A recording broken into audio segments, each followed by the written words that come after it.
What's going on, people? How you doing? Back to the action. Let's head on over to that story side. I think this should be closer. Enough of the clank clank going on.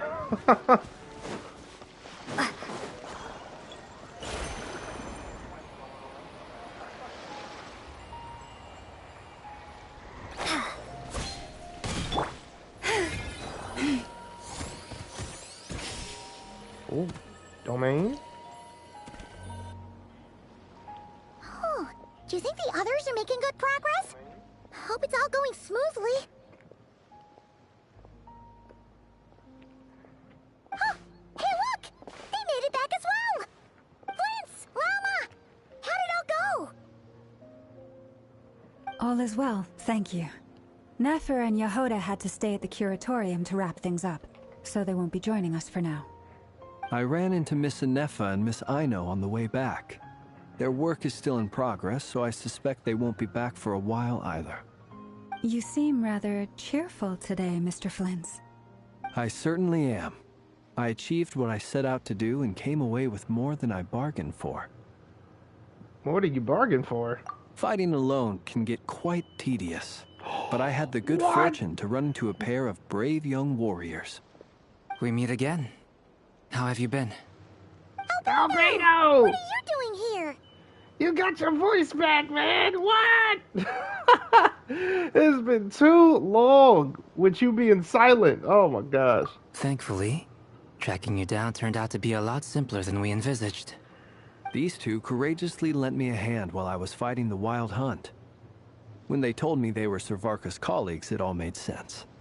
And given how people of outstanding talent tend to cross paths, it's no wonder you're already acquainted. So, who's your travel buddy, Albedo? Why don't you come and introduce yourself?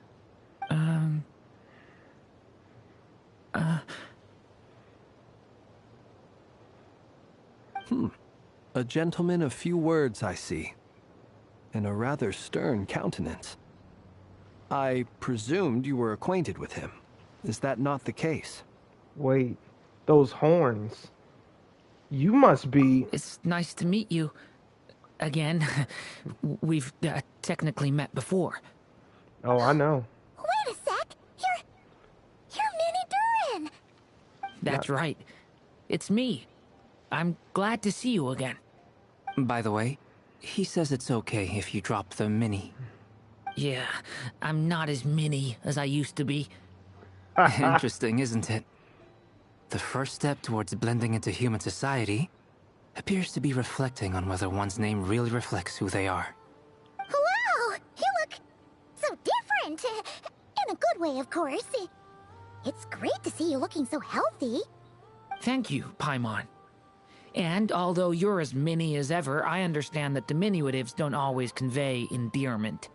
I'll be sure to simply call you Paimon, as a sign of my great respect for you. Wow! You're such a smooth talker now. Paimon could get used to this. Oh my goodness. From now on, you may refer to her as your esteemed guide, Paimon. Oh my goodness. Okay, I actually... No. I actually think a diminutive is warranted here. No. These are both terrible options. Personally, I think our little Paimon is the perfect size. When people call her Little Paimon, it's just because she's so adorable that they can't help themselves. If that's not a sign of endearment, what is? You're absolutely right, Miss Lauma. My brother still has a long road ahead of him when it comes to understanding human relationships.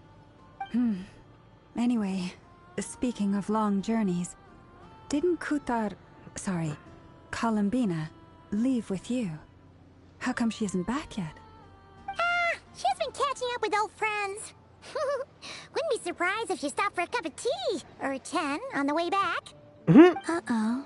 People are talking about me. Hope it's nothing negative. Seems like she's in much better spirits. Judging from your expressions, I'm guessing it all went well? It's getting crowded here. I'll go grab some chairs. No need. This is a job for an alchemist. I'll whip some up momentarily. Thank you for your hospitality, ladies and gentlemen, but I was merely escorting my friends back. I'll be meeting Zendrone shortly, as we still have some things to discuss. It's been a pleasure, everyone. But this is where I'll say goodbye. We really appreciate your help. Thanks for standing by us again. Oh, come on. Spare the formalities. I'm just glad I could help out some true friends. I understand. Well, bye for now, Harlequino.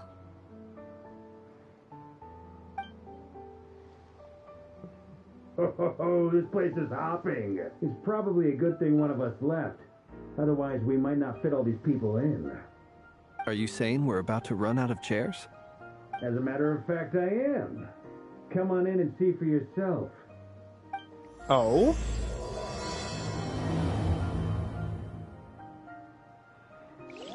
Really? Who else could it be? Oh my gosh, what? I overheard your little chit-chat outside, by the way. With Miss Columbina's colleague gone, we should be back to the original crew plus the other colleagues I brought in. Though, it looks like we have another new face. Someone else managed to rope in a colleague too? Sorry? He's probably here for us. Frankly, you and Paimon are the only people I know here. This here is Dainsliff, colleague of Tibet's greatest guide, Paimon, and greatest adventurer, the Traveler. Well, not exactly colleagues, more sort of friends. When someone else jumps in to do the announcing, you know you're speaking to someone important. Let's hear what he has to say. Note to self. Once Paimon knows your name, the rest of the world will soon follow. When he comes looking for us, it's usually something important. Paimon's guessing you've heard about the Wild Hunt, then. From the looks of it, you're about to hold a meeting. If I were to say that the Wild Hunt is our mutual enemy, would that earn me a seat at the table? As the saying goes, the enemy of my enemy is my friend. Mr. Dainsliff, there's a seat with your name on it. Though, I can't promise the same for everyone else. Hey, Albedo, think you can rustle up a couple more chairs?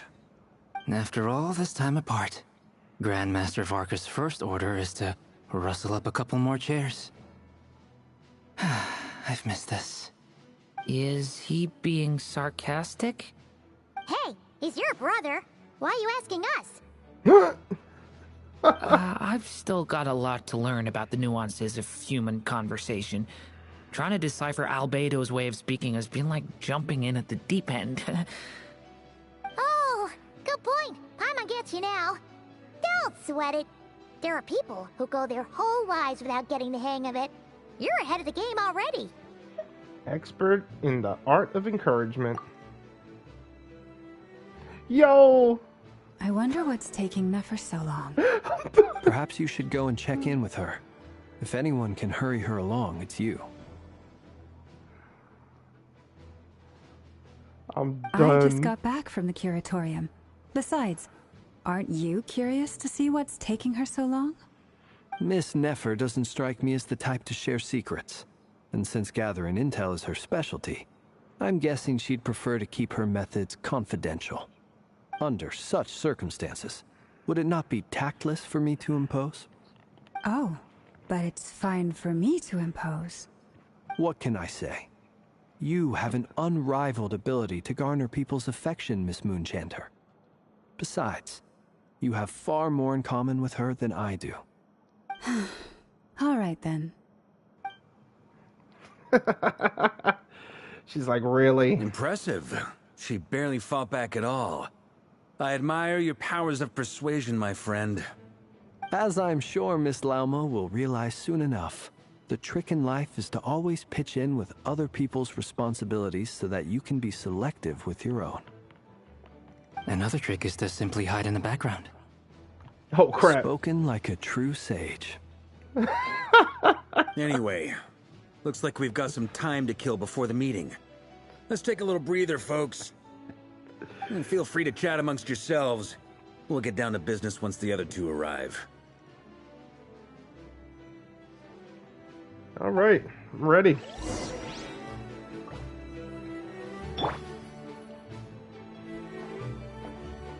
Oh, this is a cozy little conversation. You're both awfully quiet. Why don't I start us off with an icebreaker? Much obliged. Have either of you ever had your portrait painted? If not, I'd be glad to help. That sounds like a lovely idea. You know how to paint, then?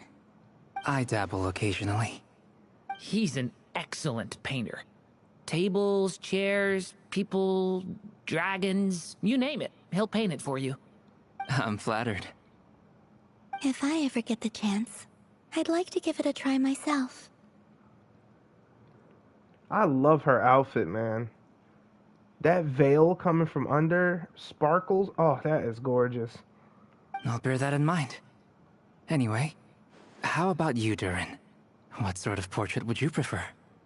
Oh, I'd be fine with anything. Whatever style feels best to you. Very well. Then I'll play it by ear. You can replicate any style I want? I can try. If you show me a sample, I'll do my best to match it. Thank you. In that case, I'll dig up some reference material for you. Seriously.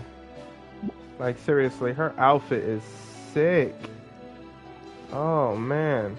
I love it. I really do. I hope that's what I actually get to play as when I get her. And I'm saying when, because I'll spend money for her. What?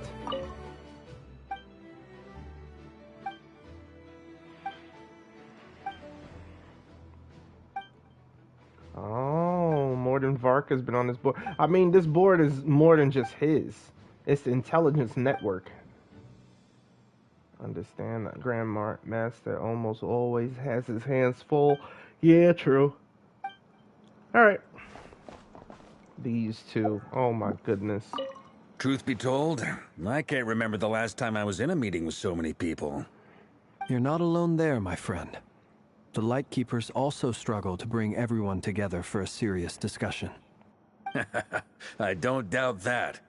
I've only ever met two Ratniki, one being you, and the other being that young guy, Itlua. Itlua is a good apple. I'll give him that. He's kind, honest, and regularly delivers supplies to my lighthouse. A true Ratnik to the core. In that sense, he puts me to shame. So you're what? A fake Ratnik? That's what it sounds like you're saying. But I get the feeling that's not quite what you meant.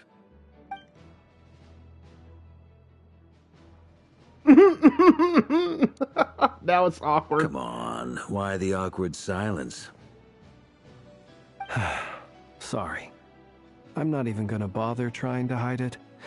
You've known all along, haven't you, my friend?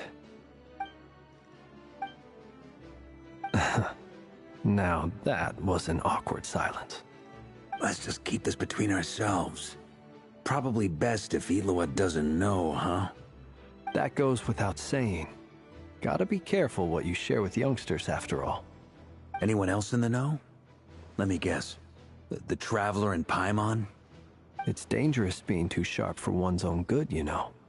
Then, in the name of the Animo Archon Barbados himself, I swear your secret's safe with me. When we went for drinks, you said that you and Barbados were practically best buds. In the light of that claim, do you really expect me to take your oath seriously? Of course.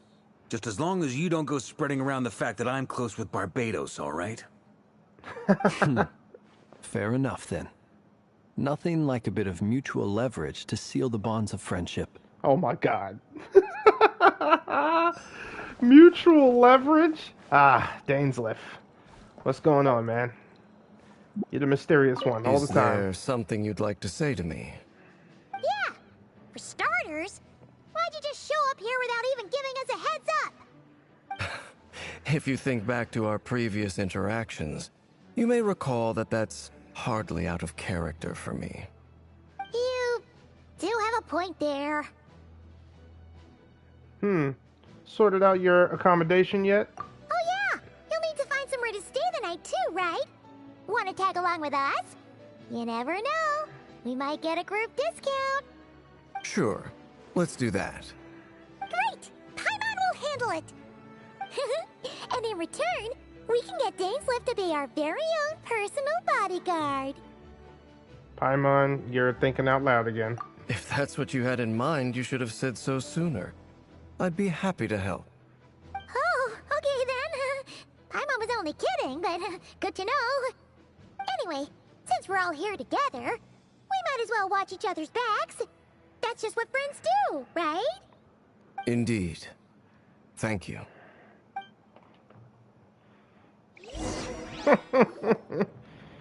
Not long after. Oh boy.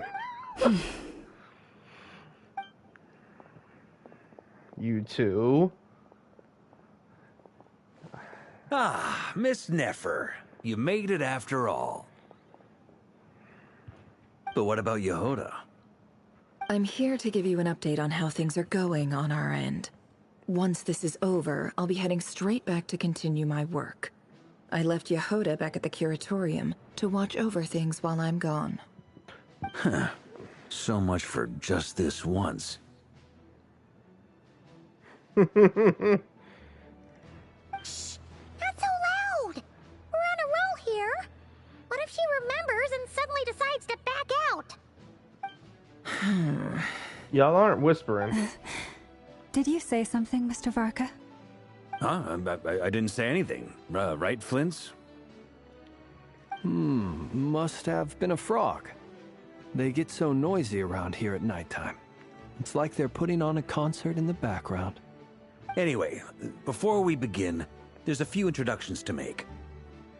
Let me start by saying that it's an honor to be speaking before so many distinguished colleagues and collaborators. First up, we have Miss Lauma. As Moon Chanter, she's the leader of the Frost Moon Scions, a local religious community in Nodcry. Then there's Miss Nefer, boss of the Curatorium of Secrets, an intel gatherer extraordinaire. Nefer is leading the investigation into Rerir's background, assisted by Yehoda and Lauma. From the little I've heard, they're making some great progress. Over here, we have Mr. Flintz, a ratnik and guardian of the abandoned lighthouse. In our last operation, he courageously distracted the Wild Hunt to buy time for the rest of us. For those of you who've never met, this is Mr. Albedo, a renowned alchemist and captain of the Knights of Favonius investigation team. By his side is a new face for us all, myself included, Mr. Durin, who has come to lend his aid. Next up, we have the Moon Maiden and former Fatui Harbinger, Miss Columbina. Then we have the Traveler, who's earned more titles than I could possibly hope to list out, so I'll spare you the rundown. And Paimon, the ultimate travel companion and quite possibly the best guide in all of Teyvat. Wow! That's a lot of people! Great turnout! Miss Nefer, it looks like you might have another job coming your way, so, congratulations on the booming business, I guess. You think I haven't got enough on my hands as it is? Who's looking for me now? That would be me, Miss Nefer. I have a commission for you. And you are? Who I am doesn't matter right now. What does matter is that I'd like you to gather more intelligence about the Rächer of Solnari. Well, it's not as if we never take on anonymous commissions. But in your case, I'll have to decline. I'm gonna take a wild guess and say your job's probably more hassle than it's worth. Something about you seems like bad news. It's my eyes, isn't it? Conrian, I assume. And what's with the mask? Are you trying to hide your identity? In any case, the fact that you're even still alive raises an awful lot of questions for me. My name is Dainsleif. And yes, I am from Conria. As I'm sure you're aware, the Rächer of Solnari's real name is Rerir. He was once an acquaintance of mine. Really? Then you must have been quite an influential figure yourself. You flatter me, but none of that matters anymore. My point was simply to clarify why I have asked Miss Nefer to investigate Rerir's background. So you're both from Conria, and it sounds like you used to be friends? What am I missing here? Surely you already know how he became one of the Five Sinners. I'll tell you everything I know. The history of Conria, the names and identities of the Five Sinners. I remember it all like it was yesterday. I have never spoken openly of this before. But the truth was exactly as people say. The Five Sinners were each driven by their own desires, and it was by playing upon these that the Abyss tempted them to their fall, tearing Conria apart in the process. The visionary, Vedifenir, who wished to foretell the future. The wise, Haroptatir, who sought limitless knowledge. Gold, Rhindaughter, who desired to create life. The foul, Surtologi, who pursued supreme strength.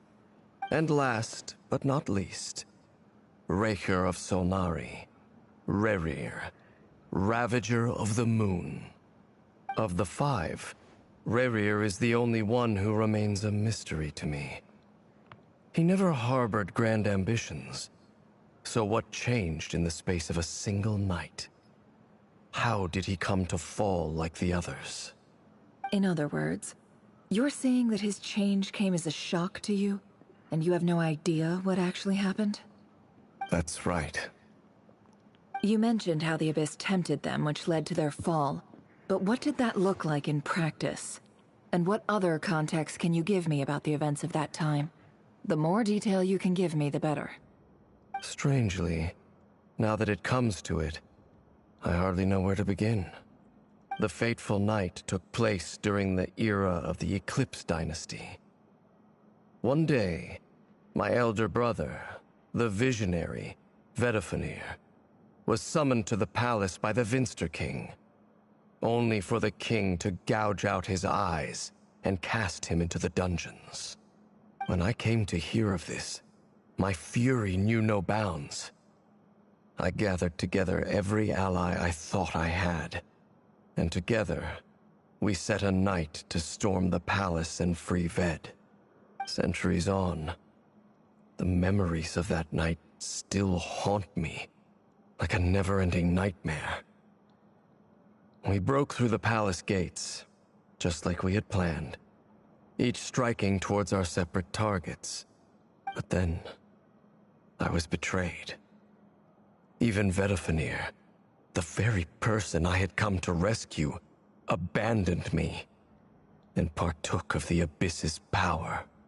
So, it's personal after all. Then tell me, Mr. Dainsleif, what price are you willing to pay? You, of all people, must know that nothing comes for free. I cannot say what price would be worthy of such a commission. But know this. Rerir was not always a madman. Believe it or not, there was a time when he was just an ordinary man, working for the Conrian Intelligence Service. Uncovering the truth of Rerir's past is the only way to unravel this mystery. But before you decide if you will accept my commission, I will tell you more about him. Enough, I hope, to help you plan your next move. Sounds pretty good to me. Feels like we just flagged down a random passerby, only to discover he's actually a master strategist who has a score to settle with our enemy. Must be all the good karma I've been building. Can I borrow your halo? It could be useful in the lighthouse. Hey, enough with the wisecracks! Besides, isn't that lamp of yours bright enough already? Relax. It was meant to be a compliment. If that was a little over the top for your liking, I'll make sure to tone it down next time. I'll give your proposal some serious thought, Mr. Dainsleif. Let's speak in private once the meeting is over. Before that, there's a few things I'd like to share. Go on, Lumine. Please, share away.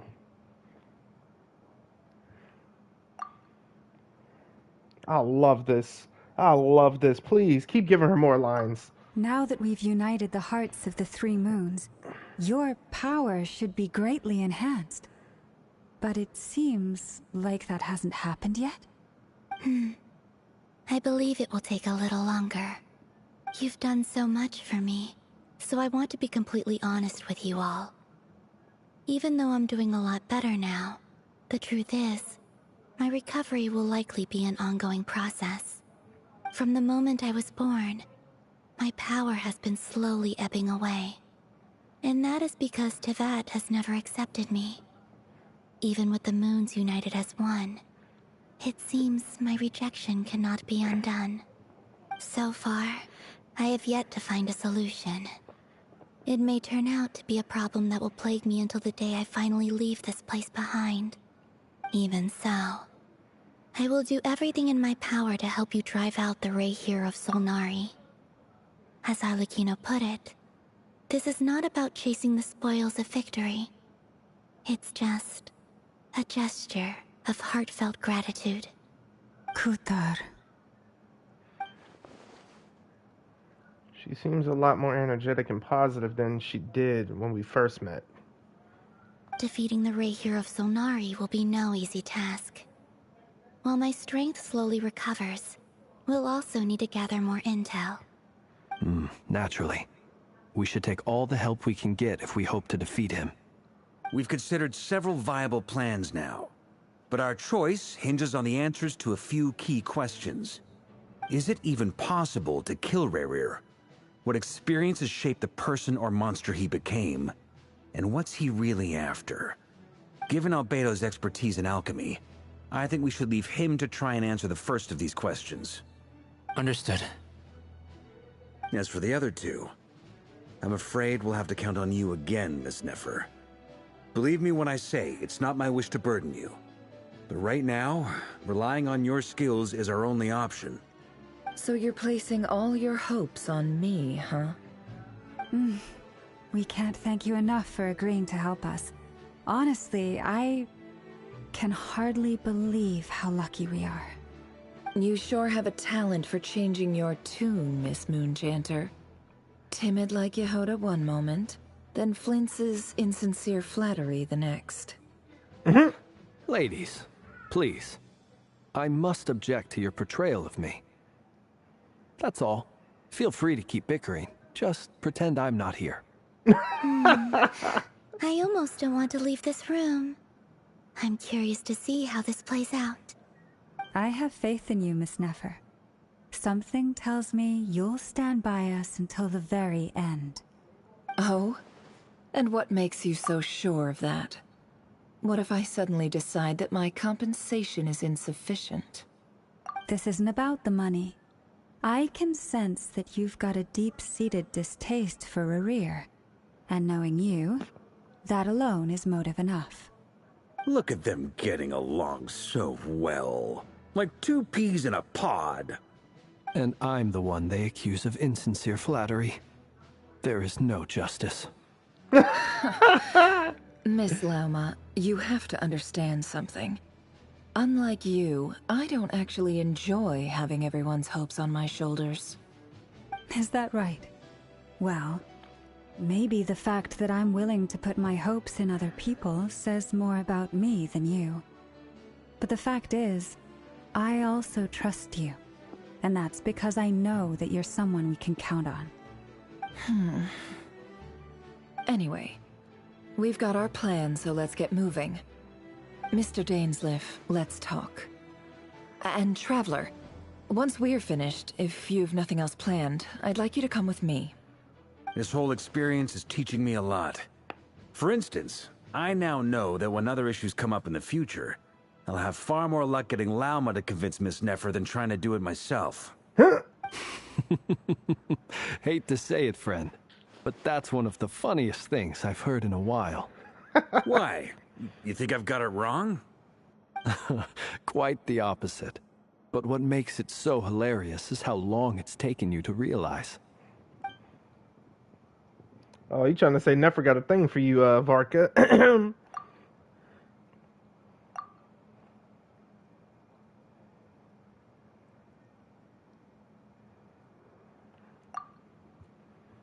Whoa, okay.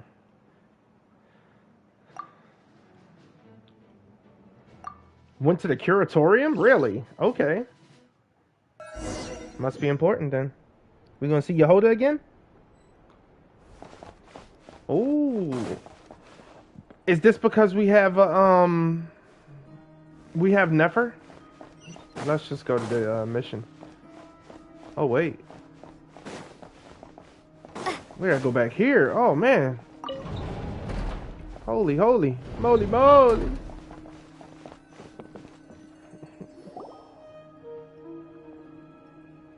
Thank you for waiting. It's okay. We actually used the time to help Dainsleif get a room at the hotel. That's very considerate of you. Now, I trust you share my curiosity about Rerir's past, and you seem fairly familiar with Mr. Dainsleif already. That's right. We've known each other for quite some time now. We spoke at some length after the meeting. He was the one who suggested I should invite you to join this operation. He feels confident that these secrets will be safe with you. Dane has a lot of faith in us, that's for sure. Thanks for your trust too, Nefer. Likewise. I appreciate that you got right on board without interrogating me about why I invited you. It shows that you trust me to explain everything in due course. That's because we know what you're capable of. We appreciate you too, Nefer. You might have been forced to help in the beginning, but this time, it was your choice. That's one way to put it. Another is this, that once a decision's been made, it's set in stone. After that, my only goal is to see it through. Alright, so here's how it is. Business lady. I'm going to access Rerir's thoughts again using my confidential method. Now, I'm sure you've seen things like this before on your travels, so you're surely well aware of how dangerous it can be. The reason I've gathered you all here is to ensure my safety during the proceedings. I plan for us to enter the fragment of his consciousness together, and once inside, I will focus on searching for information. Think of this as a diving expedition into someone's brain. If I'm the diver, you are my safety equipment, tasked with keeping me alive while I'm under the surface. Once the ceremony begins, we will all be spying on privileged information. But in the interests of safety, you must remain absolutely silent at all times. We will discuss our observations after the ceremony has concluded. Lastly, any individuals of a weaker constitution are advised not to partake in the ceremony. In any case, Paimon has her own job to do, which requires staying in the room, but not joining the ceremony. Yeah. Okay, gotcha. I guess her brain diving techniques are a trade secret. Well, good luck, everyone. Sounds like all Paimon can do is cross her fingers and root for you guys. There's a little more to it than that. I was being serious when I said you have a job to do. While the rest of us are inside Rerir's mind, it's imperative that we have a team member on the outside. In the event that something goes wrong, you will be our first responder. I don't anticipate any issues, but the extra level of safety will be greatly appreciated. I second that. This is a dangerous operation here, and you're our whole rescue team. That's pretty much the most important job in the crew. So, Paimon's like the lifeguard? Yeah, that makes sense. All right, got it. Good. Please, take a seat. We'll get started momentarily.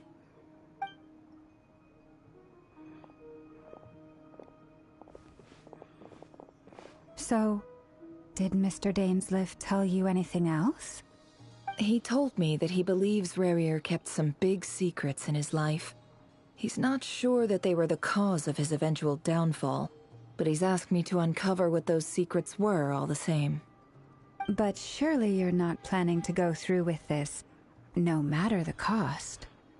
If you think that, you'd be overestimating me. I'm a businesswoman, not a mercenary. But I do have my own professional reasons for taking this job. You think I'd turn down the opportunity to get a first-hand glimpse into Conrian history? No chance. Well, as long as you don't let morbid curiosity get in the way of safety concerns, we're good. We'll do whatever we can to help you. You're such a killjoy. She got incense candles. Almost feels like a summoning ritual. Yeah, like back in Sumeru. Yeah.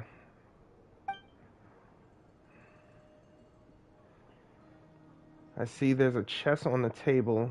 Could that have something to do with her intel gathering methods? All right, I'm good to go. All set over here, too. I'm ready as well. Promise, Paimon, you'll be extra careful. Pinky promise, gorgeous. All right. Let your whole body relax. We're about to begin. Close your eyes.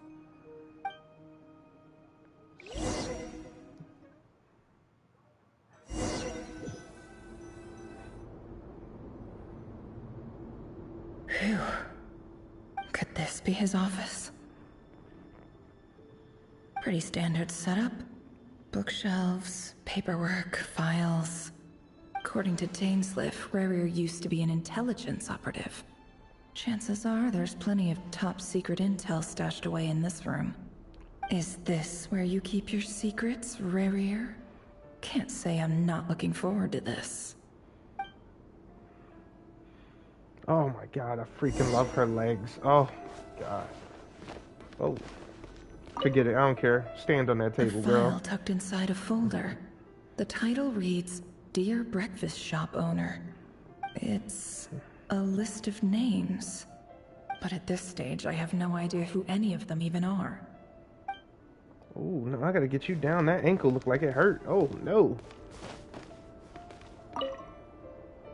Wonder what kind of encryption technique this is. Seems like it has to be inserted into that camouflage device nearby. Aha! It's an audio recording. Please, hear me out.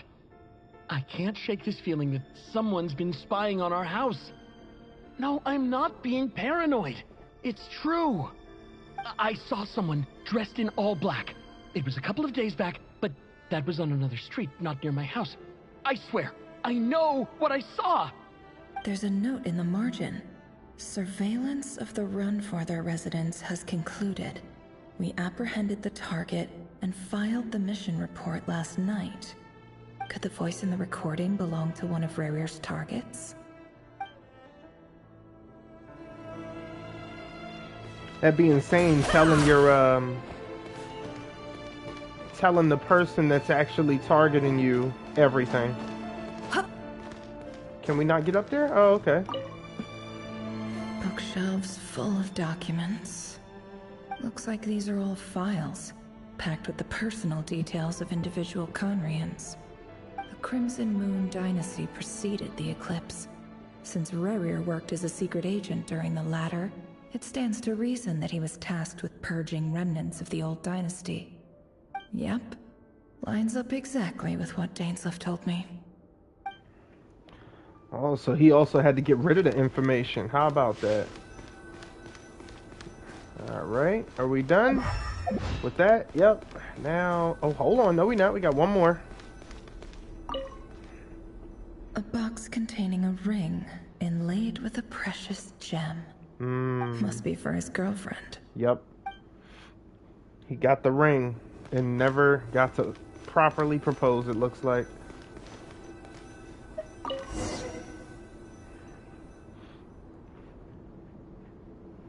Today's files are in. Time to wade through them, just like usual.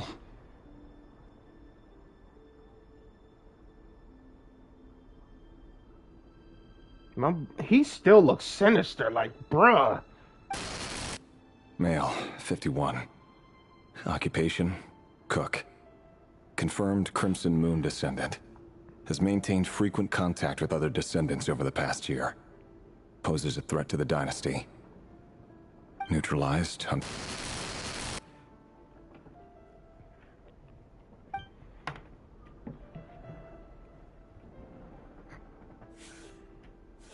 This one should be archived under purged targets.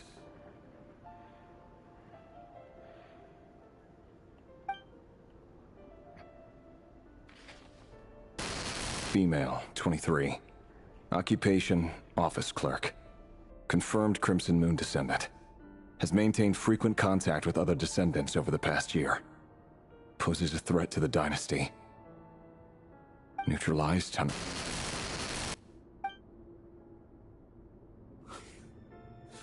Another one for purged targets. Bruh. Sounds like she was that other man's daughter.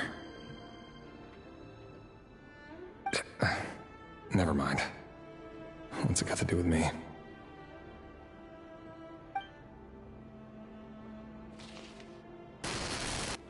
Male, 40. Occupation, teacher. Confirmed Crimson Moon descendant. Has been observed making contact with other descendants during the past year. Poses a threat to the dynasty. Neutralized on...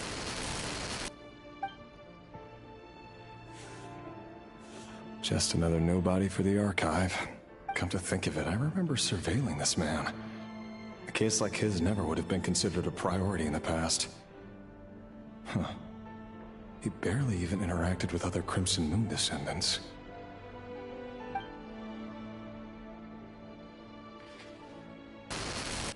Female, 16. Occupation, none. Orphan and confirmed Crimson Moon descendant. Has been observed making contact with other descendants during the past year. Poses a threat to the dynasty. Neutralized on... Wow. Filed. I have no recollection of this girl. None whatsoever. She doesn't seem to be anyone important, but then again, how many of them really are?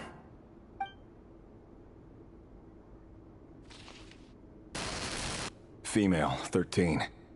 Occupation, none. Orphan and confirmed Crimson Moon descendant. Has been observed making contact with other descendants during the past year. Poses a threat to the dynasty. Neutralized on...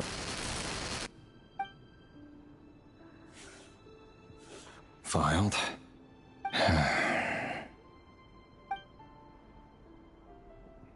He don't want to do this no more. Male, 11. Occupation, none. Orphan and confirmed Crimson Moon descendant. Has not been observed making any contact with other descendants during the past year. Poses a threat to the dynasty. Neutralized on...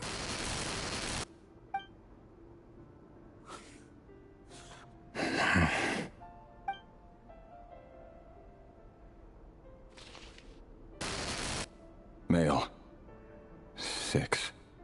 Occupation, none. Orphan and confirmed Crimson Moon descendant. Poses a threat to the dynasty.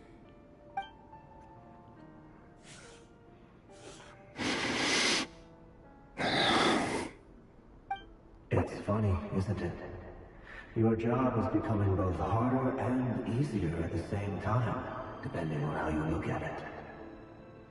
Sooner or later, the Crimson Moon descendants will be completely wiped out. But as their numbers dwindle, they become harder and harder to track down. That's not how it is. Fortunately, however, most of the able-bodied adults have already been taken care of. The remaining weaklings will be increasingly easy to deal with. No! No. My job is to ensure the survival of the Eclipse Dynasty. And the only way to do that is by eliminating any and all potential threats. It's a perfectly legitimate line of work. Every single one of my colleagues can attest to my fairness. And if my friends were aware of the facts, I know they'd back me up too. Assuming, of course, that they were aware of all the facts.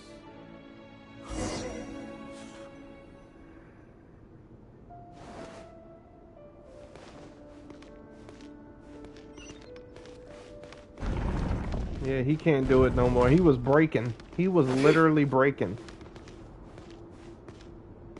Wow. I'm sorry, I had to do that.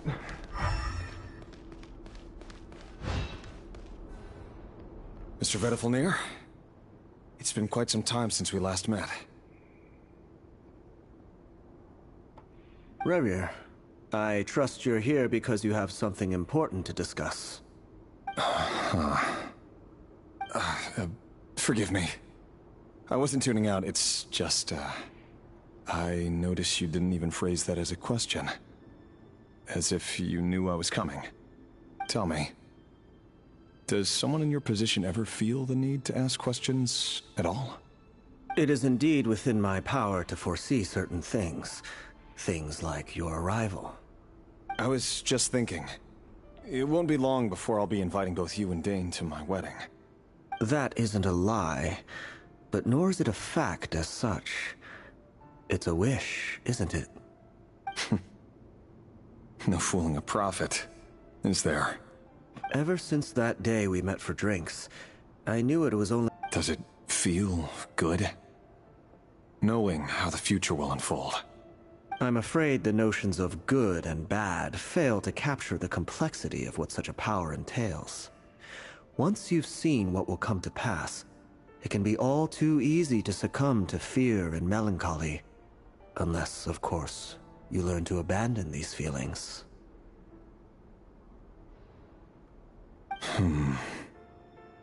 You fear my silence, and long to hear the words I left unspoken that day. That's right. You must have noticed my reluctance to broach the subject. And the reason is simple. Because the truth could never have lived up to your hopes. For both our sakes, such words are better left unsaid. The burden of prophecy was never meant for your shoulders. So who exactly do you deem worthy to hear your prophecies? None but our exalted king? Or rather, our king as he once was. You're closer to his majesty than I am. You must know better than anyone how much he's changed. You say that as though it is to my benefit. Yet precisely because of that, I dare not speak rashly. A king can turn out to be the most virtuous of rulers, or a tyrant more terrible than the most vicious of dragons. You are so wise and far-sighted, yet still you would have me live in fear of the unknown? You make a fair point. Especially given my silence alone was all it took to send you spiraling downwards. Very well then. Let me offer you some advice. And I say this not as a prophet or a visionary, but simply as the brother of your friend. For many reasons, there is very little chance of your marriage ending in happiness. If happiness is what you seek, you should find another fiancé.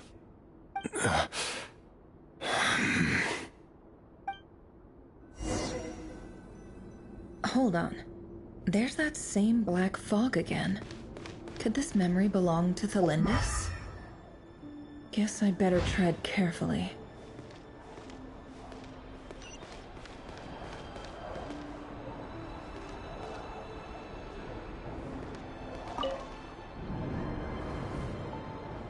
Wait. Hear me out. This time we finally got a clear look at his face and learned his true identity. His name is Rerir, and he claims to be one of the king's guards.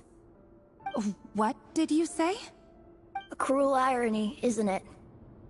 The man you're set to marry leads a double life as a brutal executioner. Why are you telling me all of this now? Simple. It's because I want you to kill him. You are the only person he would never suspect. No, absolutely not.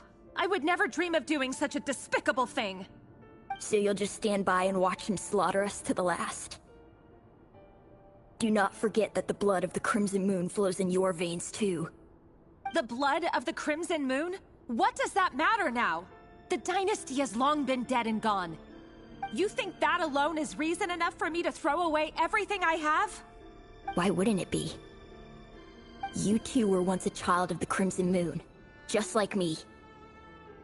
Don't tell me you've never felt so much as a flicker of fury for the way we were trampled into the dust. As long as you promise to abandon this pipe dream of restoring your dynasty, I can try to persuade him. Or have him persuade the Vinster King. Persuade the Vinster King? Do you even know why he's so obsessed with hunting us down? Why he keeps trying to force us to hand over our secrets over and over again? Or why we refuse to give up on restoring the dynasty? The Vinster King. A blind fool. His eyes clouded by powers from beyond this world. A petty little man with a miser's heart. And he dares to sit upon the throne? Mark my words. Sooner or later, Conria will fall. And it will be his doing. If you can't bring yourself to do it, so be it. Just you watch. It won't be long before calamity descends upon us all. The Rächer of Solnari. That really is quite a secret you've been keeping from me, Rerir. But who am I to talk? Am I really any better? I've kept my own past a secret this whole time too. Love should be built on honesty. But ours was born from lies. And yet... is it really so wrong to hide things that would only make life harder? If we don't cover up the parts that no one else should see, how can we go on pretending to be normal? Vedifulnir must have known all this. And that's why he made his prophecy. In the end, nothing stays hidden forever.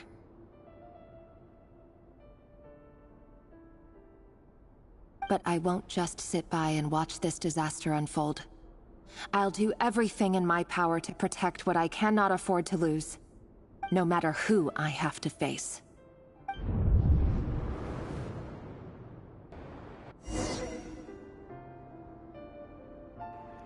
I knew she had something to do with the Crimson Moon. I knew it. Oh, what? I thought it was in this room. Okay, whatever. Huh? Was that Rerir who just walked past the window? Doesn't it give you the chills that he still takes the same road to work every day? As if nothing ever happened. Those people at the deli. Enough already. They're clearly pretty taken by their own disguises, so just smile and play along. Pull the rug from under beasts like that, and you'll risk having your throat torn out. Deli? Oh. They're talking about those people from the opposition. Right. I'd almost forgotten they used to run a deli. People of no consequence always vanish so easily. And no one even remembers them.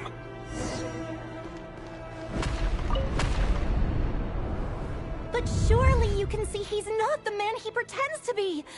So many have died already, and they say that the king's madness grows with each passing day. We're not going to survive this, are we?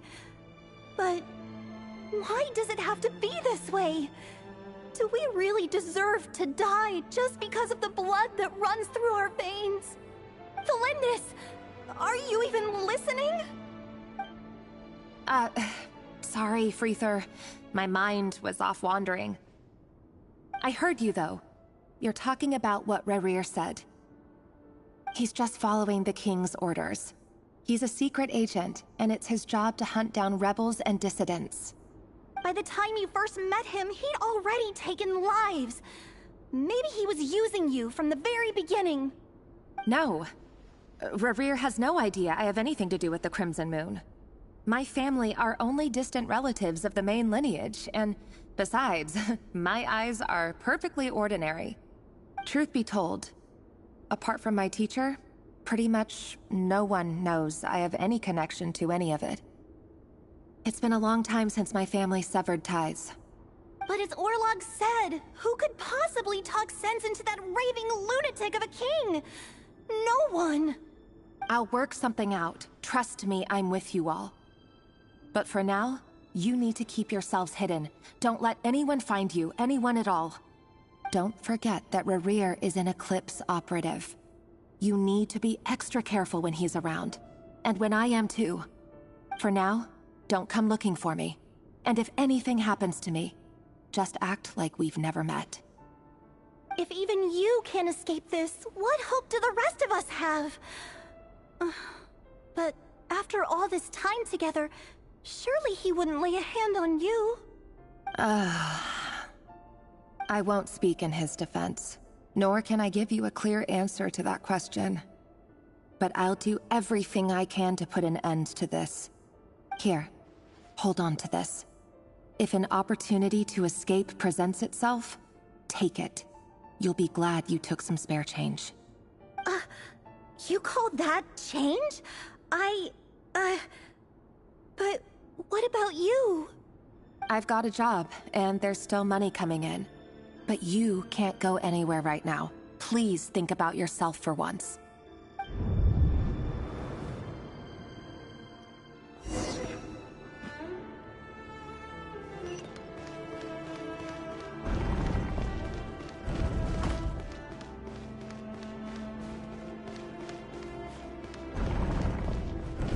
Another day, another round of assassination training. Training ground is just beyond this hidden passageway. When you kill a person, doesn't it bother you when you end up covered in their blood? Why would it? Aren't we all just walking blood bags? But not everyone is accustomed to hunting down others like prey. You've been a hunter for so long now, you seem to have forgotten that most people don't just go around killing one another. Leave me alone.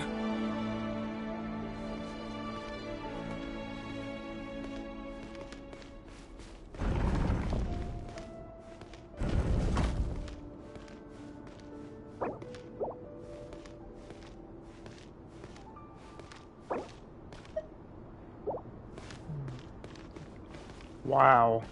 What a training. Jeez. Can I go around? I wanna look around for a second. Oh wow, I can't even go to the altar. Forget it. Make sure you have a firm grip on the handle. Then choose your angle well. Keep your movements light and brisk. The praying sets a thing. I doubt that. I'll bet no one's ever died a quiet death at your hands. I work clean. No traces.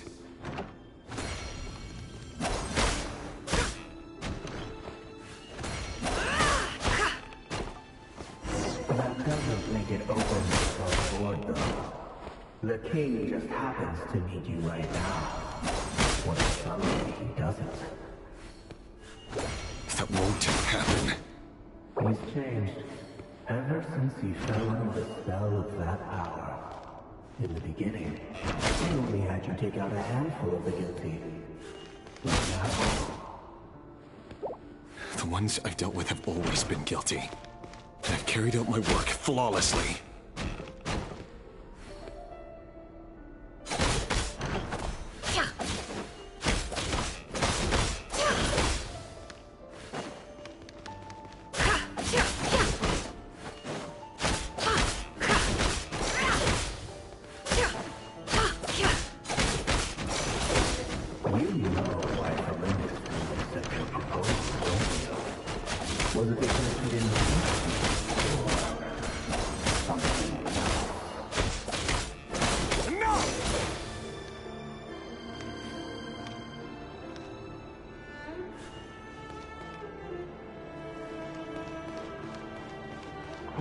Oh, wow. I didn't... Oh, my God. Delindis, do you still remember Orlog? Orlog? The boy who was pretending to sell flowers. You spoke for quite a while, didn't you? Yes, we did. What about him? He was arrested 2 days ago. Chances are he's already dead. He... I just don't get it! After everything he's done, why do you still stand by him? Or does it mean nothing to you that people keep dying? No, that's not... Just hear me out. I need to go now, Delindis. They're looking for us. You take care too. If you ever need a place to hide, come find us.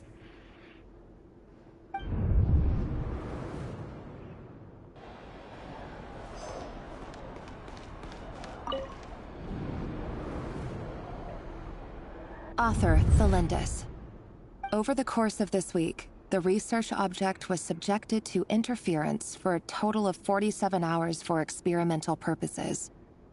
The results are as follows. All subjects of observation that were sent inside have now... The situation within is proving more problematic than anticipated. No progress whatsoever. What now? Won't you give me even a glimmer of hope? Things are getting worse by the day. I have to find a way or we'll all be in danger.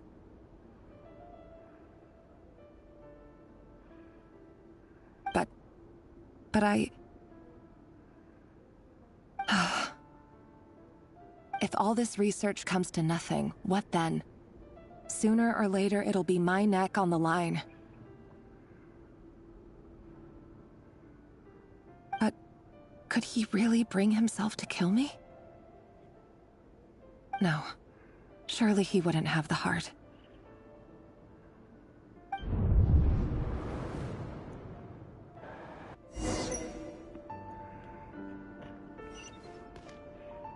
Oh my goodness.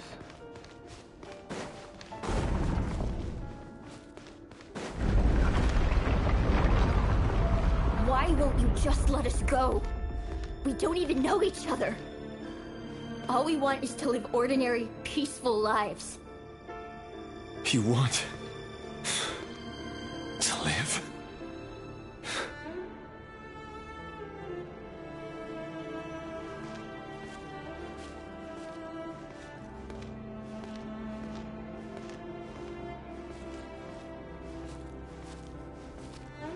Yes. I just want to go on living. Is that really such an unforgivable crime?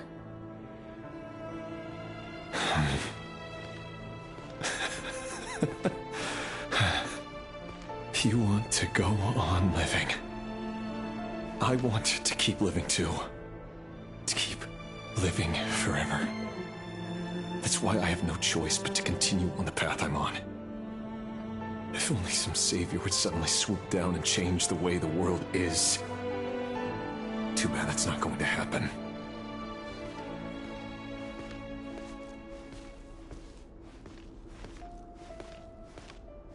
This is why, when the Traveler finally came, they thought of him as the savior. Or her, depending on who you chose. They thought of your sibling as their savior. Imagine that. If there really were such a person, you and I wouldn't be standing here like this, would we?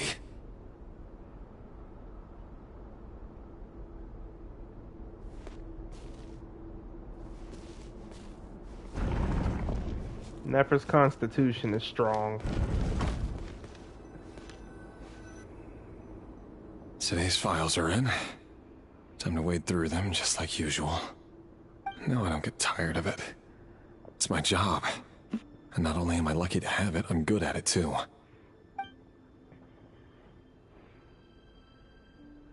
Huh. Wait. That's... Thalindis? No. No. No! Why? But you bear no mark of the Crimson Moon. How could you possibly have anything to do with them? It cannot be! A diluted bloodline. Carefully concealed. I see it now. You've been living in the shadows just like me. What a fool I've been. Numbing myself with talk of justice. Even imagining my friends would back me up. But in the end, Irminsul. Finster King! Irminsul? How far are you going to take this? From the direct bloodline to secondary offshoots? And then what? Today it's the descendants of the Crimson Moon. Who will it be tomorrow? Will you not rest until everyone down here is dead? No. This cannot go on. This is where it ends.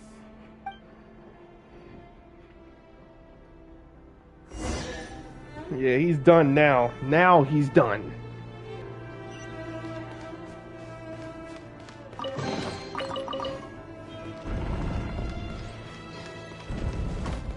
Irminsul. Really? You're really letting me go? I am. As long as you can guarantee that no one will find you. Don't worry, I'll be extra careful. No one will know I was here. But what about you? Me? If you let me go, you won't be able to complete your mission, will you? Good point. In that case, maybe you should stay. No, please!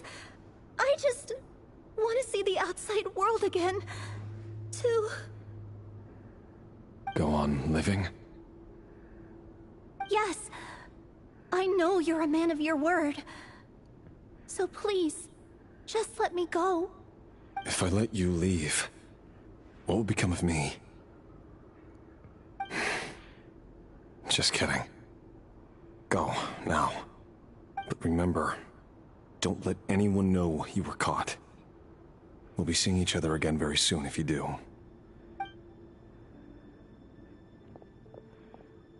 Even shadows in the dark must live by a code. But you can't save everyone. You've been whispering in my ear for days now, Vedifalnir. What are you trying to do? Break me down? I only say this because you long for an answer to your problems. Let her go, Rerir, or you risk losing everything. I will not abandon Thalindis. Then you'll need a little more vigilance and a lot more power. The world is changing, Rerir. Keep your eyes peeled for your moment of opportunity. That voice used to be so unclear. But now I know exactly whose it is. It's Vedifalnir. He won't tell me how to actually resolve any of this, but he keeps trying to manipulate me like a puppet. What's his game here? Tell me then. What will this moment of opportunity look like? And... no answer. He's like a ghost. Always disturbing me when I'm on edge, but never answering when I need him most. So, The Eclipse dynasty was purging, well, massacring the descendants of the Crimson Moon. And it seems like it was all connected to the Vinster King's research. The King's obsession with abyssal power left the future of Conria hanging in the balance. No wonder every aspect of Rerir's life was so unstable.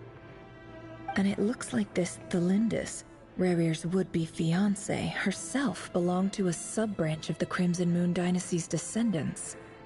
It almost defies belief that a couple like them could hide the truth from each other for so long. If the Vinster King hadn't intervened in such a drastic way, they might have gone on deceiving each other for the rest of their lives. And why does Vedderfanir, Daneslif's older brother, keep talking in Rerir's head? This guy kept more secrets than I ever imagined. The human mind is like a vast desert of shifting sands. When you follow the flow of someone's memories, you only ever see the parts they're willing to let surface. Time for something a bit more creative. We've been inside Rerir's mind this whole time, building up a picture of his psyche. There's already enough clues on the board to start reading between the lines and mapping out the rest. Now, we can finally begin to put the pieces together. Sure, it'll only be a reconstruction, part simulation, part reasoning, but it's usually pretty accurate. Once we've built up a cognitive profile, we just need to cross-check the logic behind his actions. And then we'll be able to take a sneak peek at whatever it is that Rerir has really been hiding.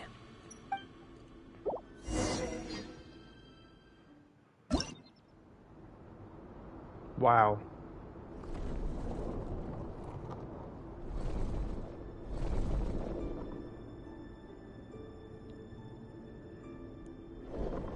Rerir, are you there?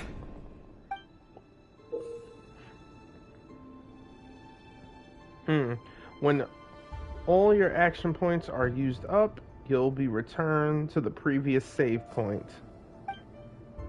When a piece moves to a square with this marking, you'll gain the corresponding number of action points. This square will also become the latest save point.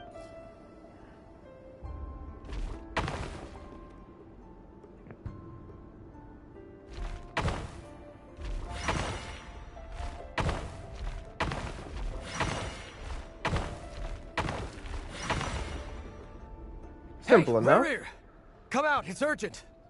Dane? What's wrong? Quick, come with me. I'll explain everything once we've met up with the others. Okay. I'll come. But the Lindis is still over at the Universitas. I'll need to leave her a note. All right then, but make it quick. I've never seen Dane so worked up before. Whatever this is, it must be big trouble.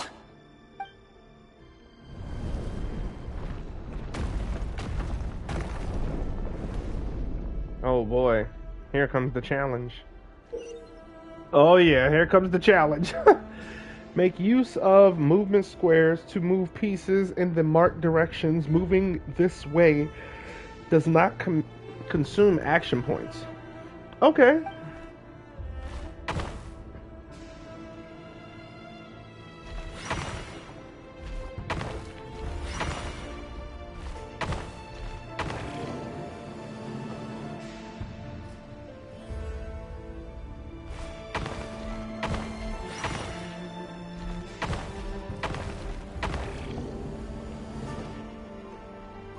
I think that was redundant.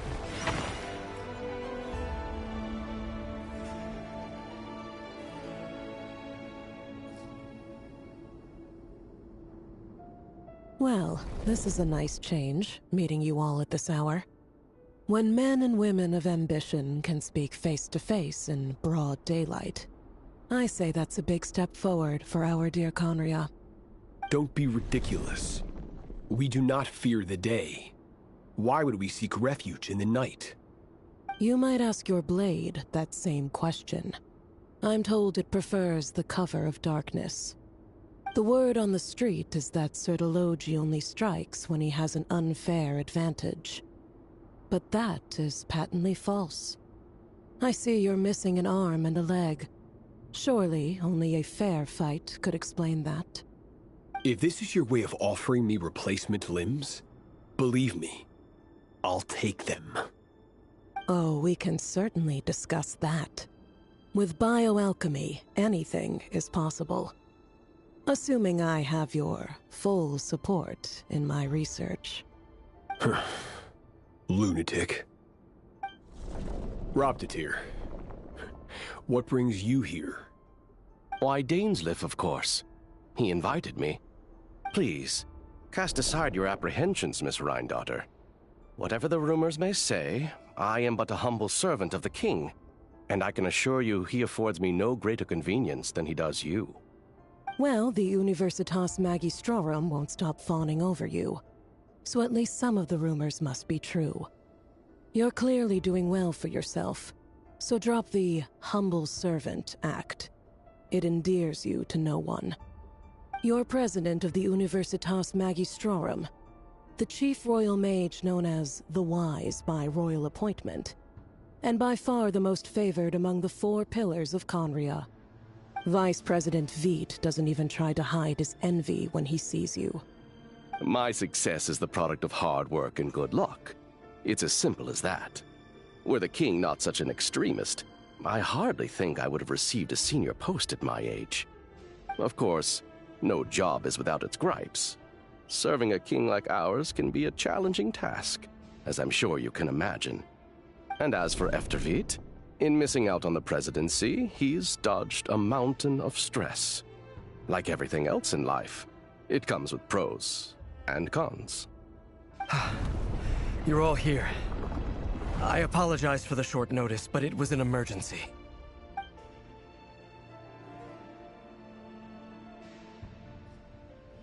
You must be Rerir. Mr. Sertologi. Yes, I handled your case file during your sentencing. Nothing personal, of course. I'm pleasantly surprised that you remember me.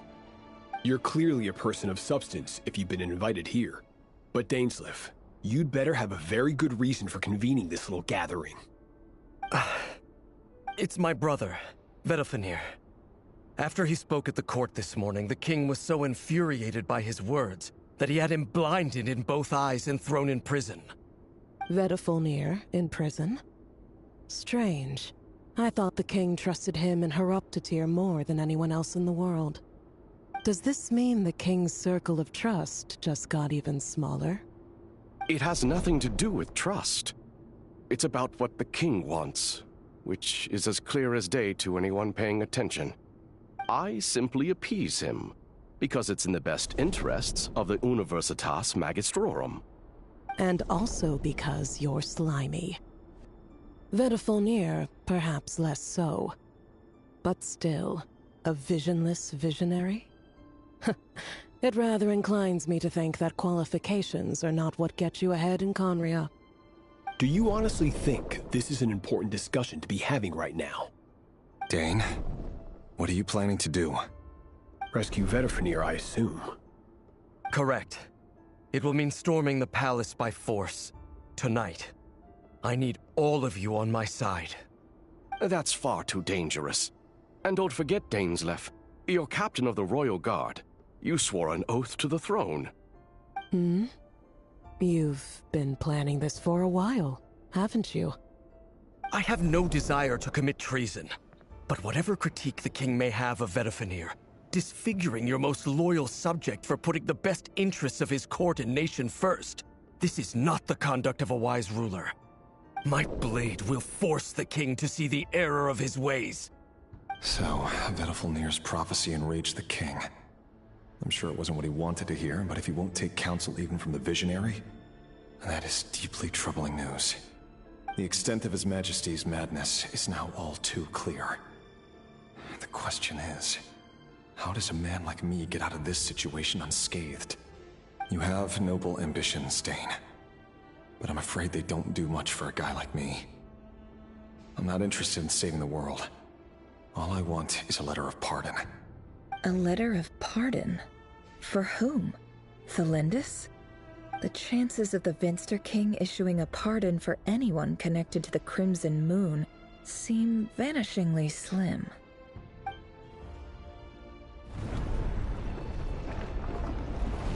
And yet, that's what he wanted. Oh boy. This black fog over the board must have some connection to Thelindis. But why is it taking this form? Does it have something to do with Rerir's past? Another mystery I'll need to unravel. Possibly so.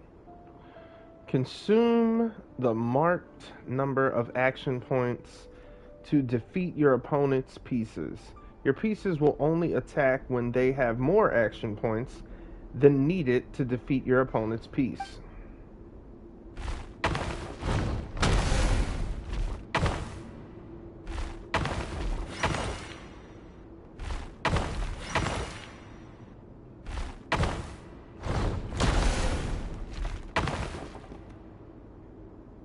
Are you serious? You've run out of action points. No crap.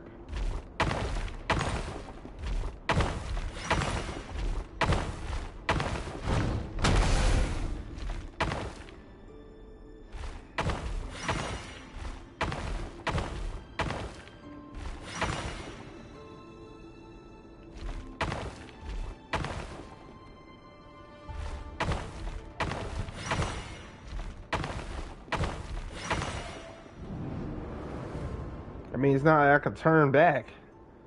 Author Thelindis. Over the course of this week, the research object was subjected to interference for a total of 60 hours for experimental purposes.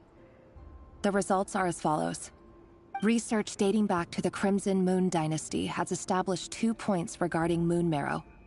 Firstly, its origins have something to do with a god's power. Secondly, it serves as a portal to an as-yet indeterminate location. Moon marrow can thus be defined as a spatial gateway. However, there are a number of hurdles to overcome before we can answer the question of where it leads to. To start with, opening the gateway requires a specific power source, which the relevant literature indicates. An enormous amount of power is then required to keep the gate open. Currently, the total power output of our instruments remains in the single digits. To make matters worse, I am now the only staff member remaining in the Moon Marrow lab. The Universitas Magistrorum recently decided to move most of its personnel into abyssal energy research, which has stymied all Crimson Moon-related projects. This is not a wise move. I have always maintained that placing all our hopes in a single source of power is risky, especially one as poorly understood as this. As well as making ourselves overly reliant on a single resource, we are neglecting other promising technologies. I apologize if this comes across as disrespectful. But as a Moon Marrow researcher, I desperately want to see the world beyond the gateway. If we really made it there one day, what would we find? And how would we go about taming the unknown? My imagination is endlessly fueled by questions such as these.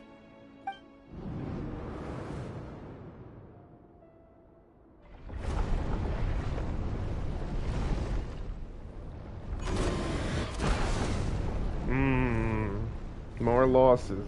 Delicious. Let me see if I can go past them without defeating them.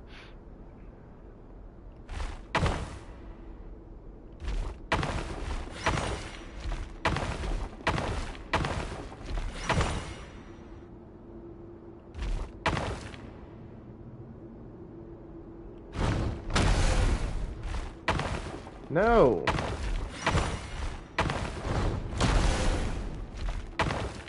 And back to the 5.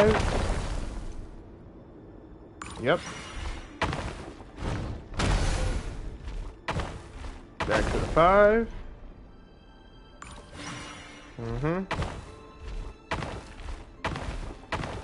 What the heck?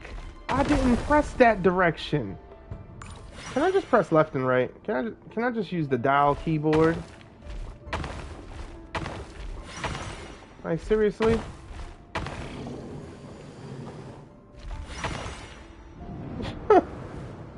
gonna make me go backwards. This is Like, for you. really? I heard you're gonna leave the city with your parents. The Lindis. Did you hear about what happened? I've heard nothing. Rerir got back very late last Friday, and he was acting a little unusual, but he slept pretty well, so I'm guessing whatever he did was a good deed. You never saw him, and I don't know what he did. And this conversation never happened. You understand? What if he finds out that you pried into his secrets? Don't be silly. I don't know what secrets he does or doesn't have. All I know is he's just a normal guy who happens to run some errands for the king. Are you scared of him? I don't know. The Rerir I know doesn't match the person you all describe. Logically, I should be scared of him. And yet, I don't want to lose him. But enough about that. You should get going, and be careful with the package I gave you. Keep it secret. Keep it safe. What's in it? A piece of the moon. All you need to know is that as long as you keep it safe, then in the future, everyone will be able to see a red moon. A red moon? You mean our moon? That's right. Our moon. Promise me you'll look after it. I promise, the Lindis. The Crimson Moon bloodline will never die out. Its light, the color of blood, will become like a fire that flows in our veins, no matter how long it takes.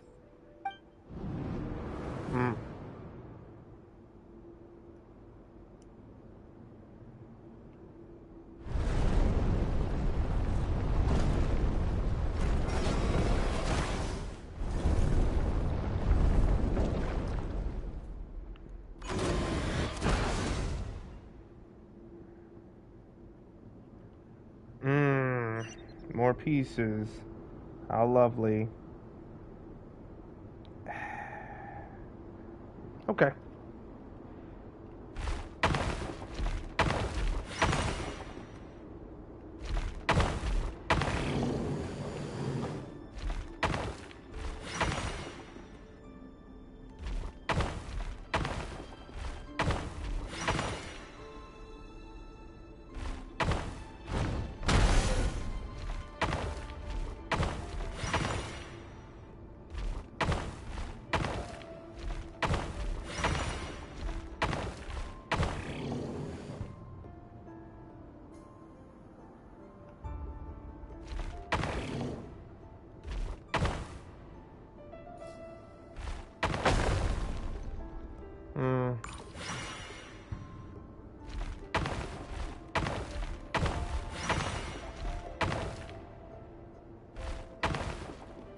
It's not gonna, I'm not gonna make it there.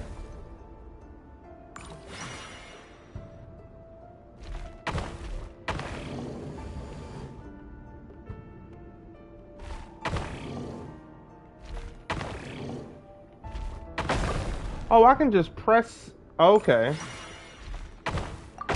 I can just press return to save point, okay. Let's see.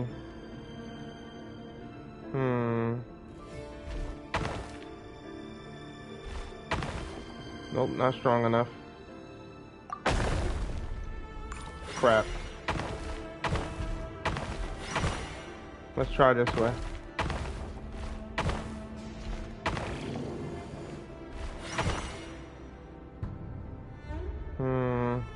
One, two, three. That's not gonna work either.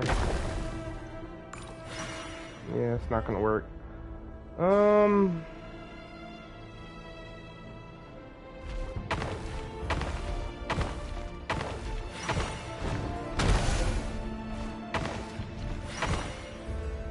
Let's see, one, two, three. Okay, yeah.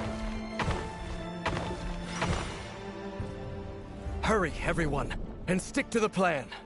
Sir Dainsleif, what are you? Is this treason? You know what happens to those who betray the throne. Please, don't do this! It is the king himself who has betrayed the throne. He has betrayed all of Conria. If you have any love left for justice in your heart, You should join me. It's showtime. Dane and his group will handle the troops in the palace. Then Hraptatir and Rheindotter will disarm the security measures. My job is to enter the prison and rescue Vedifalnir. Stay safe. Wish me luck. Look after my brother. Draw your blade. It is time for justice to prevail.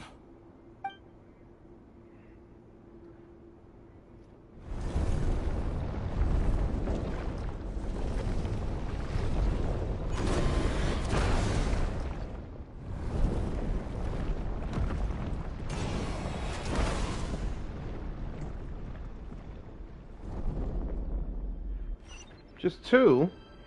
Surprise, just two. Oh, come on. Come on, what are you doing? Let me just go this way so it can't mess me up.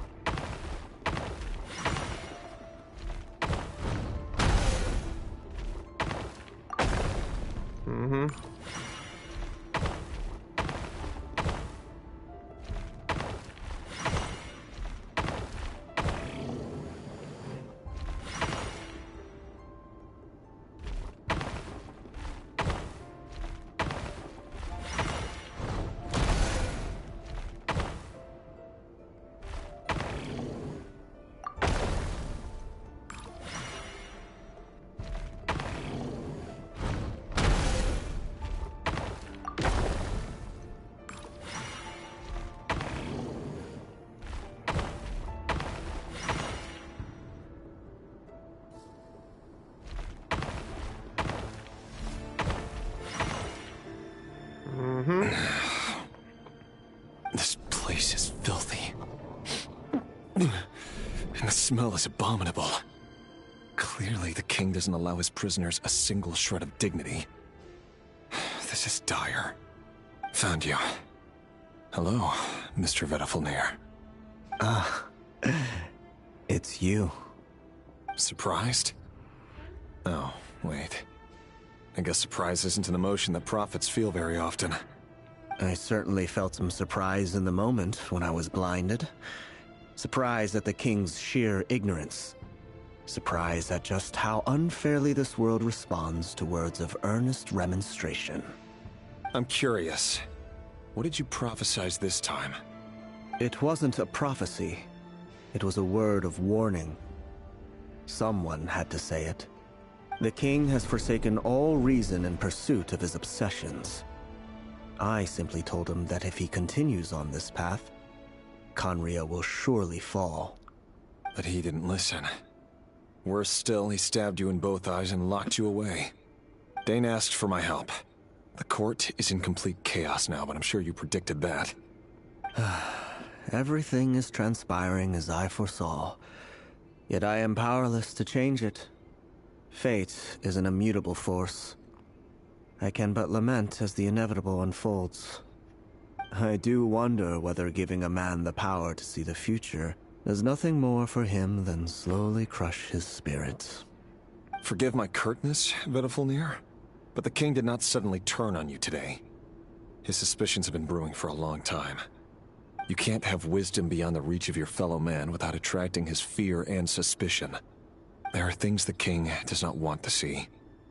So, he doesn't want you having visions of them either. He blinded you because he thought this would make the visions stop. He wasn't entirely wrong. I did indeed lose my power to see the future. Right up until... Until what? Just now. I believe I saw something new. Well, tonight could go a lot of different ways. 5 of us banded together to storm the palace, also we could rescue you. This will go down as the most tumultuous day in Khaenri'ah history. I sense hatred in you. But also hope. A desperate hope that with the tyrant deposed, that will be the end of the story. But this is not the end. It is the beginning of a new chapter, in a whole new story. There are many men of honor and courage in this world, Rerir.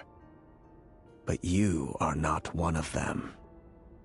You're not here for justice, are you? You're here for yourself. Is that a dagger? Interesting. Why not the polearm? It was always your weapon of choice. With your abilities, I don't doubt that you were able to recover some of your sight. But I also doubt that you want to make an enemy of me right now. Of course not. We're on the same side, aren't we? We could be. But I need you to be honest with me, Vedafilnir. At this point, you're my only hope for the future. You mean your future? With your beloved, Felindis?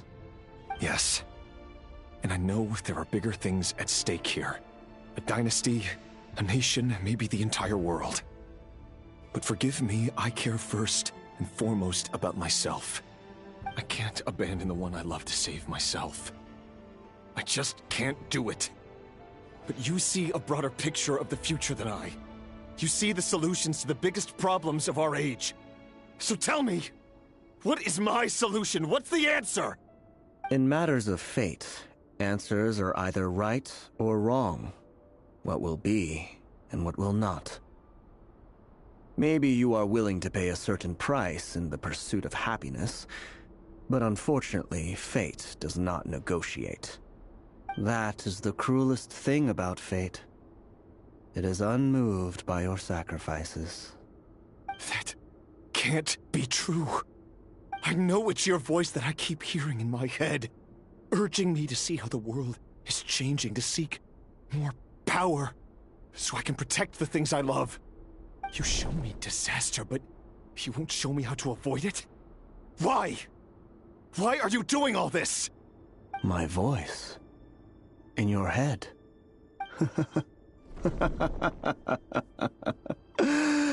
So, you hear it too. The voice that steals your mind, gains your trust, and drives you crazy. It turns out that we are not so different, you and I. Vedafilnir just broke into the strangest smile I've ever seen in my life, as if he'd discovered some monumental secret. But then he suddenly switched to looking extremely weary. Very well then. My advice to you is as follows. You must persevere. Whatever trials and tribulations you may face, be steadfast in the belief that they are your path to the future. For as long as you live, your story with Felindis shall not come to an end. That is the only chance you have of fighting back against fate. It is up to you whether you believe my words. Regardless, that is all I will say on the matter. I have no right to intervene any further. I will hold you to your word. Thank you for setting me free. In return, I will tell you one more thing that you cannot afford to ignore. Just then, a strange wave of energy rippled through the city. We had no idea what it could mean. If I were you, I would head to the Universitas Magistrorum. The Universitas? Oh no! I'm sure we'll be seeing each other again very soon, Rerir. Whatever Vedafilnir said, I didn't catch it. I didn't even help him out of the prison. There was no time to lose.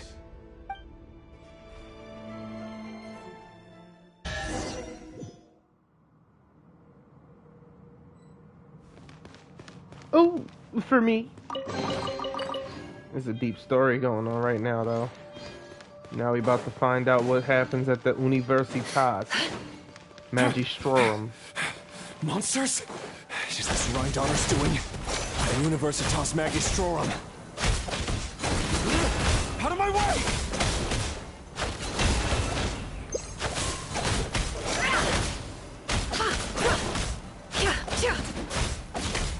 It all adds up.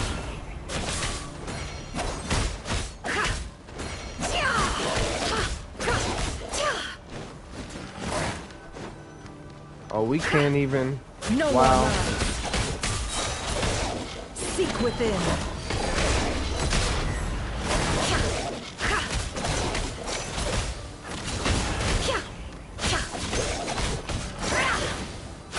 It all adds up. Oh, I didn't even realize I had a whole team. Flores, protect us. Holy moly. Go! I didn't even realize that. What? The Universitas. That reminds me of a rumor I once heard. Allegedly, the king installed secret mechanisms in the palace and around the city. No one knows where they are or what kind of power they hold. But if they were ever going to activate, it would probably be on a night like tonight. Help! Help! Hold on! Don't let them anywhere near you! Save me! I can't! Ah! That sounded like an explosion. So, the rumor is true? The king really went through with it. What other means does the king have at his disposal? They must run on power from the Abyss.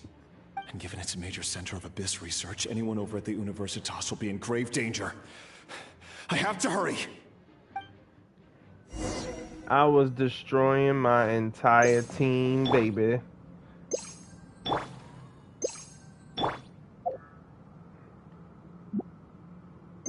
I'm about to say, what?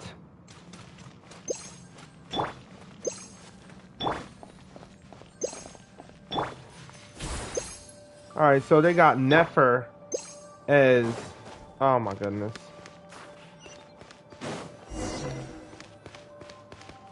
Yeah, let's go. Let's go. 'Cause I got a whole team now. I didn't even notice that.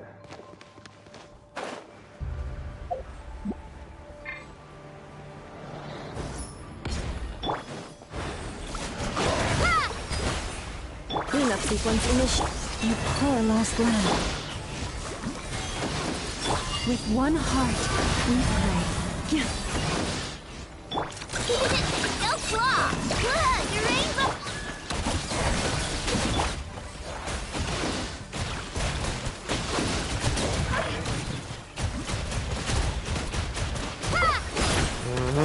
Out of here, man. Defensive mode engaged. Can't hide the truth.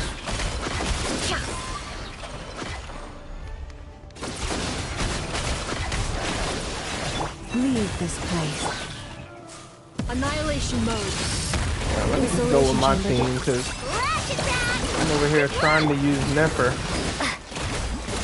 Try the frost moon of old. Lush as the moon. The mystery unravels. It all adds up. Where? Where is it?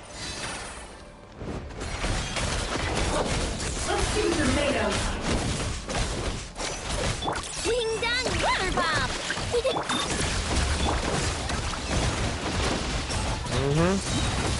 It go burr, baby. It go burr.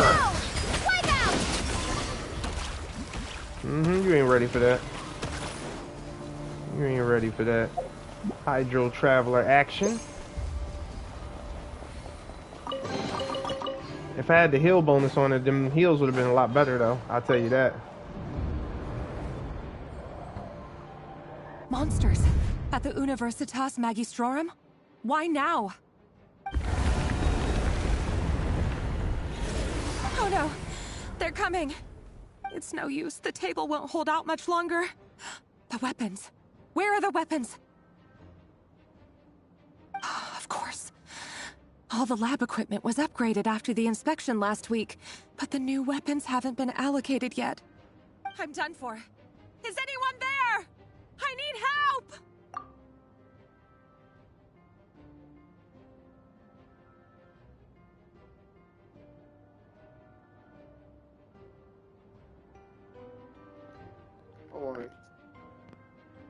Up so badly on YouTube. Hold on.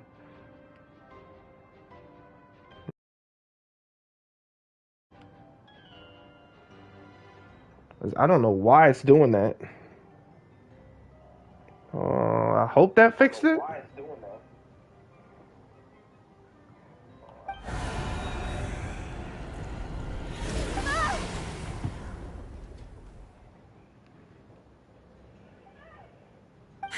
Stay back!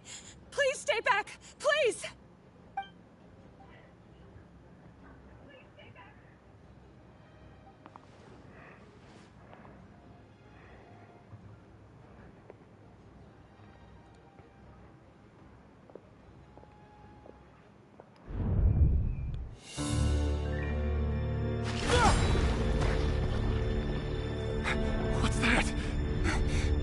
Rerir! So the rumors about your work are true. What? No! Listen, something happened at the palace tonight. We have to leave! You don't need to lie to me anymore. What do you mean? I know why you're worried, and I will respect the decision you've made. But it's okay, because I found a solution. I know how to end all this. You can have it back. The normal life you so desire.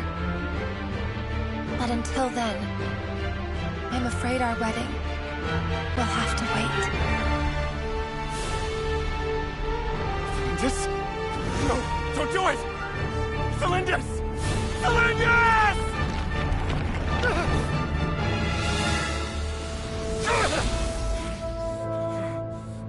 I told you, Rerir. Let her go. You will find someone better. No! No, I won't do it! I have to save her! By what means exactly? A lowly pawn. You lack the power and the strength of will. Do you know why? Tell me! Come to the palace. Join us.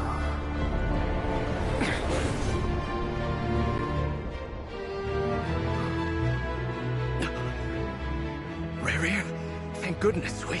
Step forth and take your share.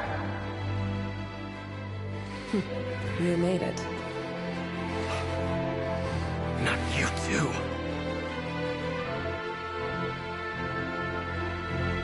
Hatred or grief, despair, desire. We all have our own.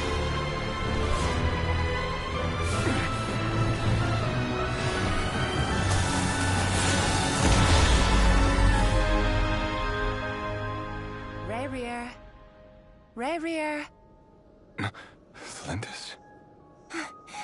Were you daydreaming?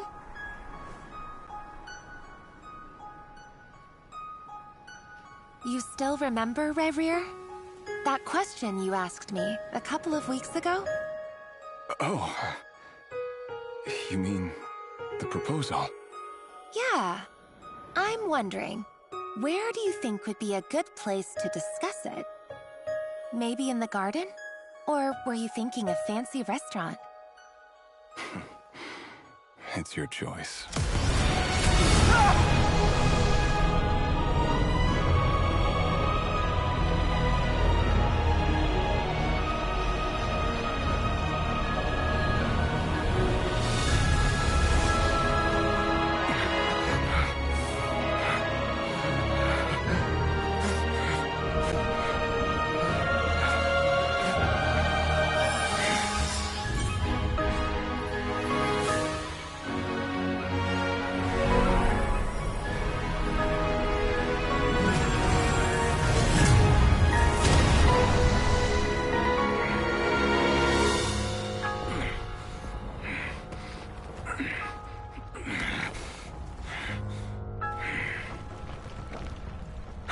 Find you. And then... you can give me your answer.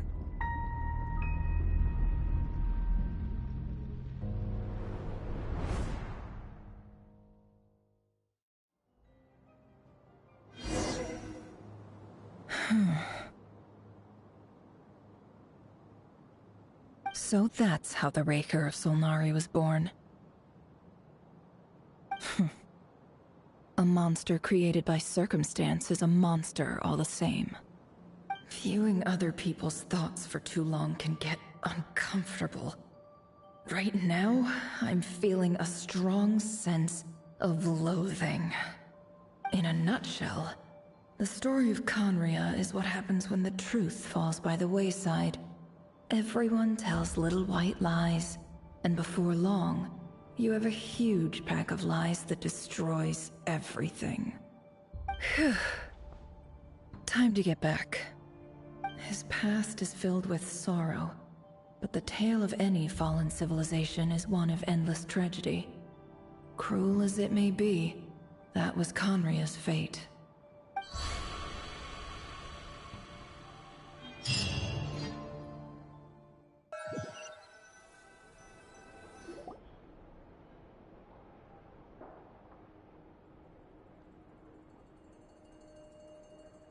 Everyone, I'm back. Can I get a standing ovation? Nefer! How are you holding up? Feeling okay? She's fine. Boss is a pro. Yes, I'm fine. You will have seen the events of Rerir's life through my thoughts. It's now clear that he is just a regular nobody, driven by personal tragedy, as he said himself. I mostly agree. There's only so much we can know about him from his memories alone, but they did give us a clear glimpse into his life in Conria. However, I would not consider Rerir to be a nobody. He was deeply involved in the events of that era. Yet, when the catastrophe of a generation strikes, nobody is safe.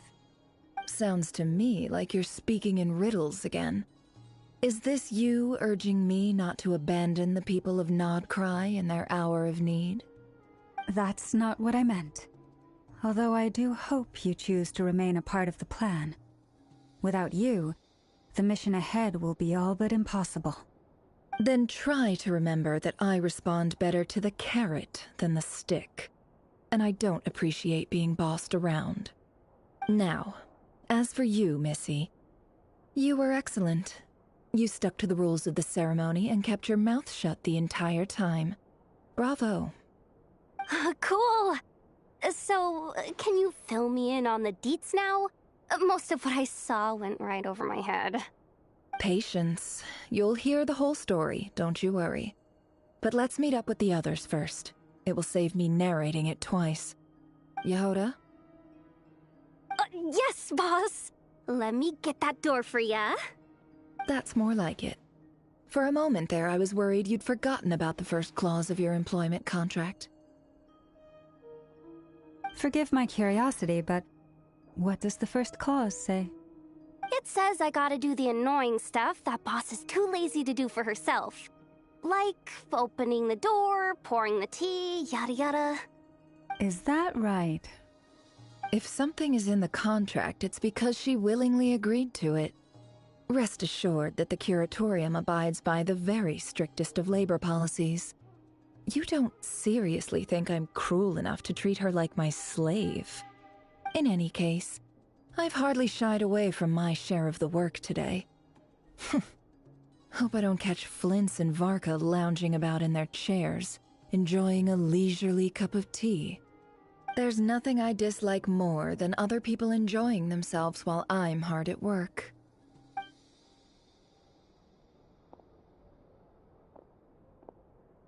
Oh no.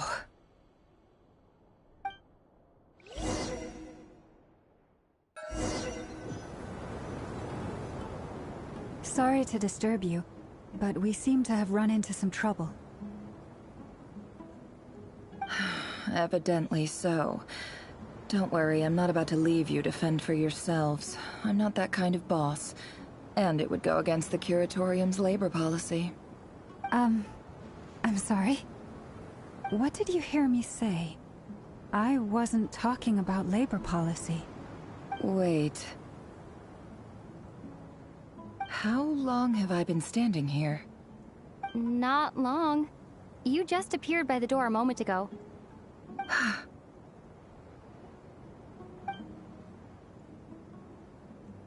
Boss, what's wrong? You look like you've seen a ghost. We've been tricked. We never left at all. Somehow I hallucinated that whole scene back inside the office. Hallucinated? But how? How indeed. This place should heed my will alone. All thoughts and actions that occur in here are just a result of pawns moving across the chessboard in a carefully calculated manner. And nobody has access to this chess set but me. So you control everything in here? More or less. But yes, it's a special technique of mine. Has anything like this ever happened before? Only once. It was the first time I used the chess set. Is there any similarity between what happened then and what's happening now? I suppose my thoughts are a little turbulent, which was also the case my first time. Is there anything I can do to help? The first clause of your contract clearly states that I only need your help with things that I'm too lazy to do myself. Meaning, you're not feeling lazy right now? Meaning, this is not something Yehuda can help with. The chess set is a personal treasure that I alone understand. I must be the one to find our way out of here. Boss, it's fine. Really. Let me do something useful. Oh, listen to you. Whatever would I do without you, Yehuda? What? Really? Yes, really. Where would I ever find another employee as obedient and servile as you? God forbid anything ever happens to you. Oh, okay. Well, anyway, I was thinking of fetching some water. There's gotta be a source around here somewhere. I suggest everyone finds someplace comfortable to take a rest. We gotta conserve our energy. Even though all this chess malarkey doesn't exist in a physical sense, mentally speaking, it's all real. And so is our tiredness and fatigue. You don't want to dismiss mental fatigue. Just because it isn't physical doesn't mean it's any less serious. But anyway, I got your backs, so don't worry about a thing. Don't I have the best employees? Jealous much? If we can find a suitable time, I'd love to borrow Yehuda for a day to help out at the Frost Moon Scions. Would you be amenable to that, Boss Nefer? Oh, Lauma. Have I ever told you just how pretty you are? Beauty runs from the tips of your antlers to the depths of your imagination. Time to rally, everyone. Follow me. As we continue our journey, the same rules will apply. That means stay focused and no talking no matter what we encounter. And don't disturb the chess pieces. You have my word that I will get us all out of here. Bro, a whole flirting session right there. Give me 1 second.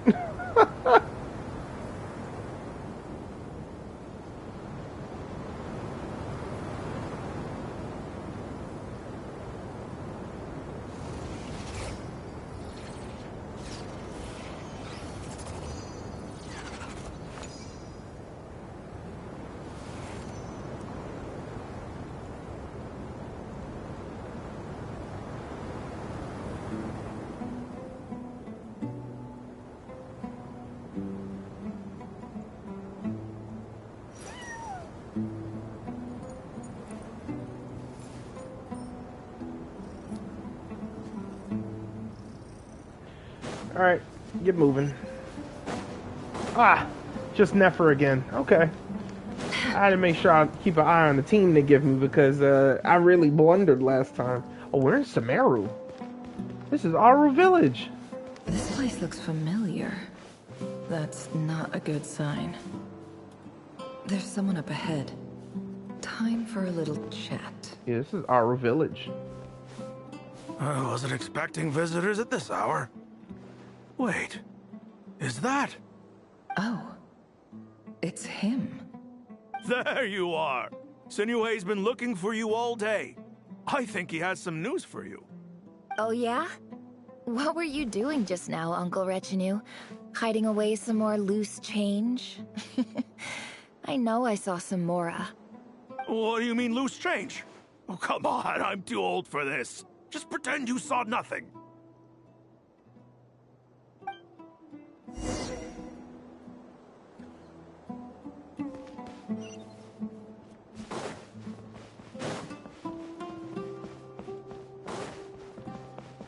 I almost forgot she's from Sumeru.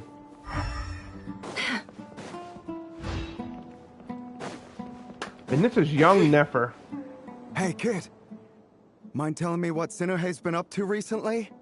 I'm trying to get in his good books and I need a way in. Get in his good books? Why? What do you want with my dad, Uncle Apepi? I've written a new song. I was hoping to showcase it at the next festival, but I'll need his approval. A new song, huh? I'd love to stay and listen, but unfortunately, Uncle Retinue says my dad's looking for me. Well, there's plenty of time and I'm not going anywhere. See that pile of stones? I'll be sitting there warming up my vocal cords. Come find me when you're done. Pile of stones. Got it.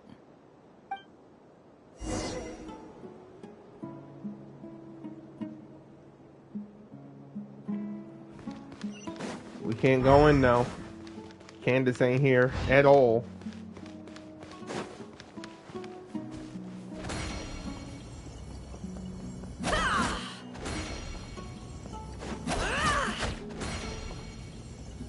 Supposedly that's faster than regular running. Hi, Dad. Uncle Retinue said you were looking for me. Ah, there's my little princess. If you'd gotten back just a little sooner, you could have shared the spoils of war with me. Spoils of war? Who were you fighting against, Dad? It was just a figure of speech. The aftermath of a sandstorm is no time to be waging war. I was talking about our war against thirst. I went out to fix our water supply problem, and now I'm back. Which means... We have a well again! That's right. I found a new one and brought back as much water as I could carry. It should last us for a good while. If it wasn't for these blasted sandstorms, our wells wouldn't be caving in. You wouldn't be spending all your time out searching for new water sources. As the chief of our tribe, I'm supposed to be leading us out of hardship and poverty, onto better things. You know how prosperous our ancestors were. I've told you all the stories. And look at us now, squeezed into these hovels. No one would choose this, if it wasn't for the endless wars over the years. But things are looking up. I started working with some folks from the academia a few months back. They gave me some contacts in return for my assistance in the desert. So you're the academia's helper now? Special ambassador, they call it. Think of it as a partnership. It's nothing bad, okay? We've been isolated here in the desert for too long. Seeking opportunities elsewhere is the best thing for us, and the fastest way to progress. So, do you get anything good out of being a special ambassador? Of course. My luck's improving all the time. One day, I swear I'm gonna lead us out of this place. We'll find somewhere new. Somewhere better.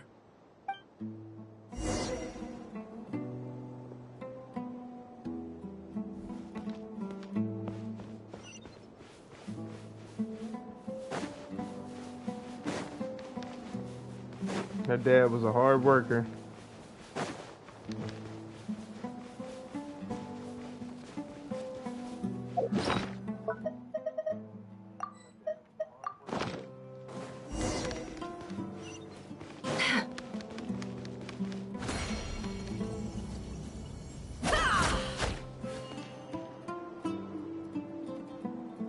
That's our well, and you know it. You stole from us. Well, you've gone from chief to thief, and now you have to face the consequences. Did you really think you could take our water without permission and get away with it? You're either brave, stupid, or both. And that Special Ambassador Act? Yeah, nice try. We spoke to the academia. They said it was all news to them. You're a liar and a cheat!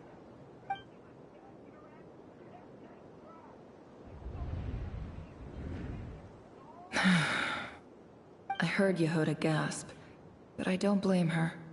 Most people are terrified by the sight of blood. Corpses strewn across the ground. The wounds are clearly from scimitars and daggers. The desert dwellers' weapons of choice. There's a handwritten note on the ground. Let's see what it says. Halil, this is Sinuhe, chief of the Shimti tribe. Surely you remember me. I was the one who helped you and your colleagues avoid the quicksand in the desert. This is my second time writing to you. I assume my last letter must have gotten lost in the mail, as I didn't receive a reply. I hope this one makes it to you safely. I'm writing to you because I need some help. That sandstorm the other day completely blocked up our well, forcing me to look for another water source in Iab and Unut territory. It was a matter of survival. Praise the gods. The well of the Iab tribe was intact. It was my last resort. I drew what water I could and left, but not without being spotted. I fear they will retaliate. You told me to write to you if I ever needed help. You said you'd be my ally in the academia. I urgently need you to formally recognize my title of Special Ambassador and send some of your people to assist me for a few days. It's the only way I can convince them that this was the academia's decision and prevent them from retaliating. This is an emergency. Please send help as soon as possible. Looks like this letter never got sent. The writer died a grisly death, and the letter was trampled into the ground. It's badly defaced. Some parts are barely legible. What a ridiculous lie the surviving Shimti tell. Their whole village was butchered over a sip of water.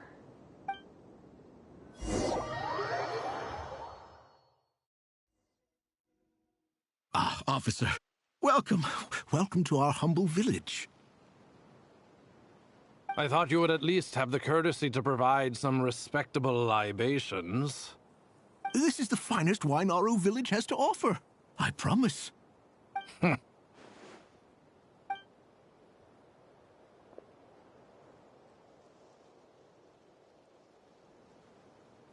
The Academia has agreed to reserve a single space for a candidate from your village. But I remain skeptical of this entire endeavor. I highly doubt anyone in this desert possesses serious academic potential. Please, have faith. If not in us, then in our god. The child we found shows great promise. I beg you, take her away from this place. Give her a chance. Don't let her talent go to waste. I don't recognize her. New arrival? She showed up here a few days ago and we took her in. She's a really bright kid. Please help. I'm begging you. So, where are you from? Nowhere special. Just a sand dune. What about the rest of your family? How many of you are there? Just the one. It's only you? Correct. So, no brothers, no sisters, no mother or father? Any who have slept on a bed of sand, I call my brothers and my sisters. Apart from that, I have no family. All right. Get over here. Sign your name on the form.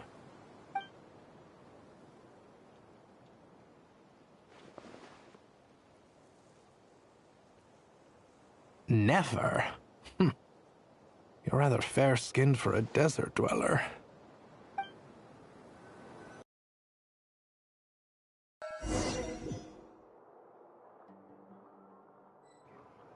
I was hoping it wasn't crashing. Oof.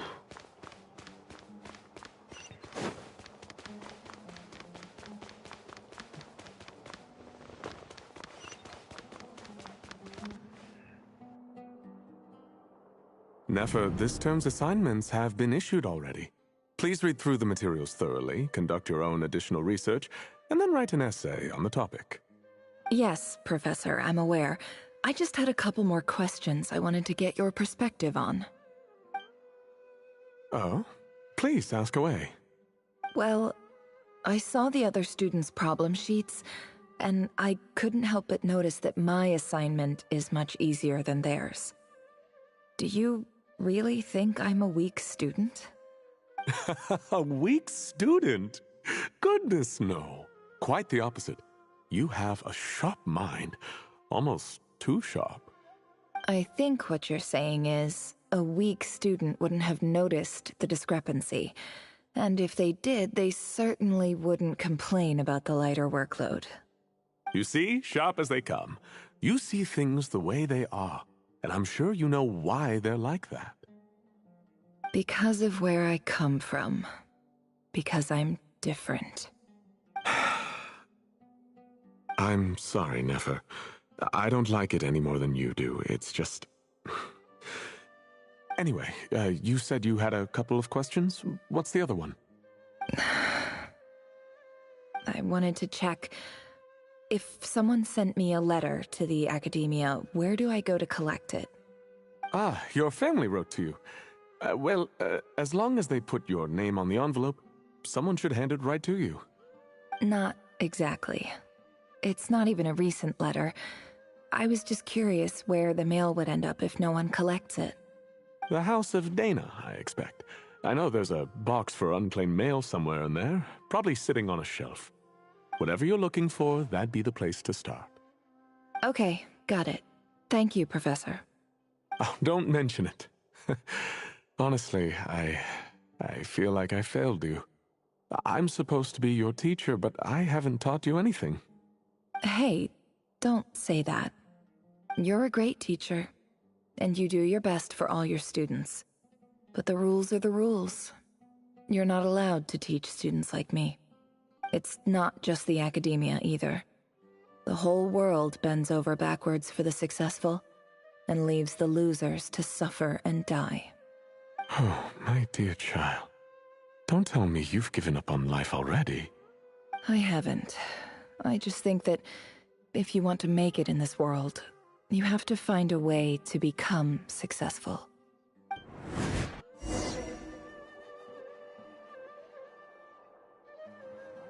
She not lying. She not lying.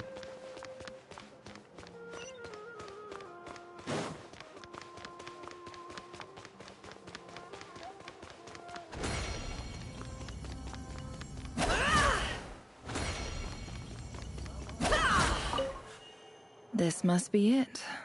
A big cardboard box full of unclaimed mail. And probably some letters that ended up here by mistake, too. Let's take a look.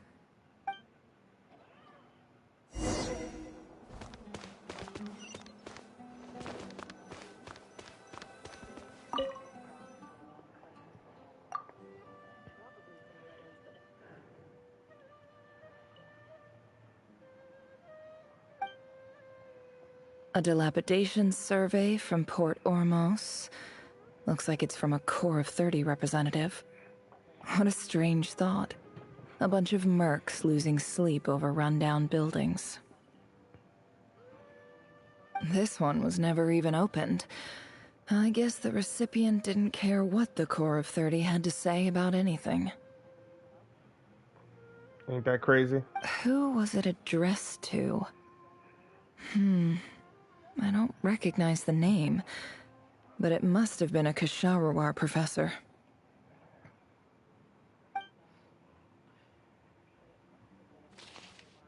This one is addressed to the Immorta Sage.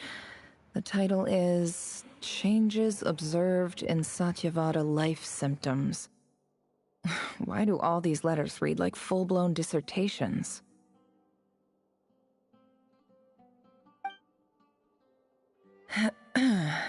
Guided by the incense, we became lost somewhere in the forest. All the barriers between levels of consciousness disappeared as our minds soared around in circles, looking for a branch to seek refuge on. In clinical terms, these symptoms fit the description of incense poisoning. The Immorta Darshan strictly prohibits the use of hallucinogenic substances, but I believe there are still people getting away with it. For example, my neighbor who always breaks out into song and dance after using incense. This seems like something the academia would want to know about. Why wasn't it collected? Wait, what's this written on the back?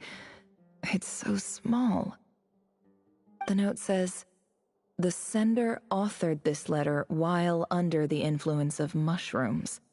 I would send it back, but no return address was provided. Stamped by the Grand Conservator of the House of Dana.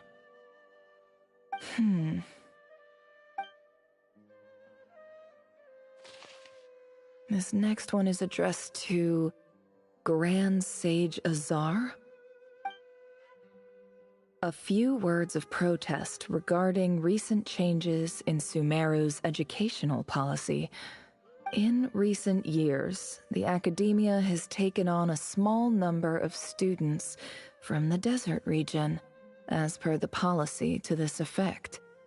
However, it appears to me that these students have not, in fact, been provided with educational opportunities that are, in any meaningful sense, equal to those enjoyed by their peers. As well as receiving dumbed-down assignments and perfunctory tutoring, they do not even have full access to the Akasha system. Education is the fundamental purpose of this institution, which should go without saying in a nation whose founding virtues are knowledge and wisdom. I ask you, is the lip service we pay to the policy of education for desert students truly the standard of pedagogy to which the academia aspires? As Grand Sage, policy decisions are your prerogative. But do not forget your roots. You and I were once students too, as was everyone else in this institution. I do hope you will give some serious attention to this matter. I encourage you to discuss issues like this with myself and others, and listen to some alternative opinions. Great letter. Shame it didn't get to where it needed to go. And the sender is... Huh? Sage Cyrus of Spontamod.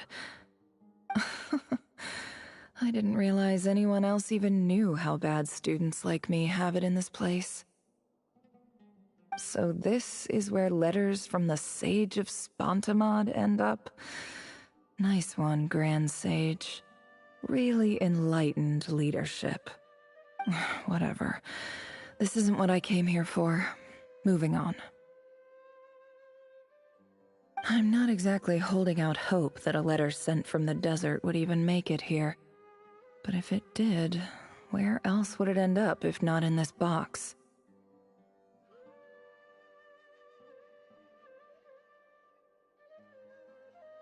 I can't believe how much discarded mail there is. Must have been years since someone last went through it all. And this is just one box. The whole House of Dana is boxes on shelves. I don't believe for 1 second that any human being has sat down and read through all the documents in this place. Who has that much free time on their hands?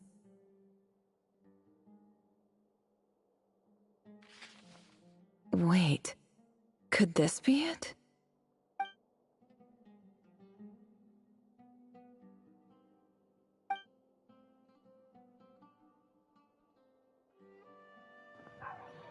Looks like she found what she was looking for.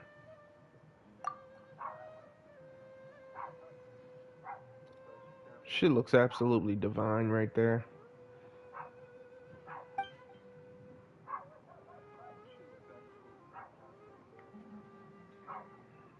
Greetings, Halil.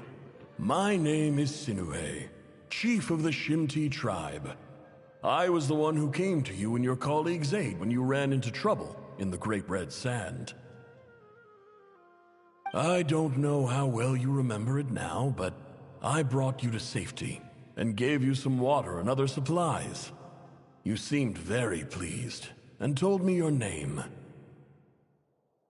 In my tribe, learning a person's true name is serious business, and I therefore see you all as friends. You were kind enough to leave your contact details, so we could stay in touch. The Shimti tribe lives a harsh, nomadic existence in the desert. You were sympathetic towards my plight, promising to make me a special ambassador of the academia and help us find a way to make a better living. This brings me to my reason for writing. Our tribe has fallen on particularly hard times, and I would like to ask for your assistance. There was a terrible sandstorm a few days ago, which blocked up the well in our land. To ensure my people's survival, I had no choice but to venture into Iyab and Unut territory in search of an alternate water source.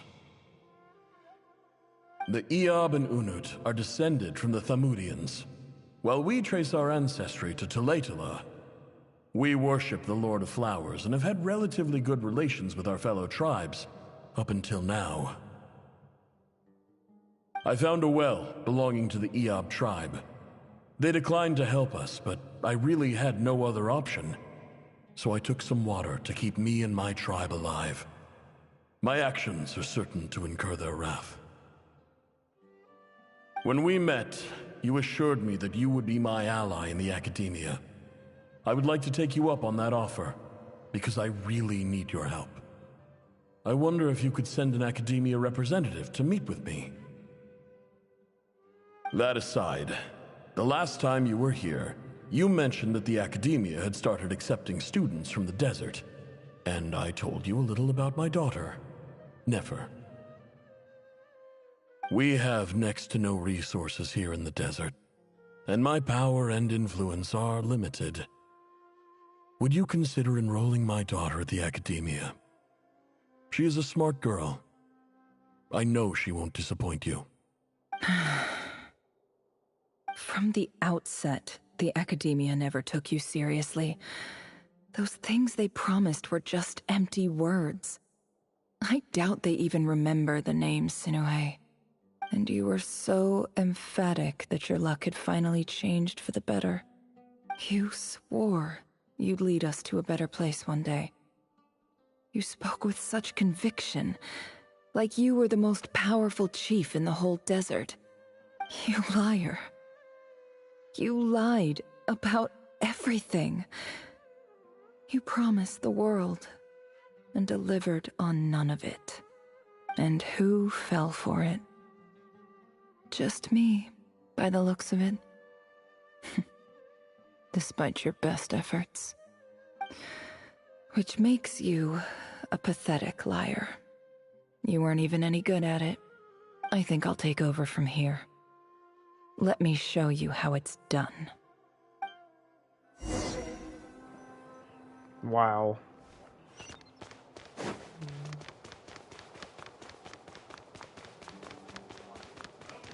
That is crazy.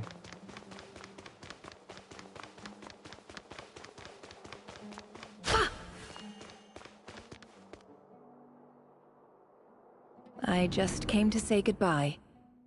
Thanks for everything you've done for me in my time here. Nefer? You packed your bags. Where are you going? I'm quitting. Something's come up in my hometown. Gonna head back and deal with it. Huh? But this was a hard-won opportunity for you. You know that better than I do. It was. But it doesn't matter. I have more important things to deal with, and they can't wait. Oh, and I didn't want to overfill my bags, so I left some incense on your desk.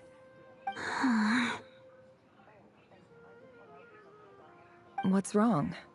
I thought you liked incense. Although, I did read somewhere in the House of Dana that it has hallucinogenic effects. Don't use it all at once, all right? Isn't this the stuff you brought from your hometown? You're just letting me have it? But you said it's a rare and valuable commodity. Yeah, about that. I lied. It's not rare at all. There's this bunch of ruins near my hometown that are practically overgrown with this plant. It's not worth much. Keep it, it's fine. But Nefer... All right, that's all from me. You take care.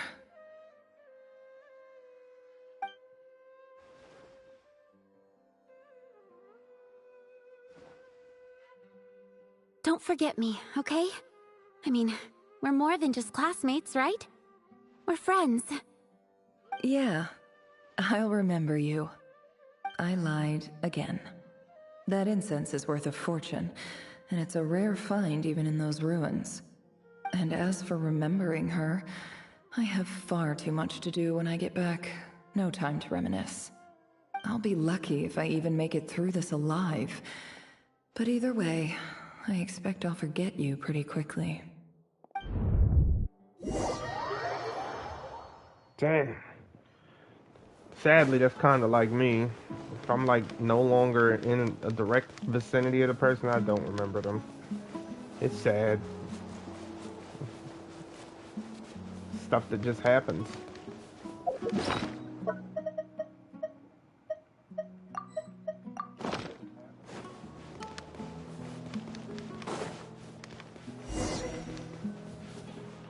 Aramites. Oh, yep, Aramites.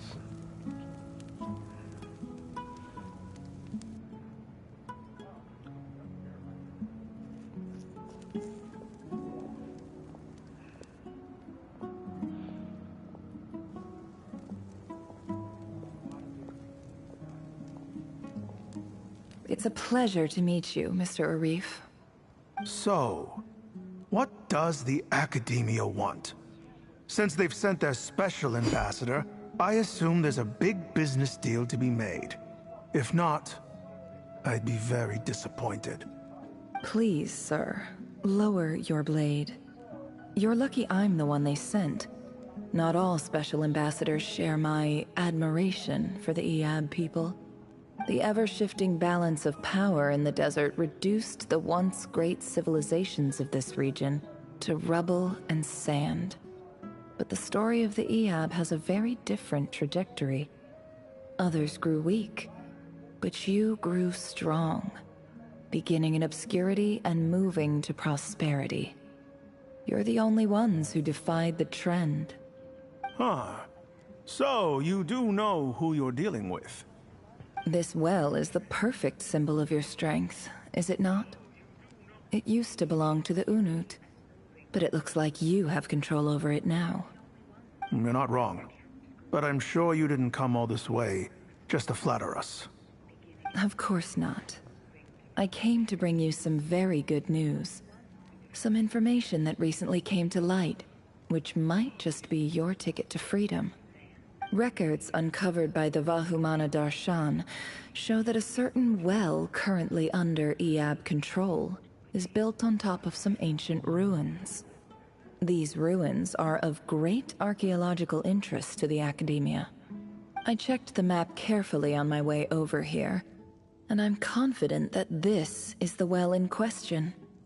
The Academia is offering 50 million mora in return for excavation rights.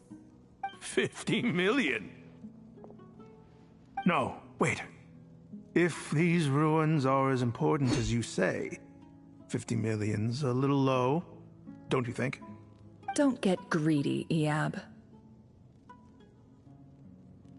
We know far more than you think. We know that you seized this well by force. Wasn't that the first step in your rise to power? To drive away the Unut and steal their water supply? So what if it was?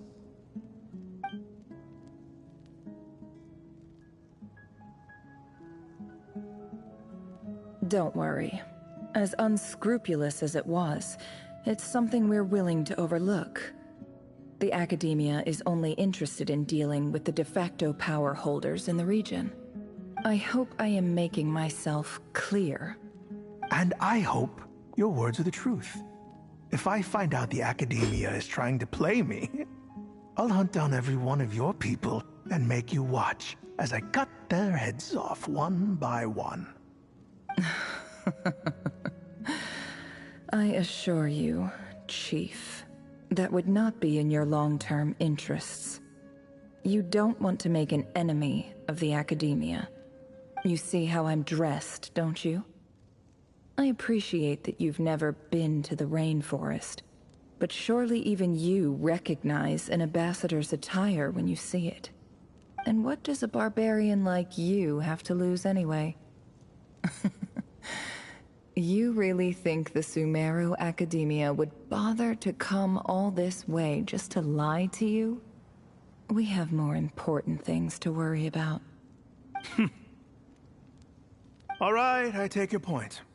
The Academia is the highest authority in the land. I'm sure you're trustworthy people. In that case, we have a deal. We will sell you the excavation rights.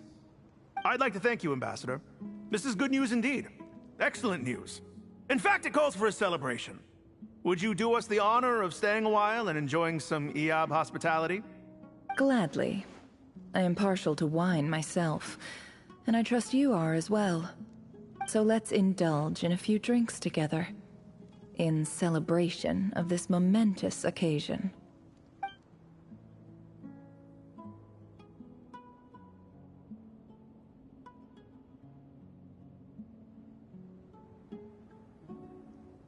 Chief! Chief, it's an emergency! It's the Unut. They've taken the well. What? Well, don't just stand there. Take it back. Yes, Chief. I have every confidence in the EOB's military superiority, and yet... Well, what is it? The Unut's response was alarmingly fast. The day after we reach a deal, they seize the well. This can't be a coincidence. Perhaps there is a traitor in your midst. I don't think so. I am obliged to remind you, Chief, that the Academia will only deal with the de facto power holders. If you cannot regain control over the well, I'm afraid you won't see a single mora of that 50 million. No! Please, Ambassador, just give me some time. I swear the Unut will not get away with this. That well is ours, and so is the mora. Glad to hear it. I will wait here for an update. If there is a traitor, I will find them. In the meantime, make yourself at home. I'll report back as soon as I have an update. Much obliged. Wow. All it took was a few words and I've got him wrapped around my finger. What an amazing feeling. So, in summary, Ambassador, the Academia would rather negotiate with our tribe instead of the EOB, yes? The EOB are ruthless murderers who don't listen to reason. And now they have the gall to interfere in our research projects in the desert region. So let me ask you, Chief, if you were the Academia, what would you do? Kill them all, of course. Precisely. The Academia does not tolerate those who stand in our way. The EOB have held back our academic pursuits for too long, and our patience is wearing thin. At the same time, there is simply no way that the Academia can be seen to be intervening in desert affairs. I'm sure you understand where I'm coming from. We have our own rules out here. If the rainforest dwellers raised arms against a desert tribe, it'd start a bloody war. Right. We can't confront them ourselves, but we can support their enemies. The Unut have always had strained relations with the EOB, which makes you our natural allies. Natural allies. Weren't the EOB your allies once? You were quick to send them after us to protect your interests back when we stole that water. And now look at you. You're at each other's throats. Let me be clear. The Academia wishes to collaborate with the legally recognized rulers of the desert in this matter. We are asking for excavation rights to that well, and our offer is 50 million mora. Say no more. I believe we have an understanding. Good. Then I suggest you get to work. Get us access to that well, and the mora's yours. You see, Dad? Lying is easy when you know how. People will believe anything.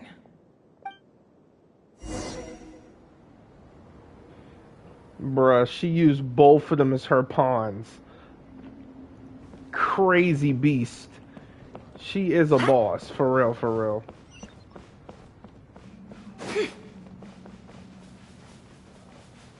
Don't mess with Nefer. Don't get shanked.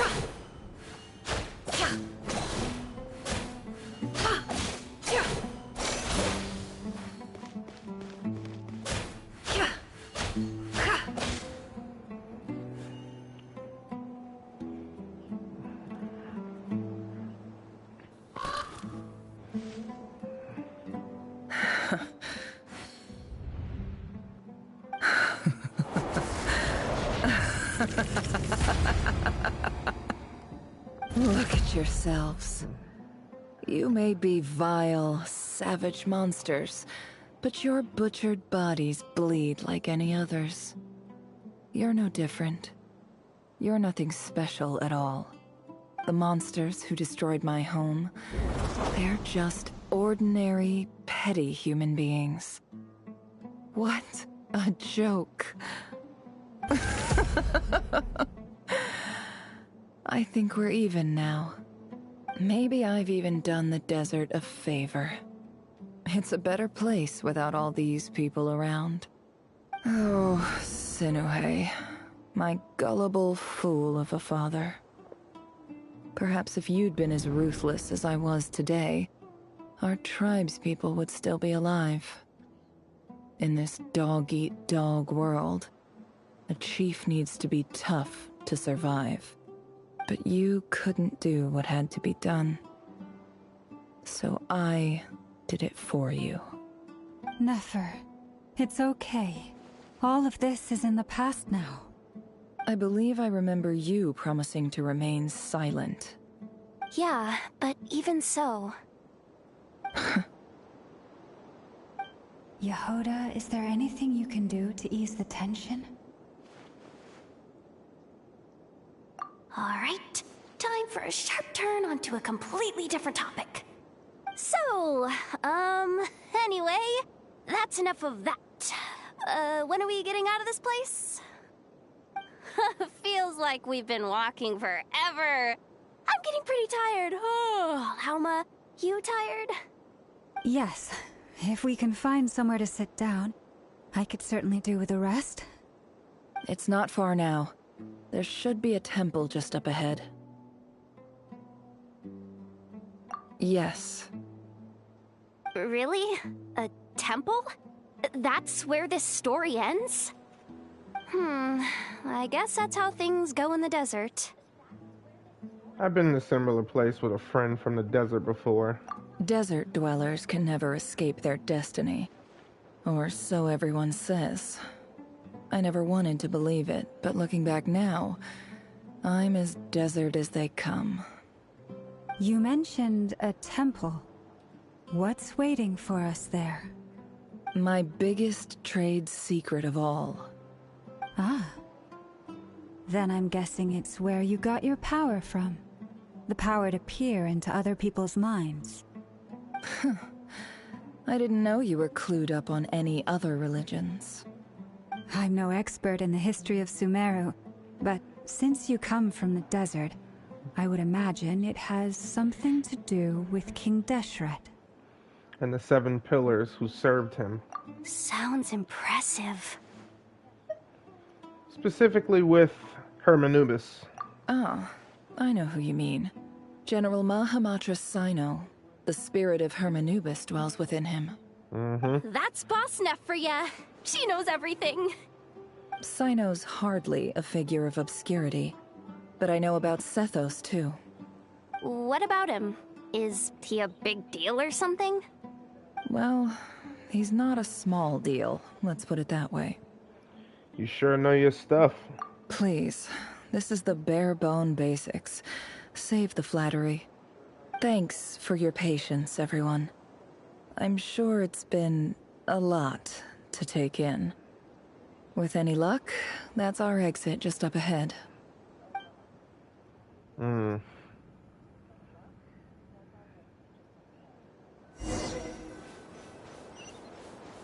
long as we don't run into the Dendro dragging a Pep out here. That's what this is all reminding me of. Be like, Nefer, there's no way you spoke to the dragon.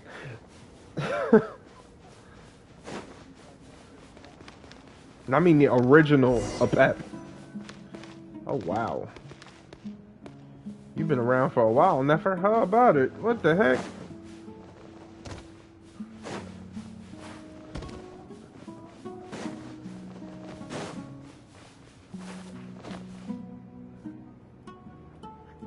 Yep, Hermanubis.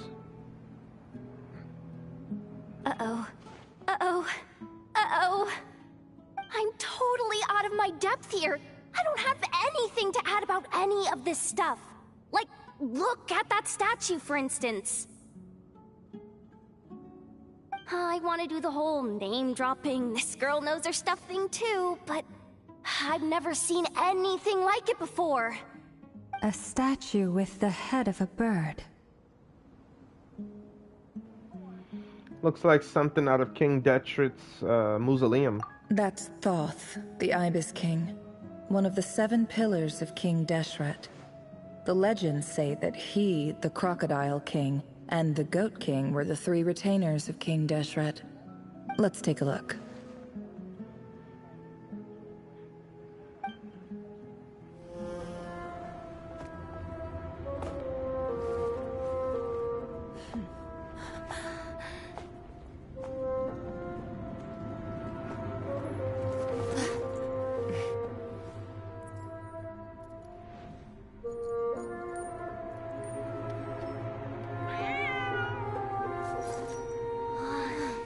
It's just Ashru.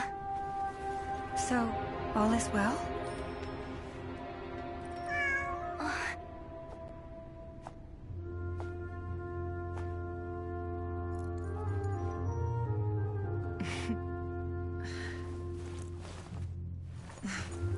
Typically speaking, at this point, the world disintegrates. Then we find ourselves back in the outside world. Besides, these are my memories. There's nothing to fear. You're sure? Of course. It's almost over.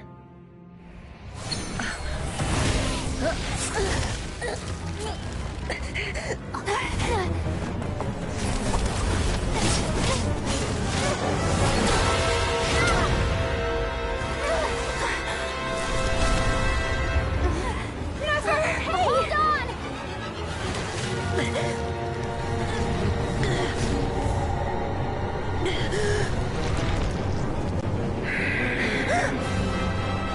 Knowing too much is always a death sentence.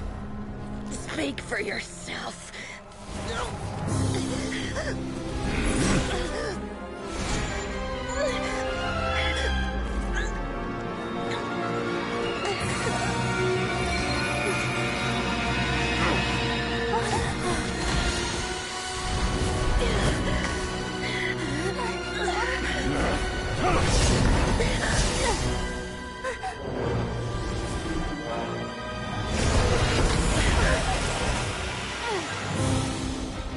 How repulsive.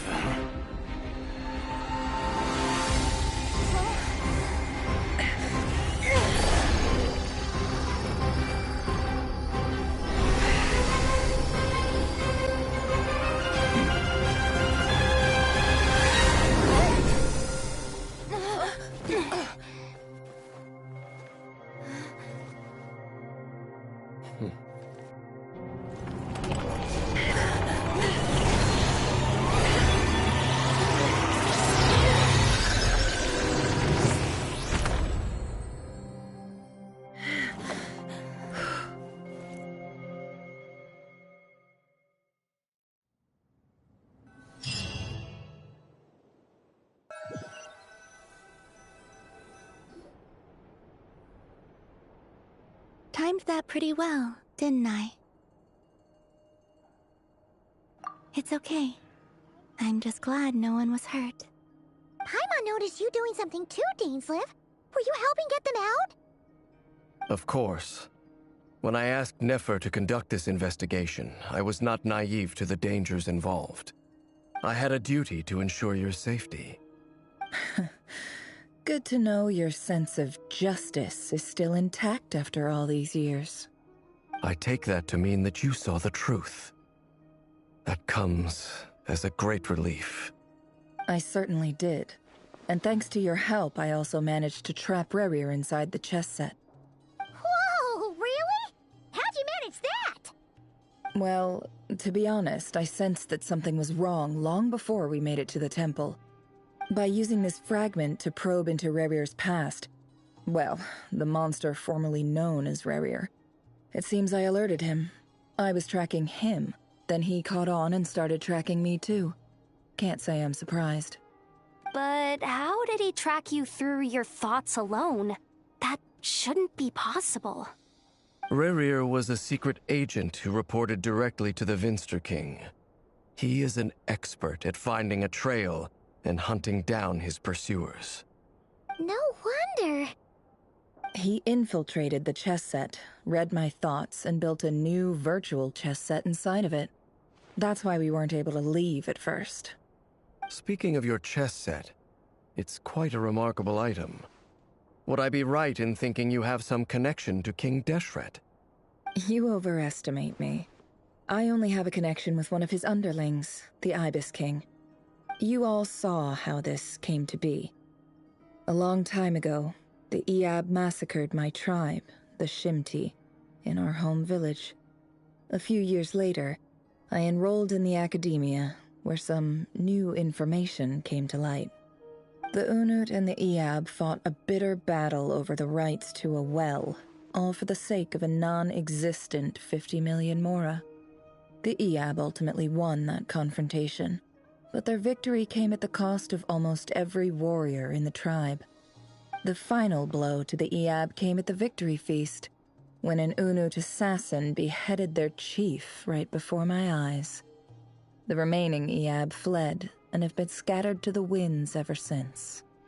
Having gotten my revenge, I returned to my hometown, where to my surprise, the nearby temple was still standing. There it was, seemingly immune to the relentless hostility of the desert, while my tribal home lay in ruins. As I stood there gazing at the temple, I noticed a cat just outside. This cat, as it turned out, was home to the spirit of the Ibis King. He led me to a gate deep inside the temple, and there he made a deal with me. This chess set is my gift from the Ibis King.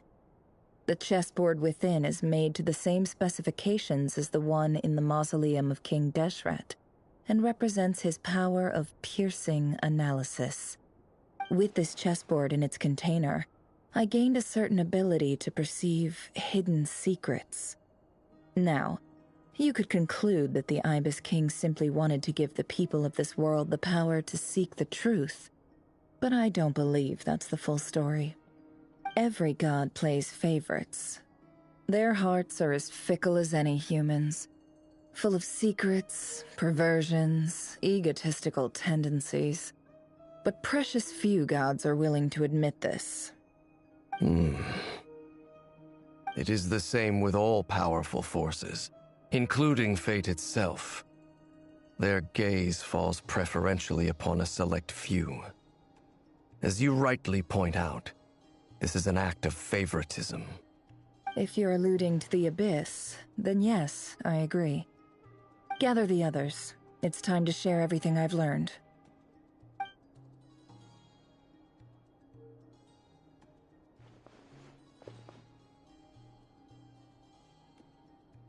Thank you all for being here.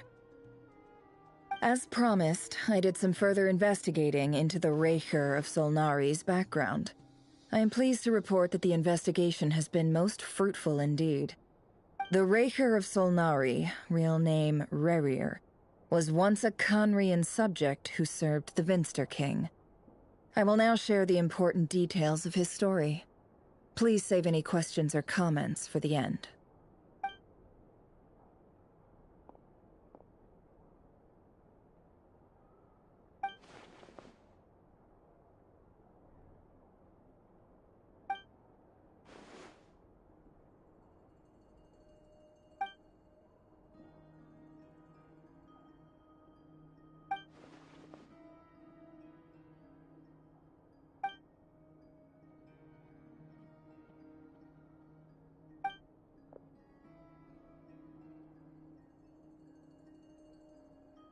So that's why he's so obsessed with the moon. A tragic tale, to be sure. But it does not excuse his many transgressions. No matter how much Rerir suffered in the past, the fact remains that he is what we know today as the Wild Hunt, wreaking havoc upon innocent lives in Notcry. He becomes more dangerous with each passing day. If left unchecked, it is simply a matter of time before all of Teyvat suffers the consequences. This is a threat that the Knights of Favonius cannot ignore. A question for Miss Columbina. Forgive me if this is presumptuous, but have you ever seen the spatial gateway that appeared in Rerir's memory? Never. But I have heard stories of something called the Moon Gate, and this seems to fit the description.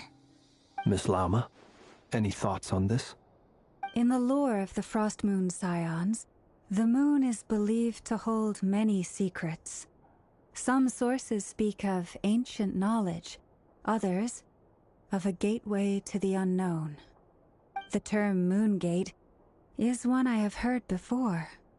But as is the case with all of our legends, there are no records of any first-hand witnesses. We cannot know whether it truly exists. Then back to Miss Columbina. As a moon goddess yourself, do you have some idea of where the Moon Gate leads to? Not at this stage, sorry. I do hold the power of the Frost Moon, and my strength is recovering well. I can sense that the gate would open at my command, but... But there's more to the power of the Frost Moon than that? Yes. A moon goddess has the right to open the Moon Gate, since it is a path to the moon. But as Nefer mentioned, holding open a spatial gateway takes a huge amount of power. And right now, I need to conserve my energy to fight the Rächer of Solnari. I'm afraid this is one mystery we may have to leave unsolved for now. I agree. Better to save your strength. But if you'll humor me for a moment, I have a bold conjecture of my own regarding the world beyond the gateway. I highly suspect that neither Tholindis nor Rerir made it through unscathed. The evidence pointing to this is the fact that the Rächer of Solnari exists in the form of countless fragments. With the abyssal power he wields, no ordinary foe can touch him, let alone tear him to shreds. And yet, the wild hunt proliferates wherever his scattered fragments lie, drawing hordes of monsters to many different locations across the land. So your theory is that Rerir was physically torn to shreds by some powerful force? Hence, why the Wild Hunt is a distributed phenomenon, rather than a unified one? Makes sense to me. Explains why the Wild Hunt is so pervasive, and why he's been trying to piece himself back together. He was whole to begin with, and he wants to be whole again. Without the power of the Abyss on his side, he almost certainly would have perished the moment he was torn apart. But the Abyss, much like a curse, has kept him alive. I could not agree more. The power of the Abyss is most surely a curse. It is a compelling explanation, and one that accords with my present understanding of Abyss creatures. Whether the life form in question is primitive or advanced, if a curse has extended its lifespan unnaturally, it will continue to survive in spite of everything. This raises some interesting questions. I will run some experiments and see if there is any validity to my suspicions. That being said, regardless of whether my research bears fruit, I would like to thank Miss Nefer for conducting such a thorough investigation. Already, it has greatly enriched my understanding of the entity we face. My pleasure, Mr. Albedo. I too hope that the information I have shared today proves useful as we look to formulate the next stage of our plan. Hey! What is it, Dainsleif? You look really upset! It's just... when I think of the man I once knew as Rerir, I struggle to understand why things had to turn out like this. The two of you used to be friends, didn't you? I don't know if these words will bring any comfort, but my heart goes out to you. Mine too. We can never know all the hows and whys of the way things are. The moon and stars are full of untold secrets and lies, and the skies are host to many more mysteries than these alone. Yet, none of that can begin to compare with the complexity of human life. Those are the first comforting words I've heard in a long time. Thank you, both. Well, I think this is a good place to end today's meeting. I'm sure Nefer needs some time to recover. She's been through an awful lot today. That's very thoughtful of you, Llama. Of course. Sounds good to me. Take some time to rest and digest before we reconvene to nail down a plan.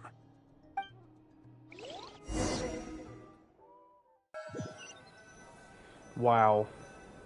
Just wow. Hey, is this a bad time? Hope I didn't kill the conversation.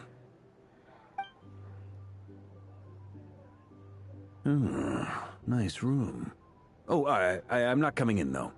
Why not? It's just a hotel room. If it's all the same, I'll just stay out here. I might not look the part, but I'm technically a knight. Barging into people's private quarters isn't the kind of thing we do.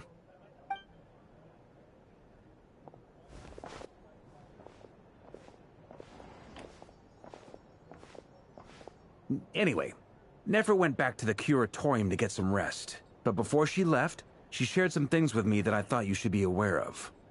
Firstly, although she managed to trap the Rächer of Solnari inside her chest set, there's no guarantee that the power of the Ibis King is any match for one of the 5 sinners.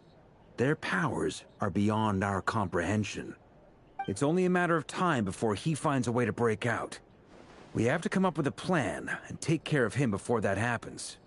Honestly, Paimon figured that might be the case. So, how long have we got? Well, I asked her that same question. She talked for a long time, but for the most part, it seemed like she was trying to convince me how precious her chess set is, and what a long and storied history it has. It felt like some kind of sales pitch, you know? The kind where you end up handing over Mora against your will? Anyway, after all that, she finally answered the question. 2 days, at most. 2 days? Holy moly! Can we even recruit enough help in that time? That remains to be seen. Which brings me to the second issue. Dainsleif is obviously conflicted about this whole thing. But given how little time we have, there's no way we can pull this off without his help. You have some history with him, right? Do you think maybe you could talk to him for us? I'll see what I can do. Great. I appreciate it.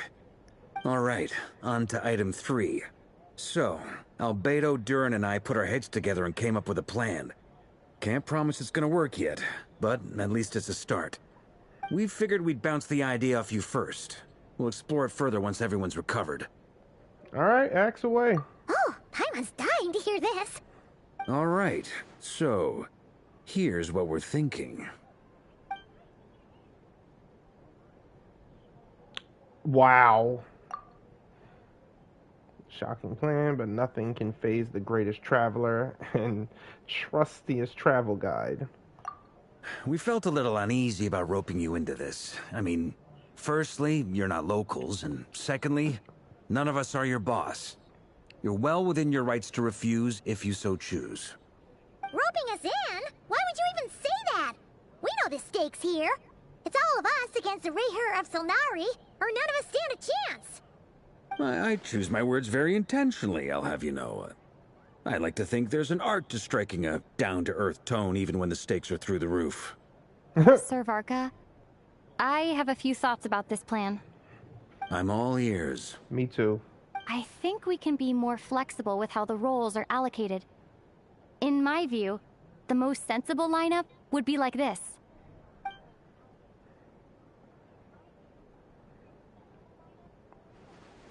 I see your point, yeah. But if that's how we're going to approach this, you'd better make sure you're ready. To be clear, I don't doubt your abilities. Far from it. I just want to make sure. Are you really willing to take all this on? I want to do everything within my power. The Rächer of Solnari is a truly fearsome opponent, and if I do my part, it'll greatly reduce the risk for everyone else involved. Well, that tracks with what I've heard. Jean's mentioned in her letters that you're so diligent it's almost abnormal. As in, most people weigh up the risks and rewards in situations like this. But you seem to just march towards danger without a moment's hesitation. Of course, everyone appreciates a fearless pioneer. But all that aside, I'm the Grand Master of the Knights of Favonius, and you're our honorary knight. I want to make sure your courage doesn't come at the expense of your safety. Thank you, Sir Varka. Well, I should be the one thanking you. It means a lot to have you on board. I'll give some serious thought to your suggestions. Finally hearing more of her voice. I love it.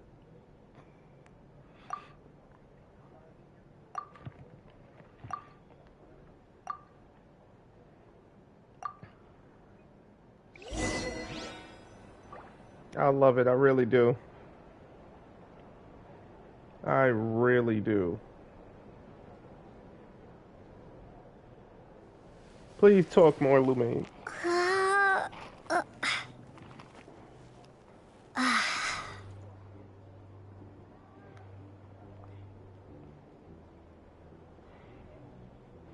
This is what we wanted this whole time.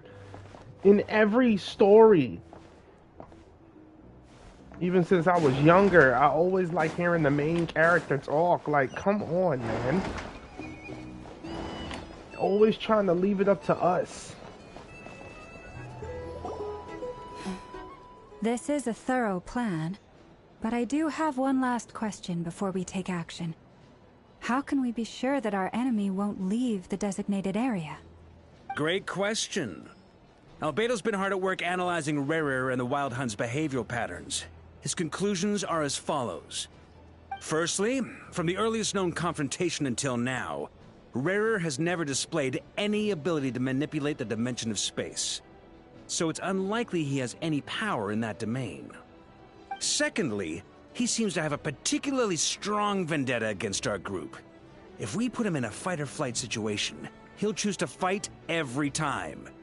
Thirdly, finally, and most importantly, he is consumed by hatred, both for the moon and for his enemies. Turns out, we tick both of those boxes. We have a reincarnated moon in our ranks, and a spy who accessed his private memories without permission. He'll be baying for blood, not looking to escape. As someone who's had their fair share of interactions with the Wild Hunt, those all seem like valid observations to me. Understood. Then I will defer to the verdict of the group. Well, everyone, that's the plan in full detail. Albedo and Durin are carrying out their part as we speak. Plan approved. Scheduling. Okay, any firepower you need, I got you covered. Let's light this baby up. The Frost Moon Scions are behind you as well. And the rest of you?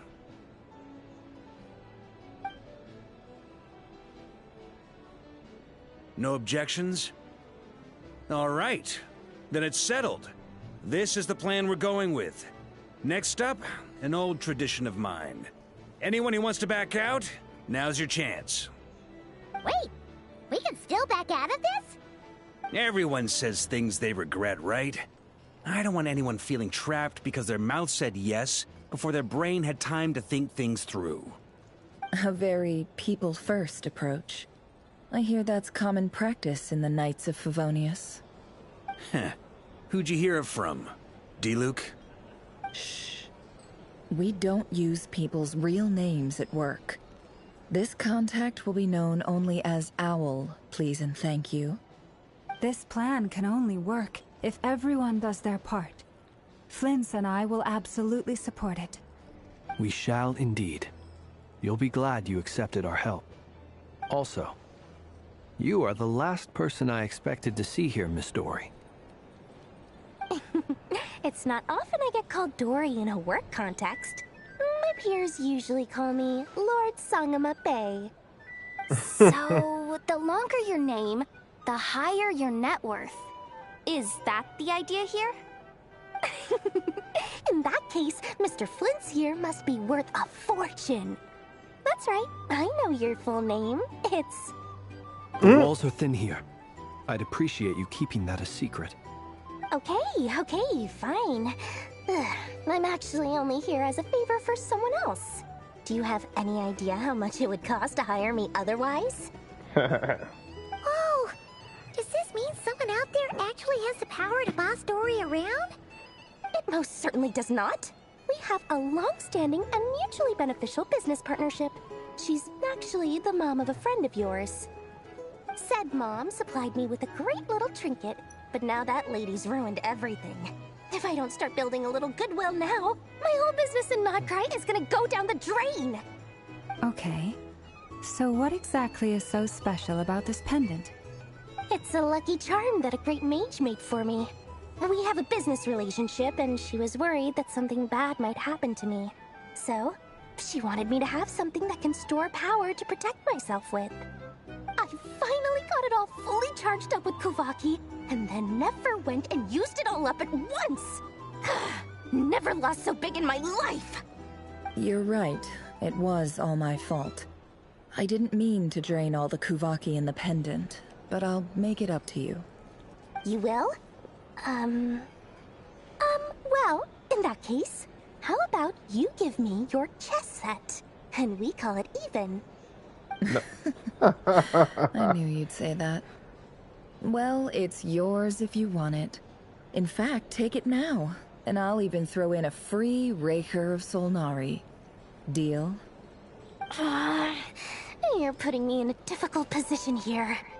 It's a very useful thing to have around, but I have a funny feeling it won't be around much longer. I guess we'll see in a couple of days. Looks like bankruptcy for me. Hey, don't be so pessimistic.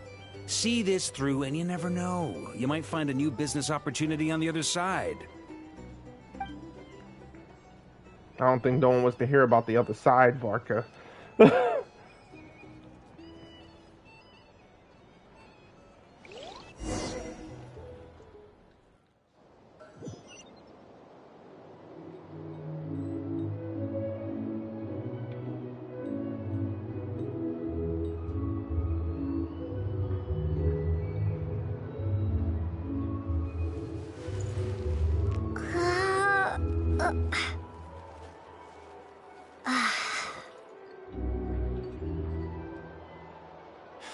You're not here looking for work, are you? Heed my words and get out while you still can. Wow. Lord Sangama Bay, everyone. Dory! How are things going? Feeling ready? Oh, I was born ready. We only have 2 days. You think Lord Sangama Bay would let an opportunity like this slip by? Don't forget, when something's in high demand, the people with the goods on hand get to charge the highest price of all. Even higher than the sellers taking advance orders. Ta-da! See? It's right here! Ah, it's so pretty! Did you make it? No, I have a supplier. We go way back, so he made me a very attractive offer. Aha! No wonder you were talking about lucky charms at the meeting. You've been getting Kaveh to make them for you. That's not the full story. It actually started a while back as a project between me and the Dendro Archon. Mage Alice once warned me that this world won't stay safe forever. There may come a day when everyone faces a great crisis. I passed this on to the Dendro Archon, and she secretly brought together a research team made up of Sumeru's top scholars to invent a technology that could keep people safe. I won't go into the details because it's all very complicated, but if you want to know more, you can ask the Dendro Archon about it sometime. Anyway, point being, it was the Dendro Archon who asked Kaveh to build this little contraption. As one of the top Kasharawar talents, he was the obvious choice. Took him long enough. He stressed over it for ages. Must have gone through at least a dozen designs before producing a final product. But that's Kaveh for you. Marak delivered it to me a couple of days ago, along with a letter from Kaveh. Could I ask why I'm sending this technology to you? And what's your proposed use case? Has it been approved by the relevant authorities? So nosy. My fault for sending him the research permit to begin with. Surely Nahida must have told him you were involved in this project. He was probably just nervous because you're always so secretive about your business. Could be, could be. Anyway, I just replied, let's hope there never has to be a use case, because it would involve grave danger. Fair But it sounds like he was just being cautious. He probably felt responsible as the one who made it. Or maybe he was asking as a favor for his housemate. He's done that before. Not sure why, though. His housemate doesn't seem to really care that much about this kind of stuff. Either way, all's well that ends well. I'm just glad to finally have my hands on the product. I wouldn't want to be without it, given the potential dangers that lie ahead. Huh? What does that look mean? Paimon's just super surprised. This must be the first time we've ever seen you actually get serious about something. This is not the Lord Sangama Bay we're used to. Well, a long time ago, I made a promise to myself. I promised that I was gonna live every day of my life with a big beaming smile. Obviously, Mora plays a big part in that. But there are always gonna be times in life when you have to give something back. That could mean paying back a debt, returning a favor, or showing some kindness. Alice has been a huge help to me over the years. She was the first investor I ever had. And I want my investors to know that Lord Sangama Bay is the best in the business. And more than that, no one knows what the future will bring. Whatever happens, I want to make sure the Dendro Archon and all of Sumeru is prepared to face whatever comes. Oh, I love Dory. Oh, that? I was just making sure Nefer and I are square. Don't be thinking it was some sort of benevolent act. I'm no saint, so don't treat me like something I'm not. My priority is doing the business that I want to do. So long as my conscience lets me, but it usually does. That's the Lord Sangama Bay business model. All right, if you say so. Right? I do say so, and that's the whole point. I'm a businesswoman. Don't go trying to figure out what kind of person I am. You'll exhaust yourself. Much easier for everyone involved if you just take my word for it. Oh, and could you two help me get this stuff where it needs to be? Thanks so much. You're my favorite assistants. Anything for you, Dory. PC Island.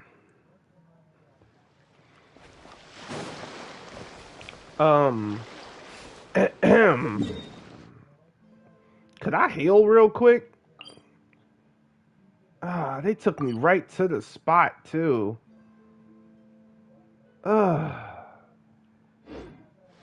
Oh, it hurts. Wait a minute. Hold on. I think I forgot something. Did I forget? I did forget it. I did forget it. And it disappeared because of it. So, I guess I can use it now for such an occasion. Just so I can get right back to where I was.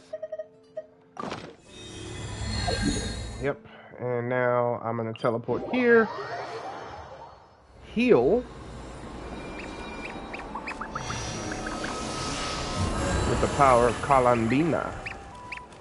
It didn't heal us. What the heck? Oh, probably because he was off the side, yeah. For some reason it does that. And now, back to the story.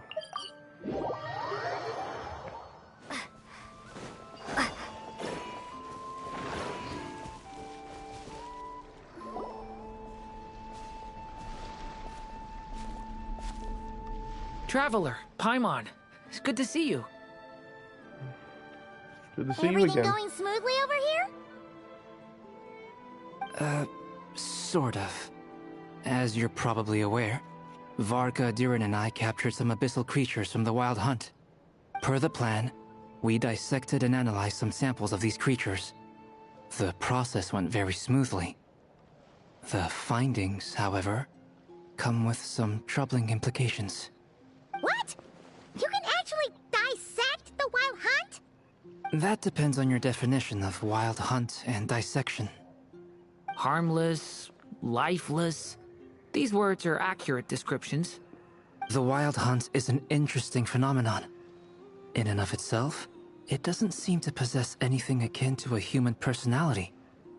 But taken as a collective, the medium through which the Wild Hunt is summoned does appear to have a soul. Master griped a lot about the wise Horoptetyr, and seemed somewhat fascinated with the foul Cerdology. But she barely mentioned Rerir at all. I don't think that was because of his lower social standing, though.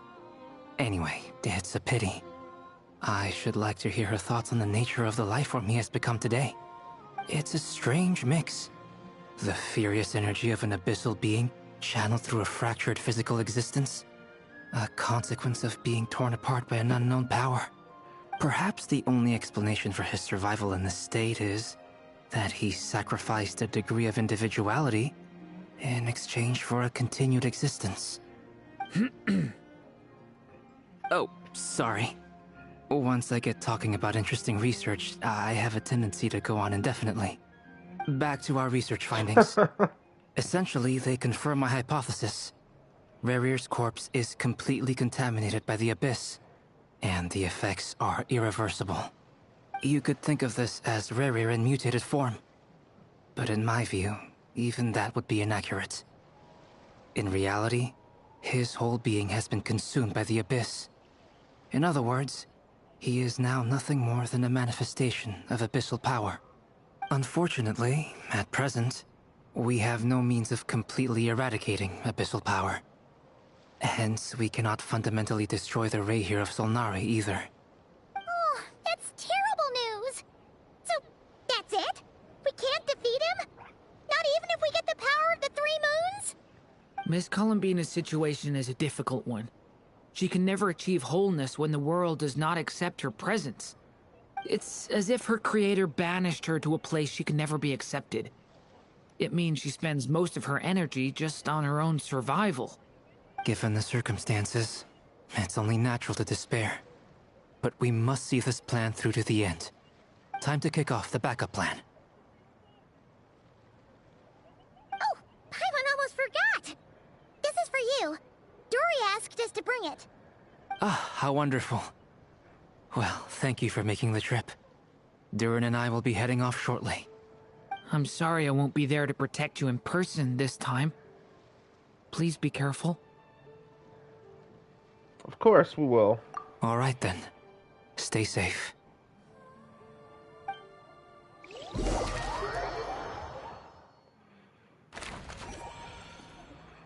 To our other gang on Hisi Island.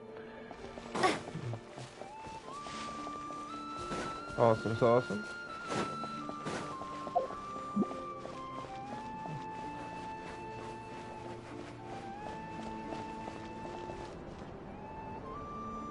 Thought I had to press a button for a second. Miss Lauma, is everyone here? Yes. The fate of my flock is in your hands, Grandmaster Varka. Please keep them safe. My lady, what are you saying? Within the next 24 hours, we will face the biggest crisis the world has ever seen. This is not a burden that we deserve to bear. But I believe that we reap what we sow in this life. So I intend to act. I must do what I think is right. For me, that means fighting for the future of Nodcry. This gentleman is the Grand Master of the Knights of Favonius, Varka, Knight of Boreas. In my absence, please follow his lead. Hey, everyone. Guess I should introduce myself. Well, to start with, I know my way around a battlefield. Biggest strengths are honesty and hard-workingness. Anyway, point is, I don't intend to let Lauma down. I'm gonna do everything in my power to keep every last one of you safe and sound. Okay, Varka. Frost Moon Enclave. The home of my Bina.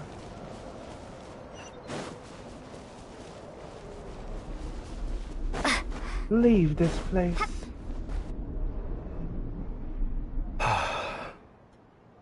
Something on your mind? Miss Columbina, was it? I believe that's how the others addressed you. That's right. Names are funny things. Have you always been called Dainslev? Yes. I take it your own name has a more complicated history. I have a different relationship with names than other people. To be honest, I'm not even sure that Columbina is my name. At least, not in the same way that Dainslev is yours. But it's what everyone calls me, and I go along with it. A lot of my life has been that way. I get so used to things that I forget to question why they are so. I never used to think much about where names come from, or what they mean to people. Maybe something's wrong with me. You're different from other people. I sensed it the first time we met. You're more perceptive than most. I'm sure your long life and rich range of experience explains that. Do you ever find yourself missing Conria, Mr. Dainslev? Difficult to answer. I have dreamed of the past many, many times. Sometimes I'm fighting tooth and nail. Other times I'm lying on the ground, defeated. I don't recall any happy moments from that time.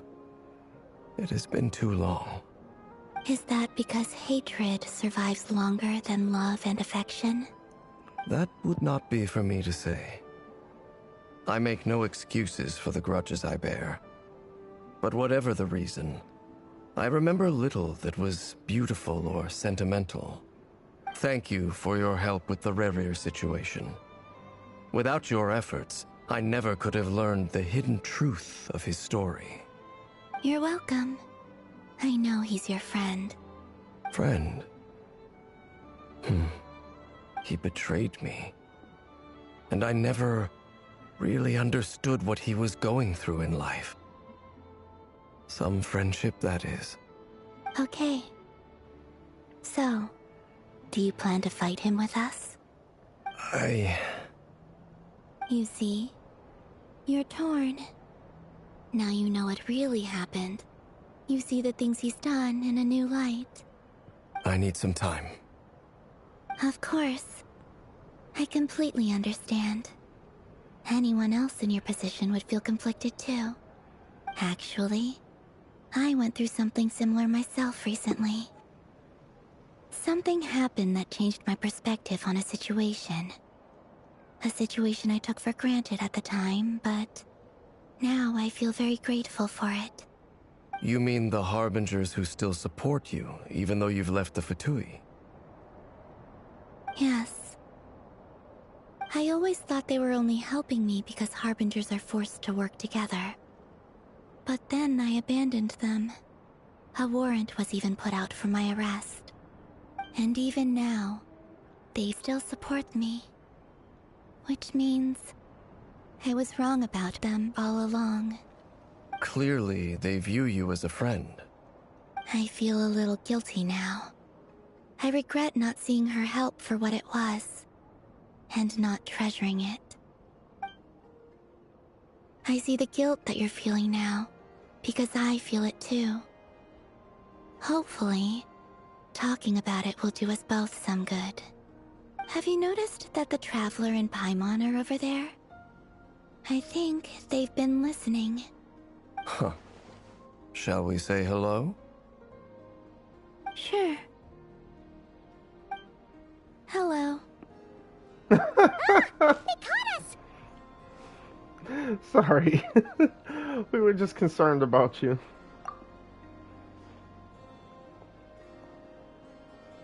I apologize for making you worry. No doubt you wish to know where I stand on the plan to take down the Rächer of Solnari. I'm afraid I need a little time, but I will seriously consider joining you. You will? Oh, thank you so much! Everyone will be so grateful to hear that! They needn't be. This was something that I was going to have to face up to eventually. That doesn't matter to them. They're grateful to you regardless. You can't control their gratitude, So just accept it. And then, have a think about whether you're willing to join us.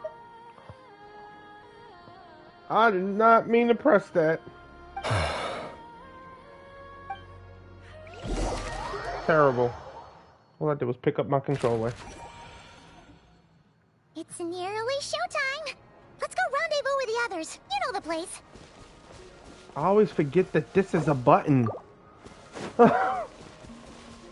Picked up the freaking controller sideways and everything just went sideways. Pretty much. There we go.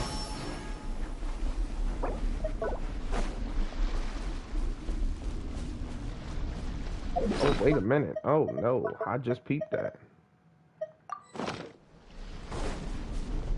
Energy. Ah, you're earlier than I expected. Hey, Flint's! Been waiting here long? Not too long. I came a little early so I'd have some time to think. Are you nervous about the battle? Quite the opposite. I'm reminiscing on my past battles. When I was awakened by the Ratniki, I had not touched a weapon in many years. I felt like the battlefield was not where I belonged. But after waging war against the Wild Hunt for so long, I came to realize something. A life of absolute peace is simply not a possibility for me. My restless flame indicates that somewhere inside of me, there is a deep yearning to root out the evil in this world. Oh, that doesn't sound like such a bad thing. Well, in the past, when I was a Fae whose primary concern was hibernation, it was hardly ideal. But it certainly serves me well here in the present.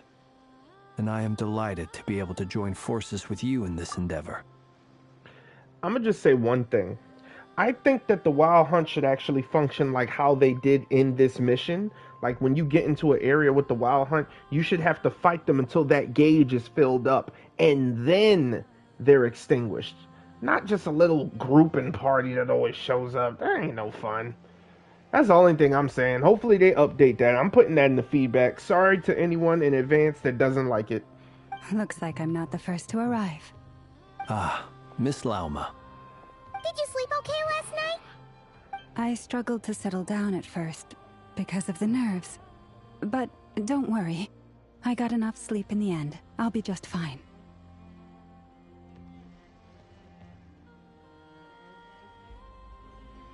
Thanks for everything, Llama. Please, I'm just doing my part. Nefer! Over here! Aino asked me to relay a message. She said Nefer will be on high alert and keep a close watch over all secondary districts where defense is required, providing support as necessary. Meanwhile, Aino herself will provide range support to us directly, using her latest invention. Excellent. My thanks to all involved. The chest set's looking a little unstable. It won't hold him much longer. We should be prepared to engage at a moment's notice. No sense sitting around waiting. Let's make the first move while we still have the option. I agree. Paimon, find a safe hiding place. Got it! Be careful, Traveler! I will. Thank you, Paimon. Everyone, take your positions as soon as the battle starts. Every ounce of strength we have in our bones, let us bring to this fight. Ready? Let's go. I love that. I've seen all your futile ploys before. You have become the authors of your own demise. I wouldn't be so sure about that. You are merely a moment of sport before I tear down the moon. You think that?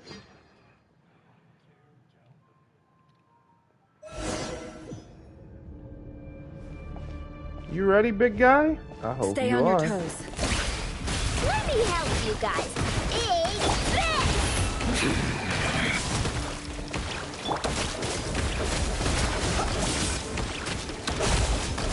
Be silent. To dust. Are you quite finished? Right. Moonlight, move.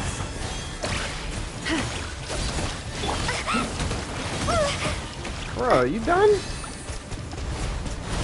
Your attacks are as weak as mine, but you know, you like flaunting them a lot. The moonlight. Receive my blessing. Raise you. Move, hunt them down.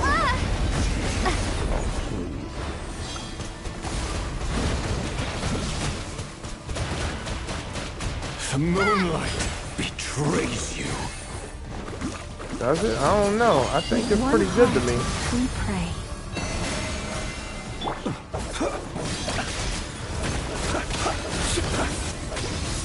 You the one that keeps running. Hunt them down. Night falls. Pathetic. Bombs away! Seek within.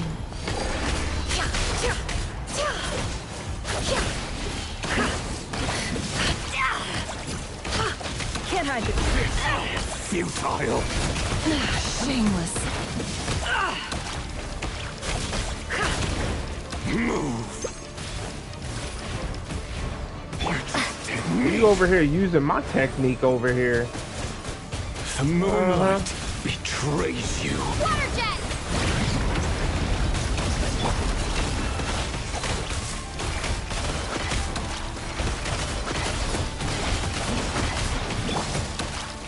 Wow. Forest, protect us. Close your eyes. It began with the moon, and so shall it end. The moon will protect you.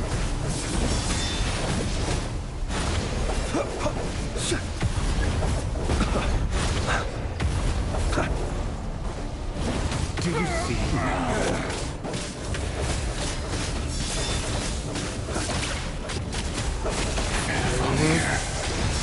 Right. Will it be as you foretold?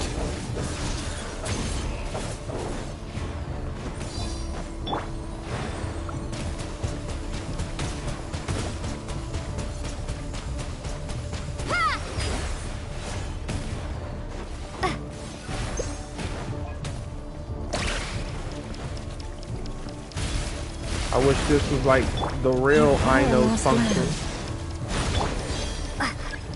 You over here hitting us with the...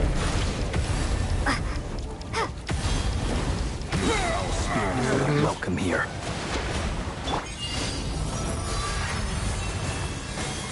The deception ends here. It all adds up.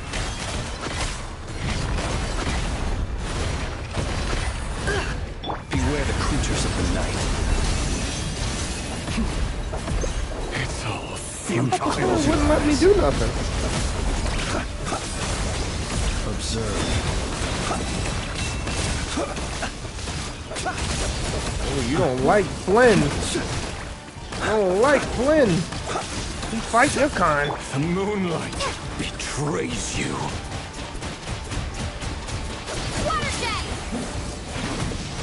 Oh, why would you put my orbs on the other side of the thing? Leave this place. Really? The moonlight betrayed you. Be silent. Night falls. Hunt them down. With one heart, we pray. No more. Futile. It all falls into place. Time to come clean. Seek within.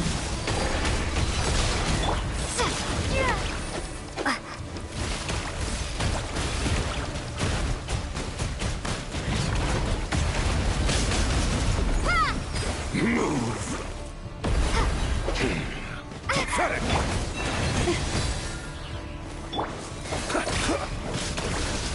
Observe. The night cometh. I don't think so, Rächer. Stop running. The game of heroics is over. The moonlight. Who wants to go first?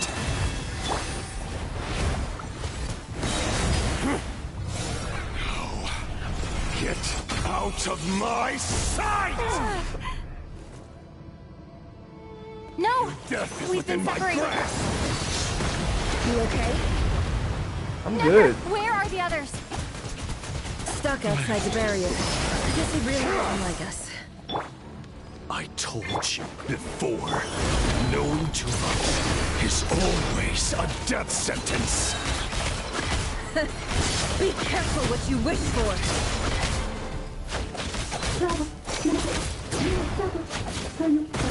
Laura! Can you hear me? Hold on, silence. Nothing. You're But nothing. at least I know they're still there. I'm near to the plan. Remember my most important task. Just stall him. I can stall him for long enough. The moment will come.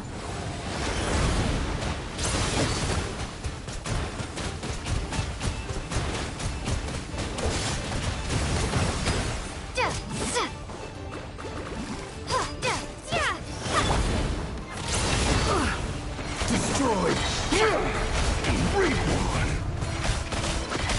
The mystery unravels.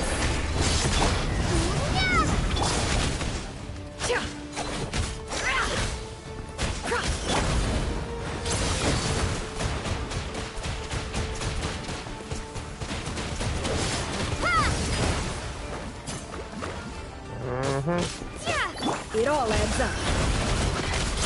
Let's see what you're made of. No more lies.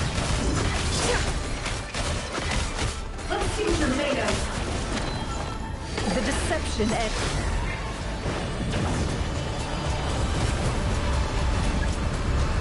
Water jet!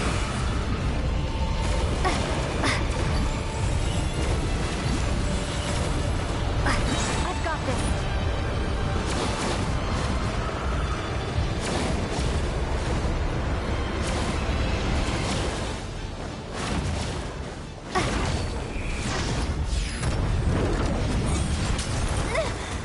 Your death is within my grasp.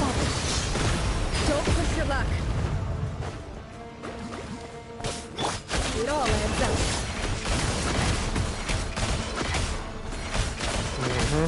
Can't hide the truth. Rächer, stand still. How much power will it take? The mystery unravels.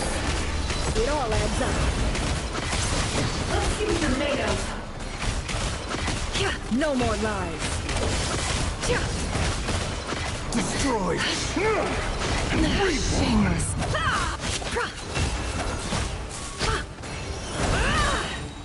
The deception ends here.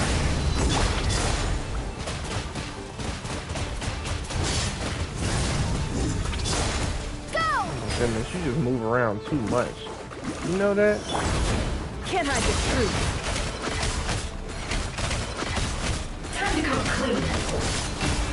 It all Destroyed and reborn.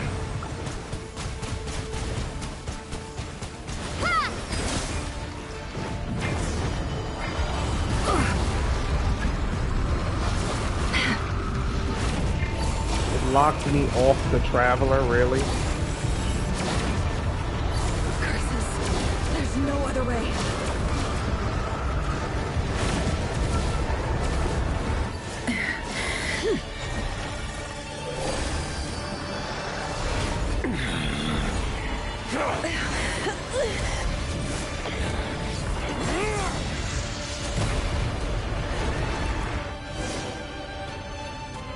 The only way to defeat Rerir is to borrow his own power. That means Columbina will have to disappear while you two bear the brunt of his attacks. You have to hold on. Find a way to keep him focused on killing the two of you.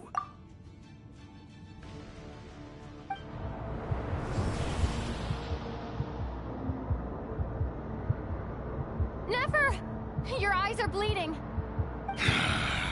Soon you will be powerless to resist. And then, I will reduce you to dust. But that dust will plague your memories. Come on, keep holding on.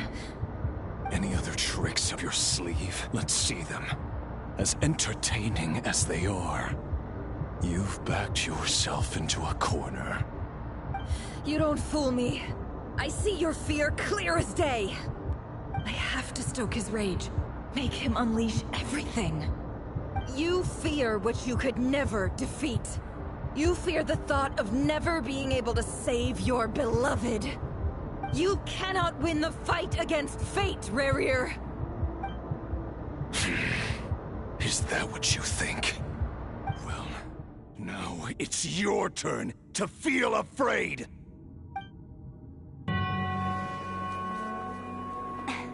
You fear the sound of your own name?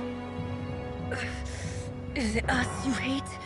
Or is it what you've become? Let's see what becomes of you!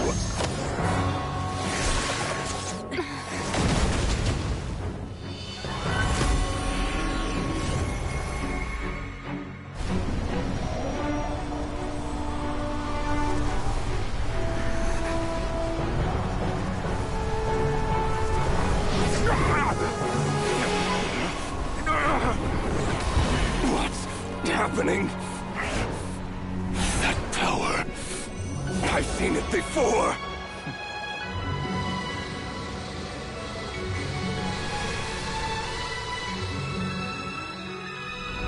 His power is on another level. We'll need to use an alchemical array to convert his power into a usable form. Then quickly channel it into Columbina, rendering her powerful enough to compete with him. I'll join you. I can help. If I release enough abyssal energy into a confined space, it'll create a potential difference, allowing us to extract a huge amount of elemental energy. Next, I'll synchronize with everyone's minds using Pyro, then give you temporary access to their abilities and fields of view. But it won't last long. Can you see? Well enough. So, we have a student of Gold Rheindotter in our midst. How about that?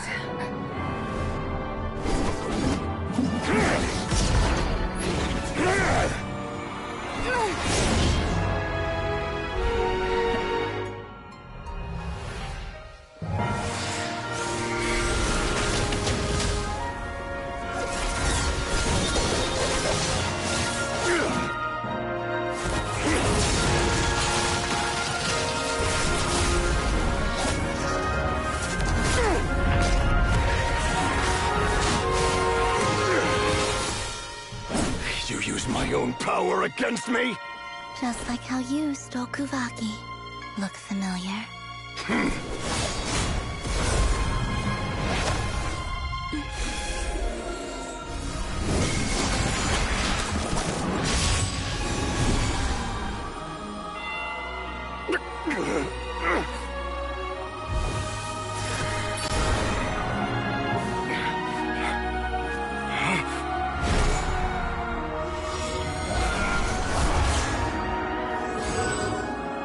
Don't you realize?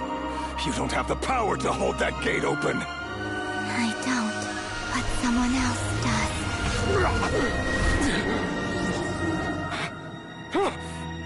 Goodbye, Rerir.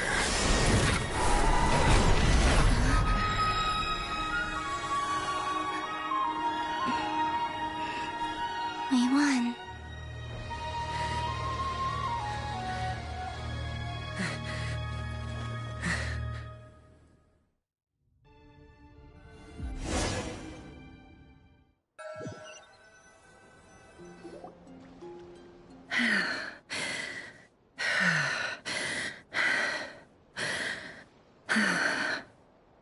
Nefer, how are your eyes?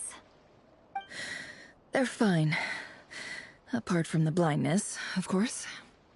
It's not too late. Let me handle it.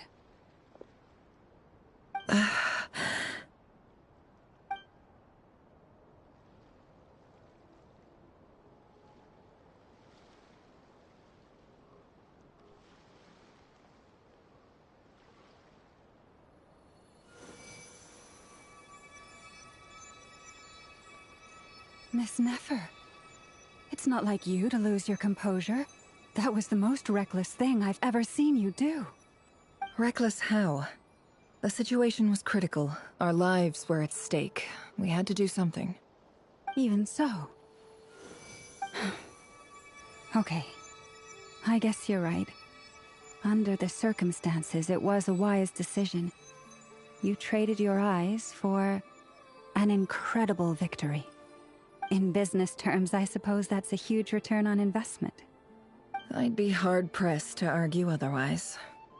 Still, I don't like this outcome, and I don't want you to lose your sight for good. People suffer when they make sacrifices they shouldn't have to make, whether that means faith, strength, or in this case, your ability to even see. I had hoped you could win without sacrificing so much as a single hair on your head. Thank you. Really. All done. Don't try and open your eyes just yet. We'll see how you're doing in a couple of days. Until then, please follow your recovery plan to the letter. I'll send full details through Yehoda. For now, just get yourself home, relax, and rest. My dear friends, we have fought bravely and achieved a spectacular victory. A dark cloud has been lifted from the skies of Nodcry. All in this land will be grateful for what you have done. The moon will remember this day. Thank you both.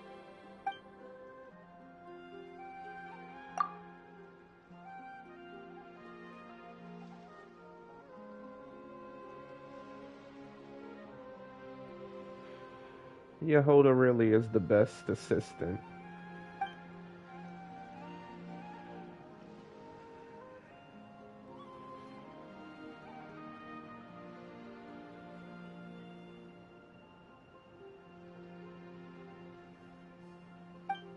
There's something I want to let you know.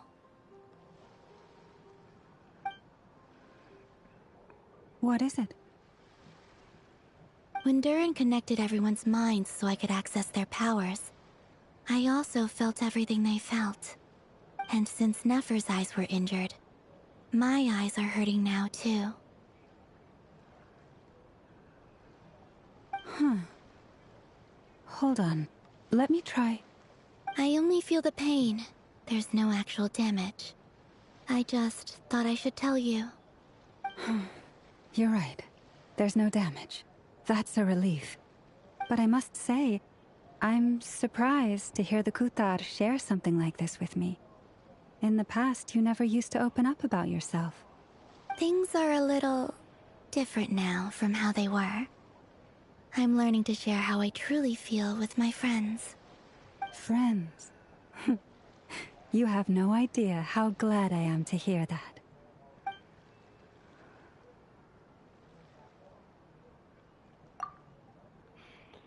Yeah, she's finally opening up to people. You know, it's gotta be a lot of y'all out there that hate it, right? I'm so glad we got to hear the Traveler so many times. Yay! You're awake! How are you feeling? Any aches and pains? Did you sleep well? I'm doing all right, Paimon. No need to worry about me. Phew! Well, that's good. Paimon's been sitting on the edge of the bed worrying about you for ages. You slept a whole day and night. Poor Paimon had to eat all by her lonesome. Glad to hear you didn't starve. How is the food? Well, it wasn't the same without you there to share it. Honestly, Paimon just can't relax when you're not your usual self. She couldn't enjoy the food and settle down to sleep. Well, I'm back to normal now.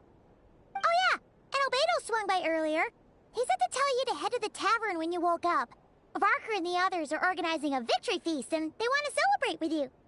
He also dropped off some medical supplies, but you seem fit as a fiddle, so guess you won't be needing those. If you're feeling up to it, let's head over now. Wouldn't want to keep them waiting. The fact that the Traveler is as resilient as she is a miracle in itself. Like, seriously. Seriously. It's amazing. I don't think she realizes how amazing she is. So, our room is at the end here. I never knew that. I've been going to the wrong room these whole time. Oh, wow. Those paintings? Holy crap.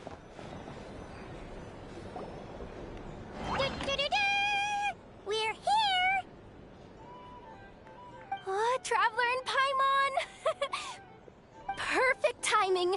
We were literally just saying how there's no way we're holding this victory feast without you any longer, and we would have postponed it till tomorrow. How are you feeling today? Much better, thanks. Don't worry about me. Relieved to hear it. If that changes, just let me know. Happy to check you over at any time. Yep, we're here for you. Anything you need, just let us know. Oh wait, where's Nefer? How are her eyes doing? Nefer's right over there. I'm sure she'd love to catch up with you.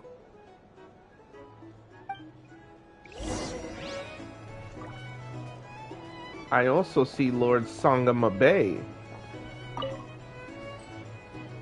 Hello, you. Recovered from the battle? Mostly recovered, thanks. I'm touched that you'd ask. Come on, what do you mean? Of course I'm gonna ask. I care about my friend's well-being, and we are friends, aren't we? Get yourself a drink, you've more than earned it. In fact, today, your drinks are on me. Lord Sangamabe's got you covered. Wow, really? What about Paimon? Has she earned it too? Has she? Please? Well, you haven't been through quite as much as the Traveler, but... what the heck, sure. Yay! Wow! Drinks on Dory! What a historic day. Hey, keep your voice down, or everyone else is gonna want in too. Right. You... Have you heard anything I've been saying recently? Doing business in Nodcry has been an absolute nightmare. If I'm buying for everyone, oh... Okay. Paimon will speak more quietly. Jeez. Please. That's more like it. Don't you forget, Lord Sangamabe doesn't just go around buying drinks for anyone and everyone. Right. She's like, hello. I want to save the best for last. Oh, wow. It won't even let you sit and talk to Varka. I thought of 1,000 ways to congratulate you, but... now you're here, words are failing me. The honorary knight stuns them speechless once again. I love that. Well said. The honorary knight showed us all how it's done. The other knights told me that Mondstadt was the first stop on your journey. All of us are truly delighted to count you as our friend. I'd like to thank you for supporting the Knights of Favonius, and also for helping us save Nodcry.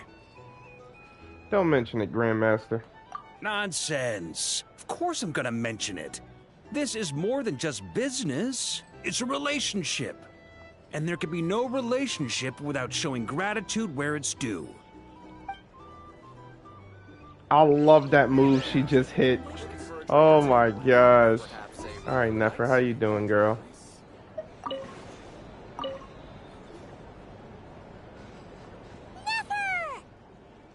Traveler, Paimon, are you recovering well?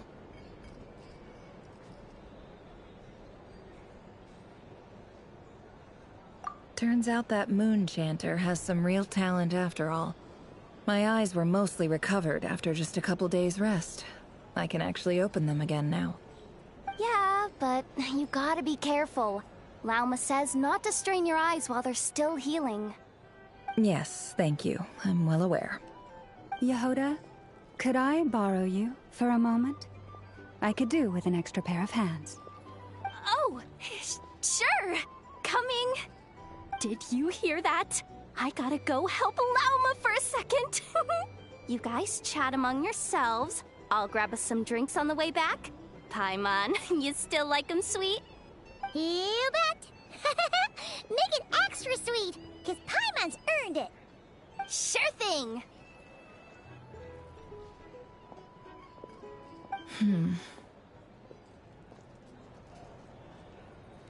What's on your mind? The Rächer of Solnari. Kind of a snake, don't you think?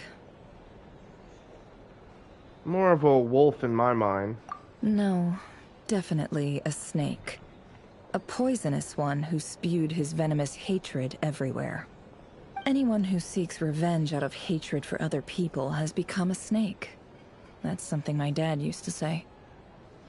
I guess he didn't like seeing people go down the path of vengeance. Perhaps. I'm sure it sounds like a very wise and open-hearted perspective to your ears. But me?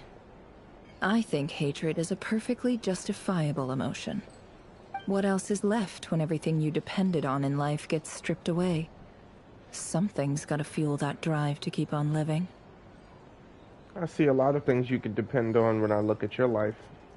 If you're worried about me, you can nip that in the bud. I'm not someone who gets stuck in the past. It's just... I suddenly feel like I was wrong to call my father a liar. He was just a fool. That's why the Academia turned their back on him, and why the other tribes ganged up on him. Oh, Father. How much better things could have been if you were a skilled liar. Look at the Ibis King. Thoth is a fiendishly cunning liar. And yet, strangely, he feels more like a father to me than my real dad ever was. He's never brought it up, but I'd bet he feels the same way. Why else would he give me the power to perceive the truth, while at the same time training me in the art of deception? What's he actually like? Well, King Deshret banished him to Aru, which is essentially a prison, and posed 3 questions to him. He promised that he'd have his freedom if he could find the answers. His response was to take on a physical form and approach me, hoping that I could become his envoy and search for one of the answers on his behalf. Did he really think I'd fall for that? He's stuck there. He can't make me return what he gave to me. Sounds like he was nice enough to you. So that's enough for you to decide he's nice, is it? He's a prisoner, and he was scared. So he decided to perform some good deeds to win people's approval. He lives in fear because he's a deceiver. How is Rerir any different? You can't work as a spy your whole life and expect a happy ending. It's preposterous. Yet I can't say I don't understand it. Liars live in the darkness of their own making, but it's still human nature to want to go on living. They say that a liar's soul is the most worthless thing in the world. What do you think? I have to disagree. Oh, really? Well, it takes a very kind person to find compassion even for liars. If you ask me, the soul of a liar really is worth nothing. Because all they care about is themselves. For example, when something good falls into my lap, I don't go sharing the news around. Stops other people trying to steal it from me.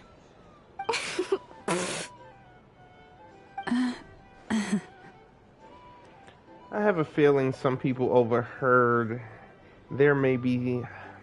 Have overheard that. So be it. They have sharp ears. I can't keep anything from them. Is that your way of saying you've warmed up to them now? Oh, is that what it looks like? What it looks like is you're starting to see us as your friends. Well, you all know my past now. And I can't simply eliminate everyone who knows too much. So I guess I just have to put up with you. For the foreseeable future, at least.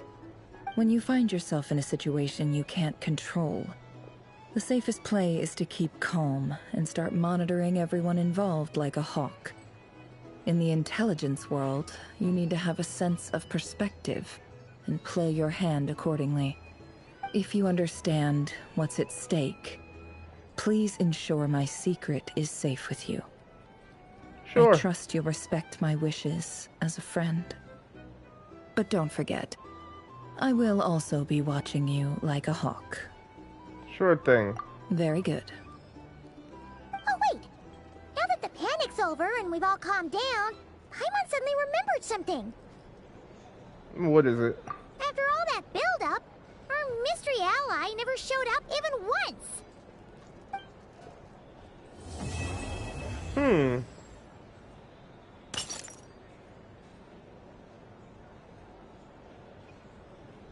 What? Huh? Am I imagining things? I don't think so.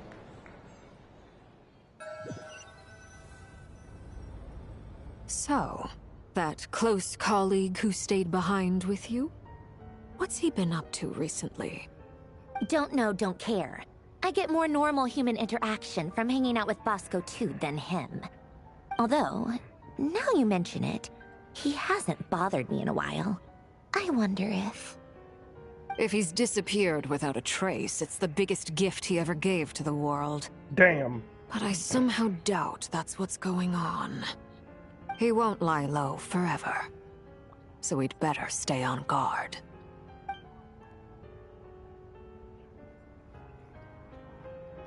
Who are they talking about?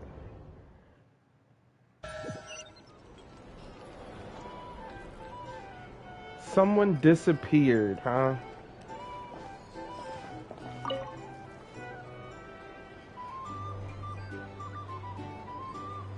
Ah, Lord Sangama Bay. How lovely to see you. I must thank you for the device you provided. It was an enormous help. Would I be right in thinking that it was developed by the Academia? Why come and ask me when you clearly know already? I mostly came to thank you. That's more like it. A little gratitude goes a long way with Lord Sangama Bay. Play your cards right, and you might even stand a chance of becoming my long-term supplier. The chance to work with such a kind and charitable investor as yourself would be a great honor for the Curatorium. Huh? Charitable? Who said anything about charity? First I'm hearing about it. Let's see. The first plot of land you purchased in Nodcry, your desert interests, and... Stop! What do you think you're doing? Exposing my investment history! It's nothing to hide from. They're all perfectly legitimate investments.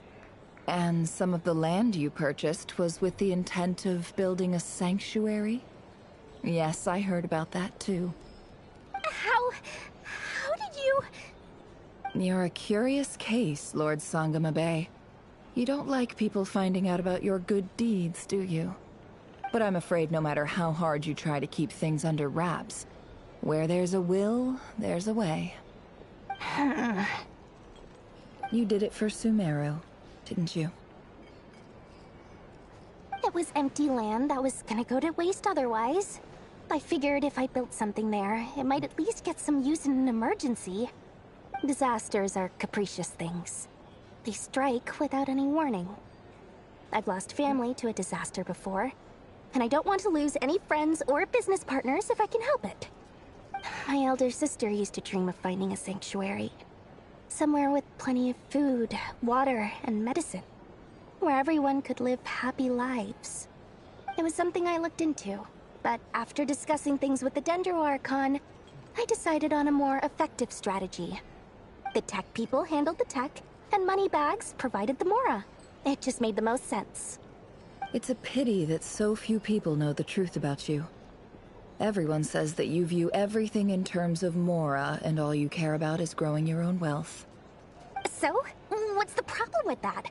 Everyone wants to be rich. It's human nature. So yes, I love Mora, and it's nothing to be ashamed of.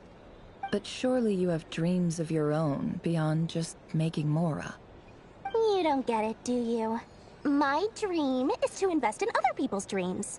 And, you know, make a nice little slice for myself along the way.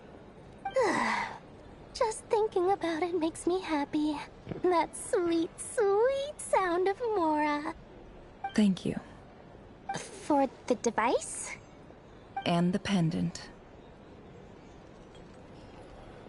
Oh, that. I was just returning a favor. Don't worry about it. Seems like we've both been away from home for a very long time. Yeah. So long that I barely remember what my family even looked like. That would be your mother, father, and sister? Yeah, though it's been years since my sister passed away. It's not like I want to forget them, obviously, but memory can be even more ruthless than the most calculating business person. Beyond a certain point, if something isn't helping you, it just gets rid of it.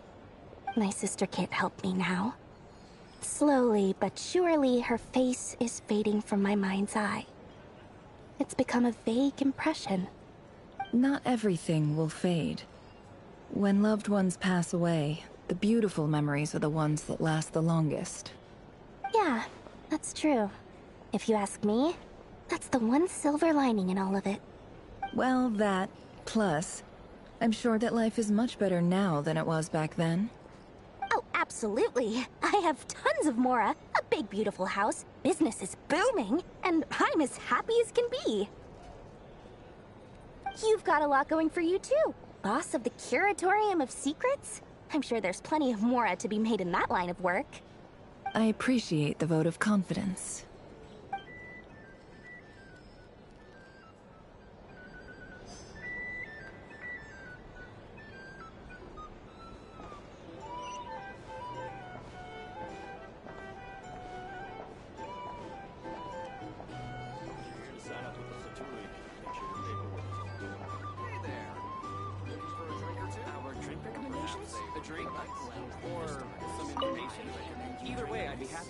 How have you been holding up?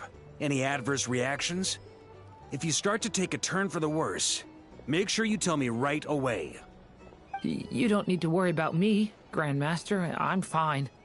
I mean, I barely did anything, so... What? You're too humble, young man. You played an indispensable role in the battle for Nodcry. We can't thank you enough for your support. Sometimes, when people praise you, it's because you deserve it. The best thing is to accept it calmly and with grace. It's important to learn how to respond to words of admiration. Let's do a quick demonstration. Albedo, that was an incredible feat of alchemy. The pressure was on, but you worked flawlessly at lightning speed to get the job done. Thank you. I can't take all the credit, though. Durin played a big part in forming the alchemical array. See? Did you catch that? A masterclass in how to take a compliment. Okay, yeah. I did work pretty hard to help prepare for the battle. No point denying that.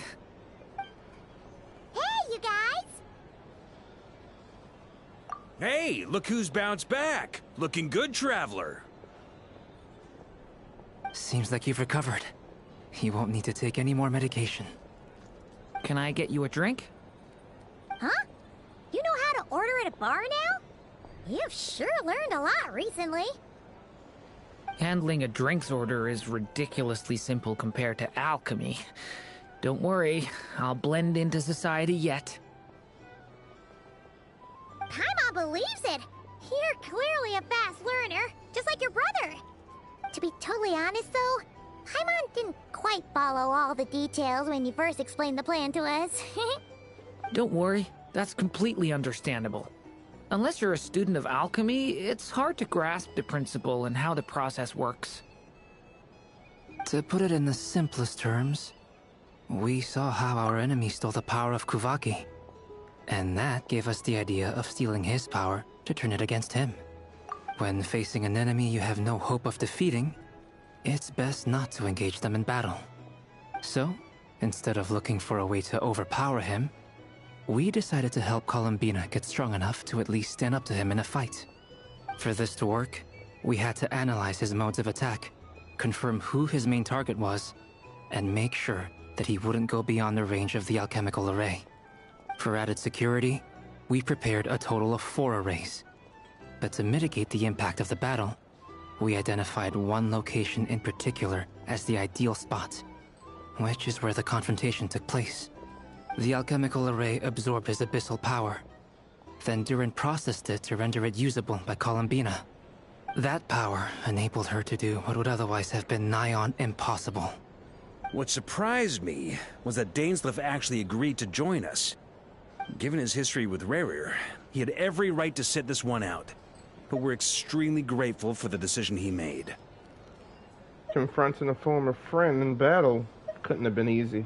It must have been a painful choice to make. But I'm sure that making a decision was far better for him than staying in limbo. Absolutely. He was torn between two paths, but in the end, he made his choice and stuck to it resolutely. He doesn't strike me as the sort of person who'd stay trapped in limbo for long. Anyway, however you cut it, everyone gave a stellar performance. And now, it's time to kick back and celebrate.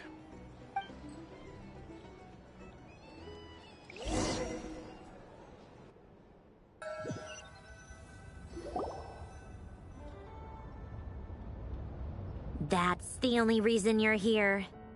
Yes. I've thought a lot about it.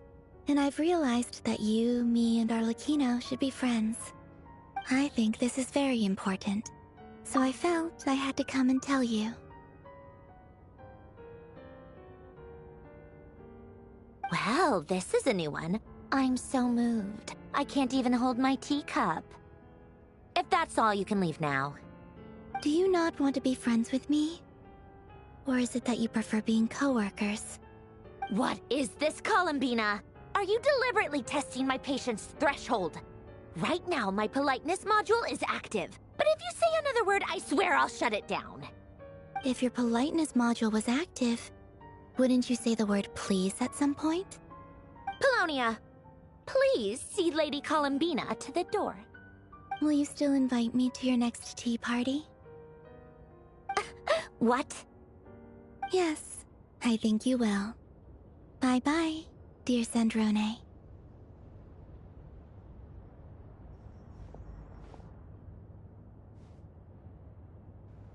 Catching up with a friend?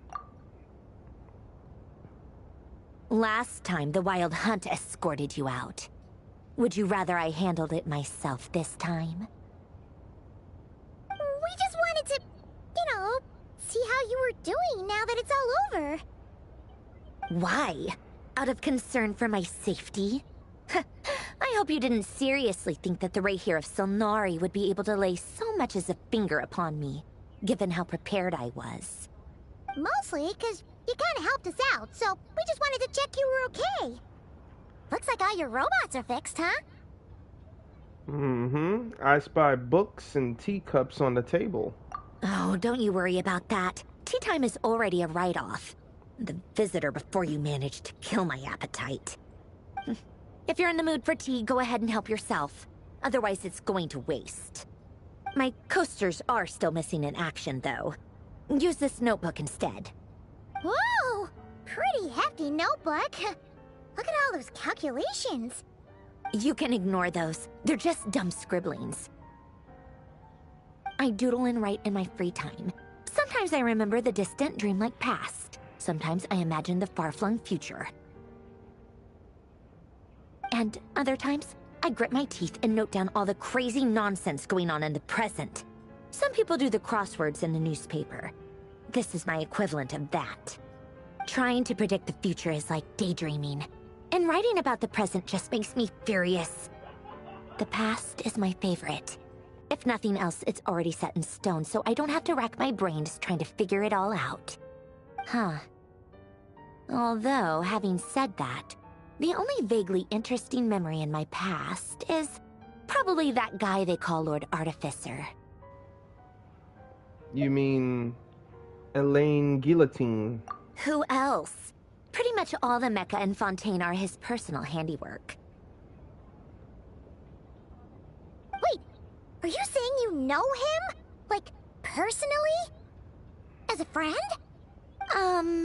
I mean, I guess we were friendly enough. But he lived hundreds of years ago. Yep. In fact, I'm probably the only normal person left who knew him at all. We used to chat occasionally back when he was still around. But before he passed away, he asked me to destroy all his manuscripts. I honored his request, but I did read through everything first before destroying them. I mean, I couldn't let the genius of Lord Artificer Alain Guillotin disappear like that. Would have been such a waste. So, that's where the formulas in your notebook are from? I just told you. Those are my equivalent of crossword puzzles. They're just dumb formulas that I solve for fun when I'm bored. Alain's work was like epic poetry. The formulas in my notebook are just silly little riddles in comparison. Not that there's anything bad about them. I mean, at least, solving those riddles isn't going to hurt anyone. Except me, because I lose a few brain cells in the process. Anyway, while we're on the topic, I might as well tell you about what happened to him and his friends. Alain Guillotin had two close buddies, Renee and Jacob. They spent their childhood years together in the Nazissenkreuz Institute. Oh, wow. A backstory. They were all quite competitive, so there was some rivalry between them. But it was a friendly rivalry. But beneath the friendship and the rivalry ran something deeper, a sense of nostalgia for the past. Unfortunately, childhood would end, the prophecy would come true, the apocalypse would arrive, and the future would never be. A mad dream that would normally only capture the minds of lunatics began to take root in their hearts. A dream of saving the world. And if Renee and Alain had been people of lesser wits, that dream would probably have ended up as something for them to joke about in their older years. But alas, they were some of the sharpest minds around. They nurtured that dream with the full power of their intellect, and it grew into something that ate away at their souls. The first of them to fall under its spell was Renee. Against Alain's wishes, he persisted in experimenting on a mutual friend of theirs to try and save their life.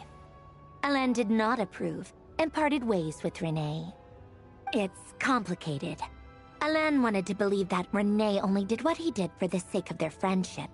But when he told me about what happened, I could tell he still had some suspicions about Renee's motives. Perhaps the seed that would grow into a nightmare had already sprouted in Renee's mind. Even then, the next time they met, Renee's soul had been completely engulfed by the dream of salvation. His futile attempt to change the tide of fate only resulted in a wave that swallowed up the world, even before the apocalypse came. And although that wave died down eventually, I hear that it just recently came back with a vengeance. As I understand, Renee wanted to live out his dream of salvation once more. But I'm told that the attempted resurgence finally died out for good. At long last, Renee awoke from his deluded dream. Though of course by then it was far too late. What do you think of Renee? Do you admire his transcendent genius? His view that any price was worth paying to achieve the lofty goal of saving the world? Or do you despise him? Dismiss him as an evil madman who wrought havoc on the lives of everyone around him as he pursued his delusional dream? Same difference, really. Just a matter of perspective. I don't know. What a cop-out. But I suspect you'd have a more incisive and insightful answer if we dug into it further. What's your take on Renee?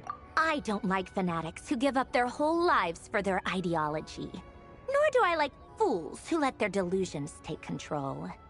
Maybe I could understand if Renee had just been an ordinary person. But he had a sage-like intellect. And still managed to get himself lost in a labyrinth of his own desires. Anyway, that's enough about Renee. Now, moving on to Alain Guillotin, the Lord Artificer. He managed to put a stop to the first storm whipped up by Renee. But after that, Alain lost his friends and family. To his credit, I suppose, the loss of his family and friends was purely a tragic accident.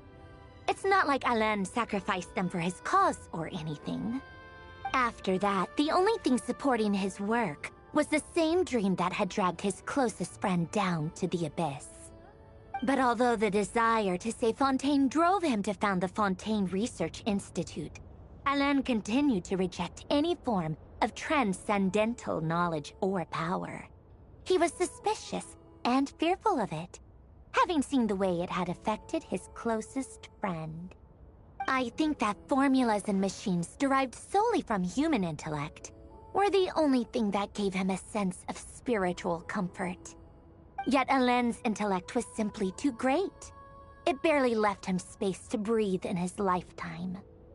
Once he realized that the end of his life was approaching, he finally accepted the truth. The Nazissenkreuz Institute needed someone, and a human being, to see its story through to the end. He quit working on his formulas, trading them in for the fairy tales that had played such a formative role in his childhood, but which he barely touched in his adult life.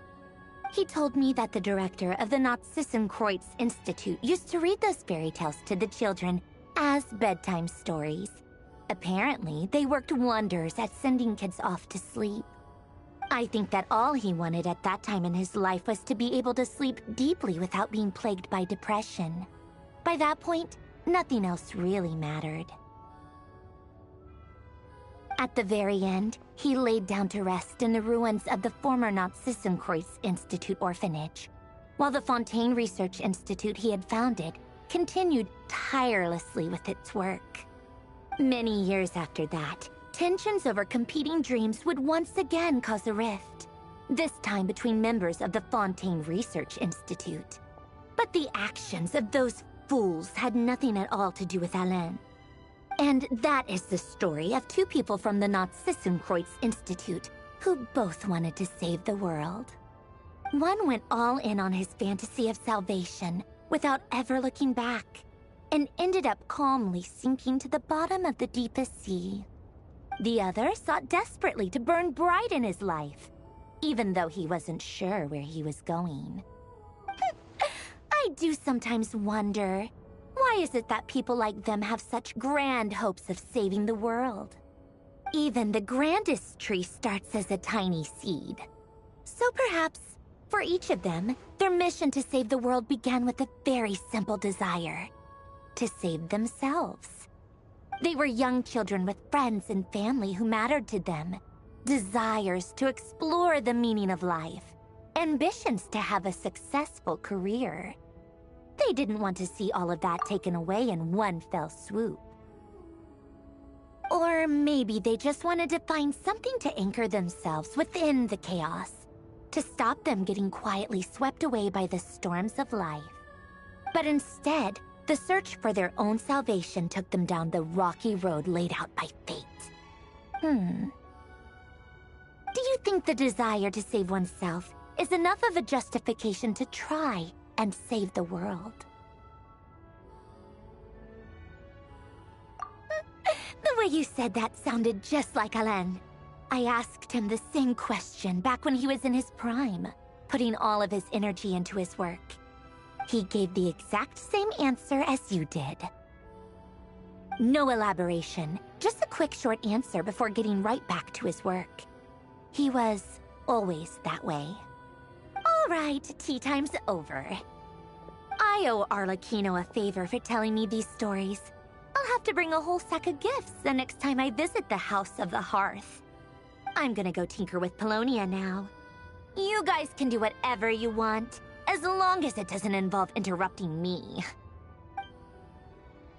Polonia, exit hibernation mode. Begin diagnostics. Wow. She's one I really do hope I get to work with.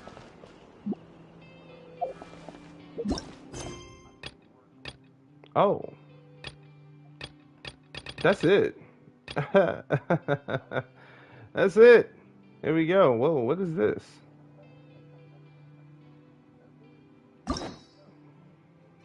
Oh, it's Skirk's story. Right. Alright, well, that's it for now. Thank y'all for joining me on this very, very long mission. And I hope to see you in the next one, where I try to tackle Paha Isle. Oh, that should be fun.